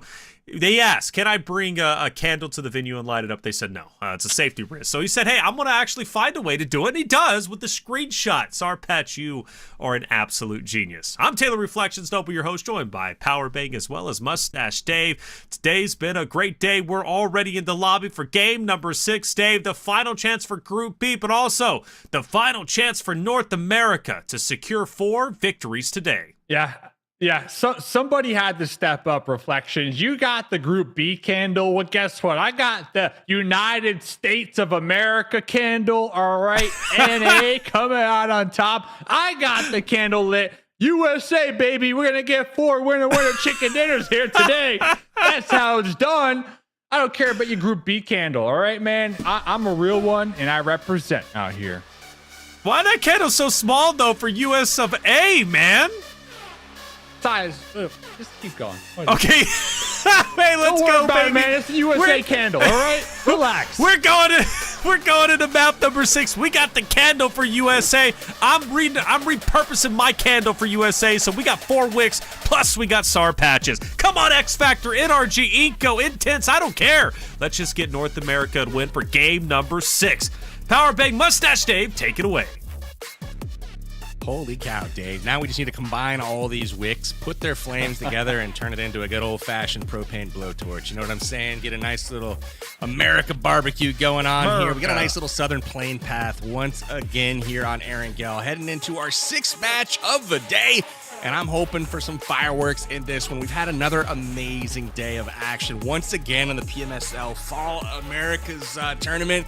This tournament for me has been one of my favorite I've ever watched as far as like the gameplay is concerned. And TQ, fresh off another big performance here, they're going to be trying to do it once again. And this is a team that I'm watching, right? I'm kind of rooting for them. They're holding on to that 5th spot right now. And they've got a serious chance of clawing even further up the leaderboard because, again, remember, their double points day is tomorrow. Yeah. They had 2 really good Miramar games, and that's kind of what has them up here in top 5. Now, they did have 2 games where they also got 0 points both games. So this is a team that really need to focus on eliminating those 0-point games. We cannot afford that, especially if you want to remain in that top 5. But yeah, that winner chicken dinner without a doubt helping them and gonna be putting them in the right direction here. So 1 more game to go. Let's end on a high note for Team Queso fans and just be ready to really capitalize on our double points day come tomorrow, PB. Try to do just that. We saw the zone going into the far southwest of Erangel. Again, happy campers are teams like Team Queso, Alpha7, All Glory Gaming, and NRG as they own the areas around Quarry and Ferry Pier. We're going to continue to keep our eyes on those squads as they try to fortify those positions before teams start to rotate in. Again, Team Liquid has gone back down to the military island once again this game. They did deviate a bit yesterday in their drop position. But they'll have to fight through probably a crowded bridge area if they choose to rotate up through that western bridge. We've got NRG here looting up, kind of out in the middle of nowhere. I like it. Maybe they'll find some 45 ammo out there in some of these towers. Yeah. Find something, yeah. Talking about that bridge, yeah. Team Liquid, they might have to fight our squad we've been chatting about, Team Queso. So that's going to be interesting to watch here. Looking around other potential conflict zones, maybe the Navy SEALs. I see them in Rawshawk, and then you got Inco at school. They're going to be getting awfully close to each other. Furia also rolling up in the mix, going to be trying to really thread the needle and avoid the sight lines of Inco. So I believe Furia, they're going to be going for a ultra safe rotation. They're going to send it to the north, a little south the shooting range, and sweep through Georgia Pool. The thing is that I don't know how I feel about that because Georgia Pool, Alpha7 dropped there. Alpha7, one of the best teams in the lobby. So if you're Furia, do you really want to be rotating towards Alpha7? We'll have to see how it pays off, though. That's a challenging one for me. Yeah, no, of course. That's a challenging one for me. That's the short answer. Right? Yeah. And so. Alpha7 is headed that way, too. They dropped in the far southwest, and they're headed all the way up the west coast. They're already into South Georgia right now. And if they are indeed going to Georgia Pool, like if they continue to go north, they will beat them there. My hunch is they stay south, though, due to the circle going so far to the south here, and they'll not want to give up their position entirely. But Furia looking to wrap around as well here on rotation. Will they take the bridge to go to Crates, or will they stay north in North Georgia? Looks like they will indeed go south. And that's going to put them closer and closer to Alpha7. Unless they go to Everest. We'll see. I'm curious to see what Furia does, but they desperately need points this game. They do. They do. That's a fact. So we'll have to keep tabs on them as they got a very interesting rotate coming through. Twisted Minds, they're going to be leaving Milta Power. Intense Game, going to be backfilling them right behind them. All these teams looking to just send it on that southern road to find their approach into circle number 1 here. Final game of the evening, day number 8. I cannot believe how quick this tournament is coming to an end here, almost at the halfway mark. So Furia going to Georgia Pool Crates here, knowing full and well that Alpha7 drop here all the time. Okay, I respect it. Definitely a risk, but we'll see if this is the type of play that can get them over the top. I mean, sure, they do happen to win the fight. You know, hey, that's amazing. Nice little momentum builder. Yeah, I mean, it's beating one of the better teams out there at their own game. But man, that's a rough one to take after. You know, all day it's really not gone their way. They came into today 20 points out of 5th place, and you know, granted, none of the teams ahead of them had bonus points today, so they have an opportunity to gain double the amount of points as everyone ahead of them, and they haven't been able to take advantage. They've only closed the gap to 10 points right now, and, you know, a net of plus 10 over the course of 5 games with double points. That is way off the pace of where they needed to be today. Not the best. Carrillo from Alpha7 is not with them, though, so they will have the numbers advantage if they end up colliding. But I do believe Alpha7 now going to be trying to group back up with Carrillo on that shoreline, so Furia should be safe for the time being. Now, the Vicious going to be rotating in the general area as well, so Furia going to be sandwiched between 2 different heavy contenders in the lobby. But over here, VIP these guys are going to shots get downrange. They're standing out in the middle of nowhere, so if a team wants to roll up on them, they will be able to. The good thing for VIP is that Twisted Minds and Loops are fully preoccupied with each other as they all have vehicles going through this open field. Guzao in trouble here. His vehicle has got to be on fire. Twisted Minds going right towards 9Z. Cinetexa as well, who I believe is already up here at the top of the hill. Cinetexa recognizing and hearing the vehicle zoom towards them. Going to be quickly popping in, doubling back to their squad mates, but can we get there in time? Twisted Minds, they got some road rage issues here this game, PB. They really do. It's like they're driving an absolute cavalry through here, bringing the tanks out, but unfortunately for them, it's just a coupe. You know, not a lot of armor here on this vehicle, so somebody at some point will shoot back as they gas this thing up, but so far the armored car, you know, patrol here being done by Twisted Minds is it's gotten them where they needed to go in this circle, and they've basically brute forced their way into this circle just north of Quarry. Next season, I'm sending the email. I want the horses in, and I want BRDMs in. I've been asking for BRDMs for a hot minute now. Just saying. What are your thoughts on horses. that? I can't see horses. I can't see how those would be. Never mind. If we I have can't a see bike, how those would be OP. Maybe they eliminate the double jump aspect of it, and I think horses would be cool. But I mean, eliminate they are very similar to bikes, a little bit faster. Yeah, I love me a horse. Be the BRDM. Oh, FSS doing a little jump shot action with the shotgun over here. Gonna be getting traded right there from one of the Navy SEALs here. X Factor looking to take out the SEALs. Early game on the edge, but it is not looking good. Baton, last one alive for the X Factor squad. up against the Navy SEALs. Baton knocking at your door here, trying to go for the wraparound. Letting a couple slugs out, missing the mark. One more to go, but third party from Inco. Yeah, NA's the worst at killing each other, man. What is the deal? They're having a nice little civilized squad fight here, and Inco rolls up and spoils the party. But hey, to the victor go the spoils, right? I think Juancho here is able to get that grenade knock that'll open the fight against the Latin Kings. I don't know if they're aware that they have 3 players on their hands and knees right now because they're still zooming around this house like it's a racetrack. But soon enough, they will find out as they get a finish on Jer. And now he's on fire. He's Successful on third party fire. from Inco. Nice work. Nice work, Inco. And we're out of there. In the elimination feed, Team Liquid and NRG trying to break the candle blessing here. Final game of the evening when all the candles are lit. We were hoping for a North America win here. We lost the X Factor. About to lose NRG. Fate. I was just about to make a comment on Alpha7, Dave. When the map Yeah. last came up, remember how they were on that left side, and we're like, oh, they might clash with Furia. Well, we saw Furia still on that upper left side, and we're like, oh, where did Alpha7 go? Well, they have somehow worked their way into the center of this circle, slamming it in here, and now they kind of own the top part of Quarry here. So really nice play from Alpha7 to gain this position, and if it does indeed close down on Quarry, Team Liquid are in very, very good positions, and it's a very tough spot to kind of take over. Yeah, both the top teams in the lobby kind of playing the same position here.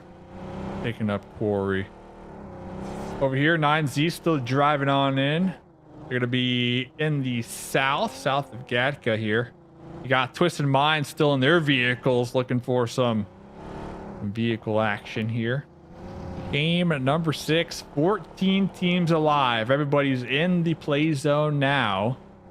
Looking at the map though, PB, we saw it a moment ago, like besides Alpha7, any position in particular really sticking out to you that you're hoping pays off for the team? Yeah, I think Twisted Minds has a really nice split going across the center of zone there. They're going to have to consolidate right now, though, as you can see them all in vehicles getting ready to position, but they've got a nice little beachhead with high gores in the middle of that zone. We also have Rataboy going to join him right now, so I like Twisted Minds if they can secure this compound and lock this down.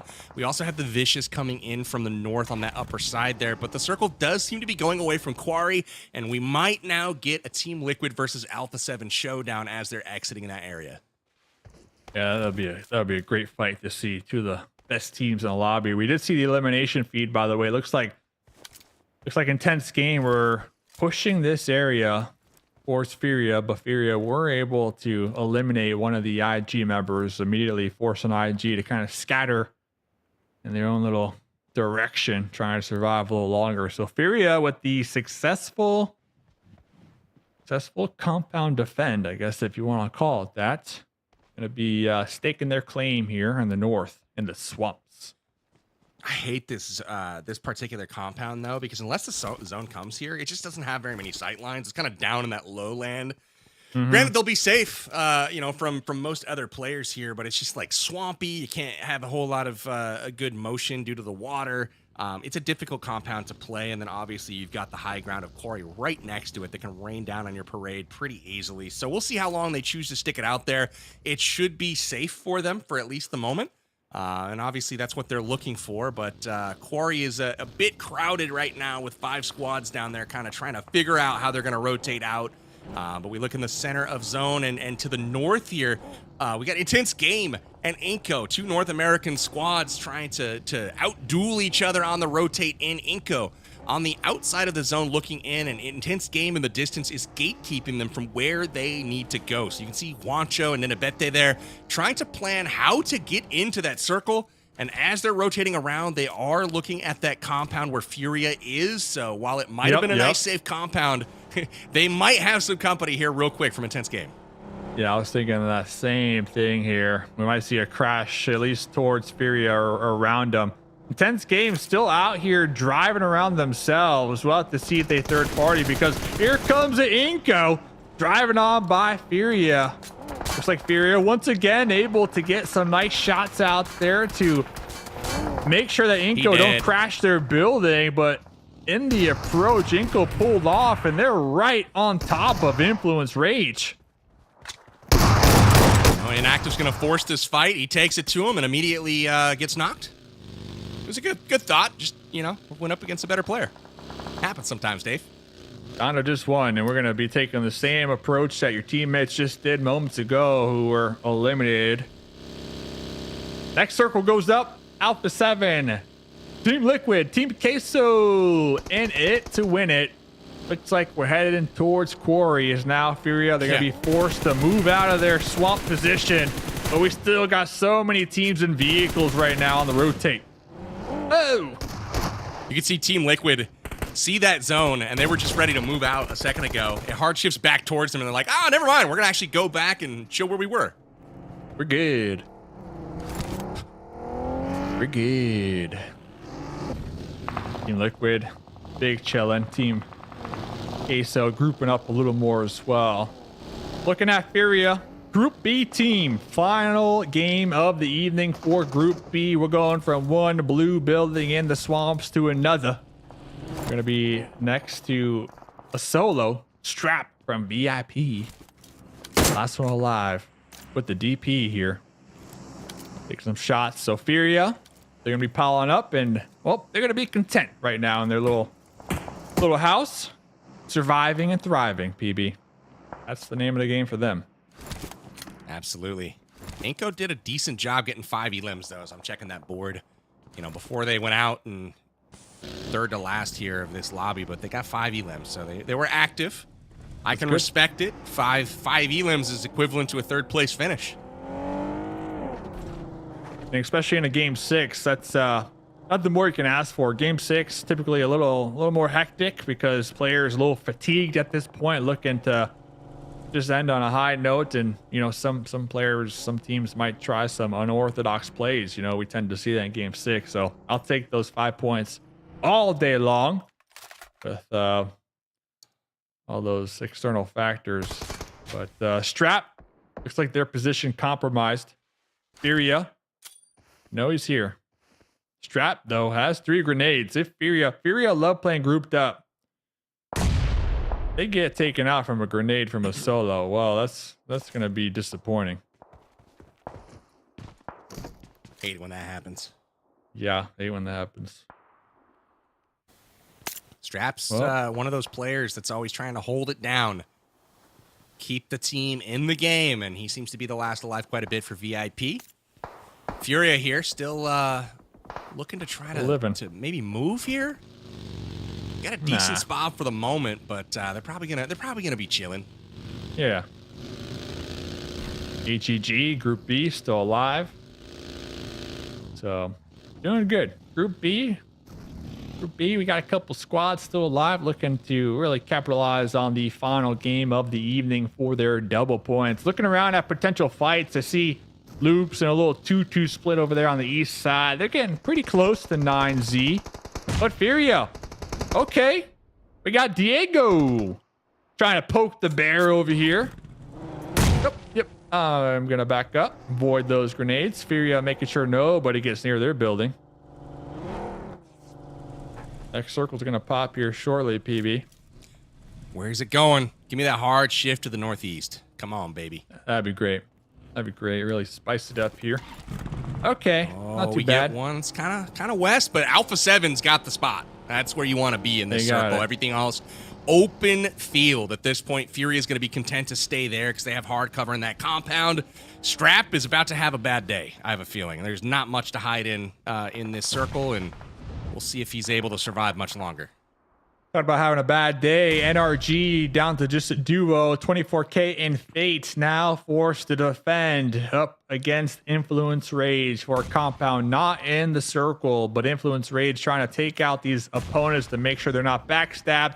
I think he knows you're in here, Fate. Law cooking a grenade. Oh, actually, maybe not. Gonna be tossing it past Fate's little closet here. Law has to be somewhat suspicious. No idea in the world. Holy cow. Holy cow. Oh boy. I Little guess boy, why you're would about they to have a surprise. yeah. Face just letting 24K take all the fights here, and Face like, you got this, man. You got this. Lorenzen just got knocked down to 1 HP. Had Fate come out at that moment. Oh, and then he missed the shots. He did pick one up there. And 2. Can he clutch it? Fate, this would be his second clip of the day, and he gets it. Influence Rage eliminated off of the back of a clutch NRG play from Fate. Really nice job. Holy cow. Furia are pushing out of their compound, looking to third party the fight over here, getting close to Fate. Within grenade range, they're going to be using this road as cover. Oh, we're pulling them back. But yeah, Fate with another nice highlight play. Spent a little too much time letting 24K bleed out right there. But regardless, 3 eliminations, 4 total points. I'll take that all day long. You just wanted a little more of that spotlight, you dig? Yeah. It's like, I'm going to let you go, 24. I got this, all right? Yeah.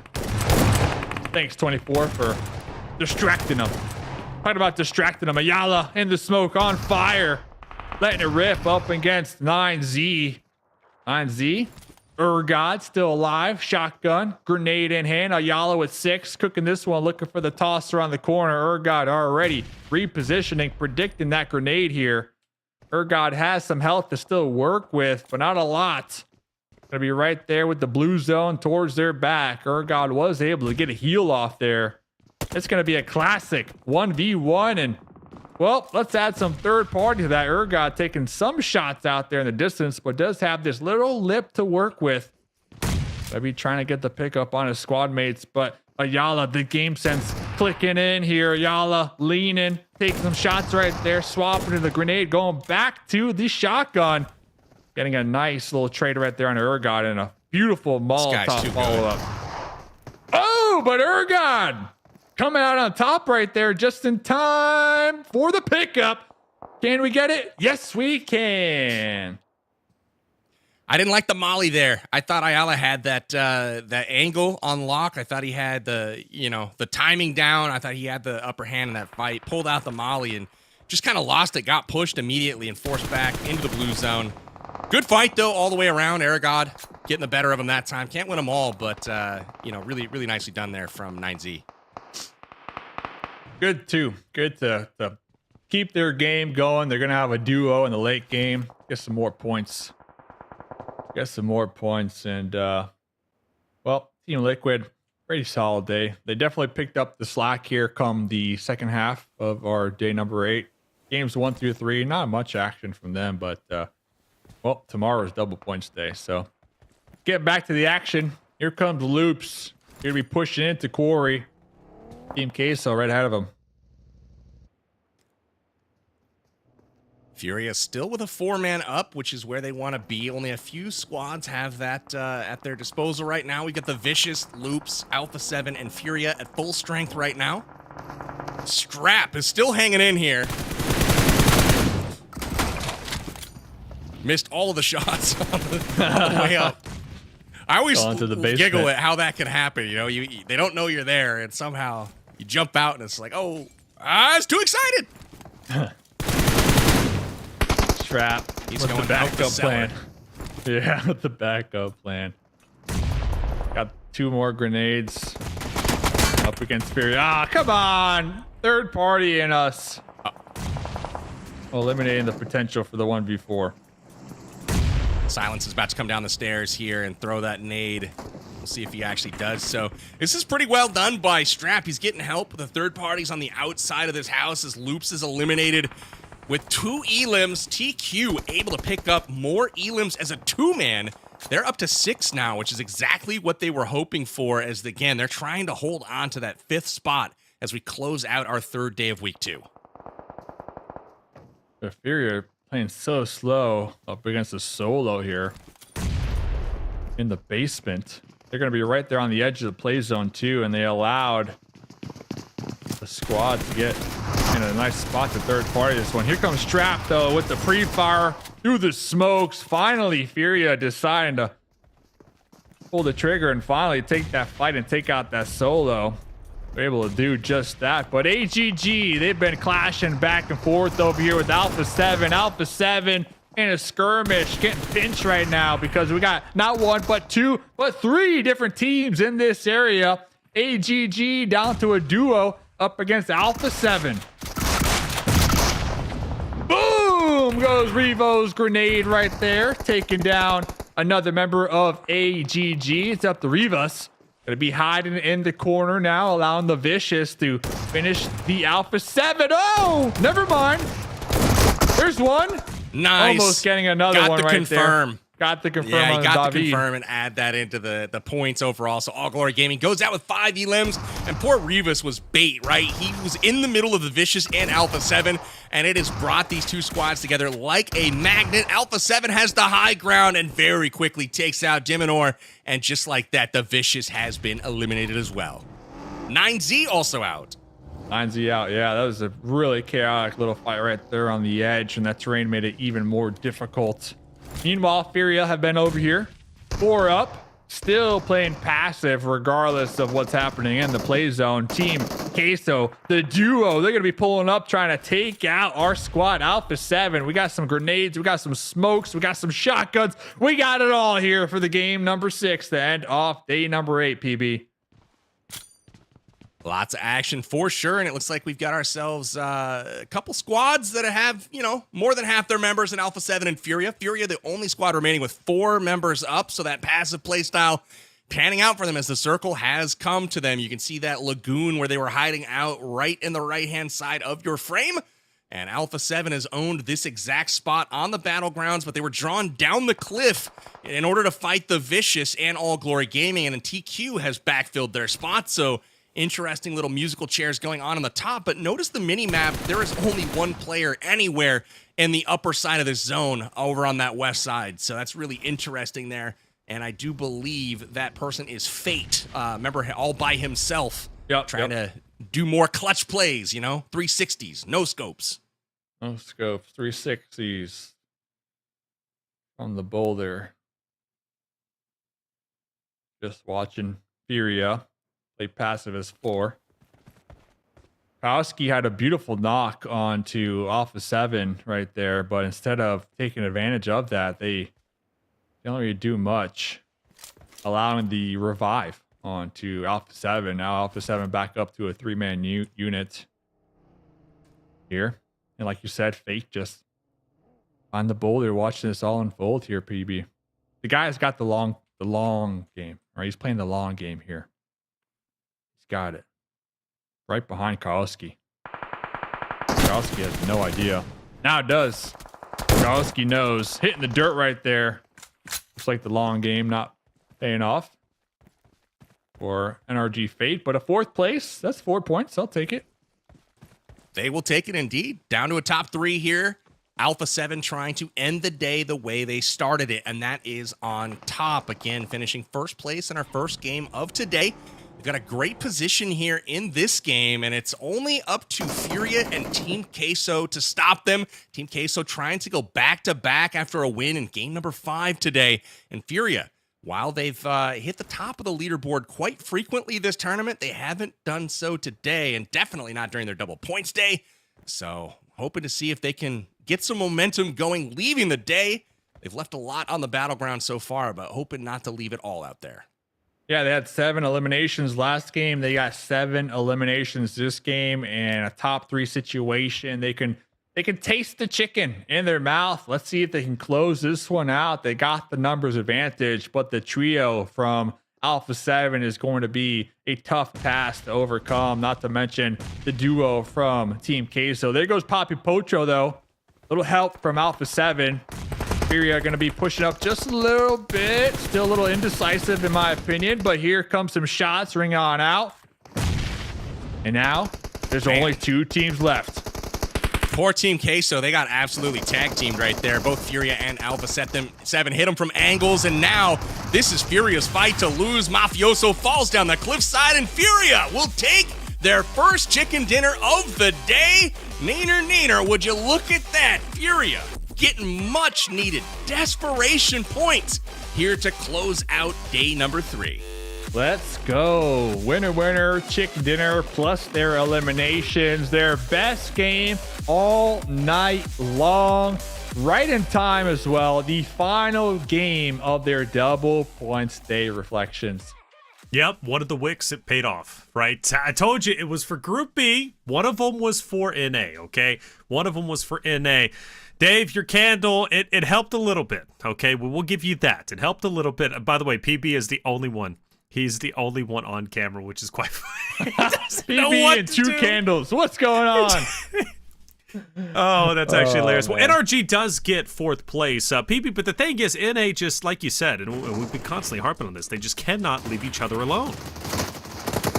They really can't, and it's shocking, and I don't know if it's due to, you know, hey, I see these guys, we want to take them out after they get a knock, or if it's just due to playing similar spots, because it always seems like they catch each other early in the game, right? Teams are on rotation, and I don't know if it's they just happen to drop next to each other, and that's the way it goes, or what the deal is, but it's definitely a trend. I don't know if we're only sensitive to it because we're from NA, but it seems like anytime they're fighting anyone early on, it's another NA team. Well, I do wonder if it is a region thing, which you kind of mentioned, you know, similar play styles, right? Is it a region thing where they continue to land next to each other? I'm curious. It might even be an interview question that I throw over towards Sarpatch to kind of ask, you know, why does NA continue to land on NA? Regardless, though, NRG did have a great game. I was watching Fate, Dave, in this moment. I was blown away that he gets the 3-piece, second highlight play of the day. Yeah, they had no idea Fate was in that closet right there. 24K, the perfect distraction, putting in a lot of work as well. I still feel like Fate spent a little too much time waiting in the closet, but hey, Fate was able to pop out and get a nice little 3-piece right there. AGG, another Group B team, showing up in the late game, trying everything they can to get as many points as possible. But Fate, the boulder plays. Leaving the boulder, this is why you don't leave the boulder. You get taken out immediately right there. Safe when you place behind the boulder. Furia finally turning up the aggression here in the late game, not pumping the brakes. They recognize their advantage, and they just straight up sent it. That's the Furia I want to see every single game. So, hey, fellas, whatever, man. They got the win here. You know, I can't complain too much about them. They got the win and the elimination. So PB, the question is, right, does that 42-point game, because that is a massive game, does that make up for the previous games where they faltered, right? They fell a little bit off. This is their first time, mind you, in top 3 all day today, but 42 points, that's a pretty big game. Make up for it? No. But it does salvage the day, right? Like, it gets them a bit of momentum going into future contests. 42 points. They had the opportunity to do this 5 other times today, and they didn't have to get 42 each and every time out. Would have been cool to get 10 or 20, though, and they were just making big whiffs all day long. But this is the potential that bonus day brings a team. Furia able to capitalize on it in our last game of the day, so it's not a complete goose egg today. Let's see where that puts them in the overall standings, and they do indeed climb all the way to 4th place from being out of it in 6th right now. So as it stands, they are qualified at the moment, but hey, look at the C's and D's still up there to go. I'm looking at Queso, looking at Twisted Minds. Their bonus days are coming up. Yeah, and those are 2 very, very scary rosters, without a doubt. And don't even forget Loops, right? Because Loops is on the 2nd page, but they have a very real chance to drop up the top 5, especially if they have, a 52 elimination day like they did just a couple days back. Loops is a team that can threaten their position too, but I will give it to Furia. A very rough day, but I'm happy for them to jump up to 4th place. They can at least rest a little bit easy, because look, Dave, at the end of the day, right, it's better to be in top 5 at one point or another as opposed to being on the 2nd page. And now you're going into week 3, you're starting on the 2nd page, you're starting outside of top 5, and now you have to get there, and then you have to bank on the final week just being an all or nothing kind of play. Yeah, I totally agree. Well, the thing is, they had so many opportunities tonight to really take advantage, like we saw in Game 6 of the double points potential, right? I mean, there were so many games where Furia, they showed up in the late game, and then when we were tuning in with them, they're not doing anything. They're not moving. They have no eliminations, and they just get taken out, right? So this game, it all came together. It was a beautiful game. I just wish we'd have seen more of that tonight from Furia instead of the passive plays that we saw all evening long. This game, they were a lot more aggressive in their decision making. We saw them leapfrogging from compound to compound, holding it down, defending it, doing a great job. The other 5 games, they were just going to compound, staying in compound, dying in compound, right? It was a completely different Furia come game number 6. So that's the Furia that we need to expect if we want them to be top 5 at the end of this tournament. So they definitely have what it takes, without a doubt. They do, without a doubt. I want to start now. I still feel like they did that in that last game, Taylor, right? They were the benefit, though, of having the zone come to them the whole game, and then they did make those moves. They were able to push out successfully, win that fight with Alpha7. Skillfully done, I might add. But, you know, they were able to avoid me sending them this gift towards the end of the day. This is what I was going to send. But they were able to have me hold on to it at least for another day here. So, again, props to them on winning our 6th game of the day. It was huge, though. I mean, they finished with 43 bonus points today. They had 42 points in that last game alone. It shows you how good that last game was for them. Oh, without a doubt, I'm happy for them. And if we talk about the top day leaders in overall eliminations, I got to shout out Vicious once again, staying on top of the stats. They've been just absolutely stellar over the past 3 days, really, where they've made a big impact and managed to get several winner chicken dinners. I think 3 in total, if I'm not mistaken. Maybe even edging up closer towards 4. Demeanor manages to get 12 for the day. He ends up being the top overall elimination leader for day number 8. But Furia also got a big win. Silence managed to get 11 for himself. So good on Furia for at least getting a bit of a victory there. Now, X Factor tore it up. Now, this is the big one for me. Havlik managed to get 11. He's in 3rd place overall leaderboards today. But then Capri from X Factor 2 also jumps up there in top 6. And then number 9 is FS, a guy that I've been wanting to step up for quite some time. So you've got 3 X Factor members all within the top 10, Dave. And it makes sense because X Factor, 2 winner chicken dinners today. They placed top 3 in a couple of other occasions. I mean, they were looking absolutely stellar. Yeah, X Factor having a great day. Yesterday was their bonus points day, but regardless, I mean, trying to get as many points as possible every day should be the goal. When we look at top 50 players, though, Colgo still at the top. My dude has been holding down that position. 79 total eliminations. Right behind him is Revo with 76 and Ayala with 76. So Colgo is having one heck of a tournament. I mean, you brought up players popping off in their eliminations. I just wanted to, highlight that here once again. Top 3 damage dealers and elimination leaders of the lobby so far. So, and if you're going to shout out Colgo, Revo's also there in number 2, but then Team Liquid, right? PB number 3, number 4, number 5, Mythic Chief, Ayala. But just in terms of 69 eliminations, actually 69 for both Mythic and Chief, and then 76 for Ayala. They just refuse to slow down the train. Those are gamer numbers there, and I will say, boys, that I did find myself a candle. I just can't find myself the lighter while I'm sitting here. So we're going to go light these wicks off stream. We'll keep them burning through the night. I'm going to stoke them flames and make sure NA comes to play tomorrow. We got some more chicken dinners to put in our bag over here, but I was proud of the way X Factor played today. Picking up a couple chicken dinners, a couple great placements, and I got to shout out my boy Havlik, man. I thought he had a tremendous day today, made a big difference for that squad. Yeah, tremendously big performance from him. Again, there was a lot of pressure on him. How well would he perform? I think he's done exceedingly well. His stock, in my opinion, has gone through the roof, and I think for every member of X Factor, it's gone through the roof. What a day it was. Group B, they did underperform, right? But there was a risk of that, and we kind of saw that last week as well. Good on Furia, though, to finish off strong. There is some light at the end of the tunnel. Tomorrow, though, is Group C. We're talking Team Liquid, Team Queso, Loops, and Inco. That's a scary group, one of our top performing groups out there, and they're looking to go big. Well, today again was a great day. Dave, love listening to your commentary. You were hilarious today. I don't know, it's just some of the things you were saying was wild. We finally got the candle in the background, so now we're going strong for NA. What are your final words before we get out of here? Final words. Have a great Friday evening, and have some ramen on me, but boys, ramen on me. I'll be hitting you up. And hey, send me that money, PB, Dave. Ramen on Dave. There it is. Okay, all right. I'll be hitting you up for that. Don't lie. My DMs are closed though, so I don't know how you're gonna get it. All right, fair enough. PB, I need his number. PB, it's great working with you, man, as always. You've been killing over the past couple of days, and you've truly been the reason why the Vicious is performing well. I hope they do well moving forward when you're gone. Hey, what are your final words before we get out of here? Well said.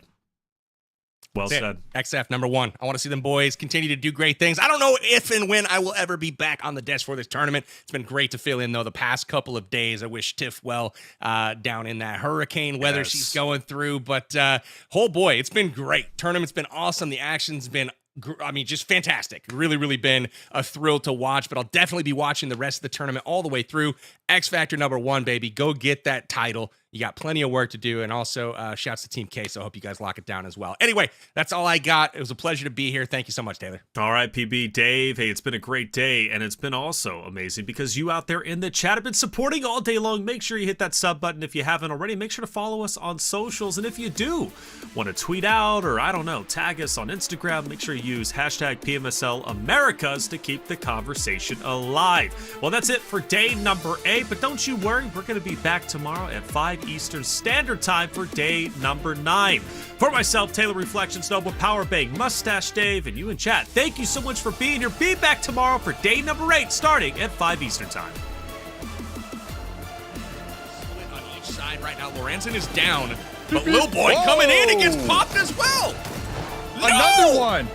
They cannot run over FS right here, and FS is putting in some work. In the business right now. Mafioso picks up the clutch knock on Reyes, and it's now down to just Bruno's in. Can he get it done? Oh, this is trouble. Like we're just going to deny it. Can't deny it. Oh, so close there for the Vicious, but Alpha7 will pick up the victory. Winner, chicken. Now here comes the push. Oh, look at that grenade. Okay, they're gone. So 2v1. Wow. That was an incredible throw. I went so far. Yeah, that's a... You know, luckily for Milo's down there, he was able to pick up a brand new set of armor from that. Oh, look at this. Oh, doesn't even matter. We'll take that. Milo's still in the crate looting, by the way. What was... Milo picked up the armor and the MG3 X Factor North America. A Miramar winner, chicken dinner, PB. Spec has a good idea.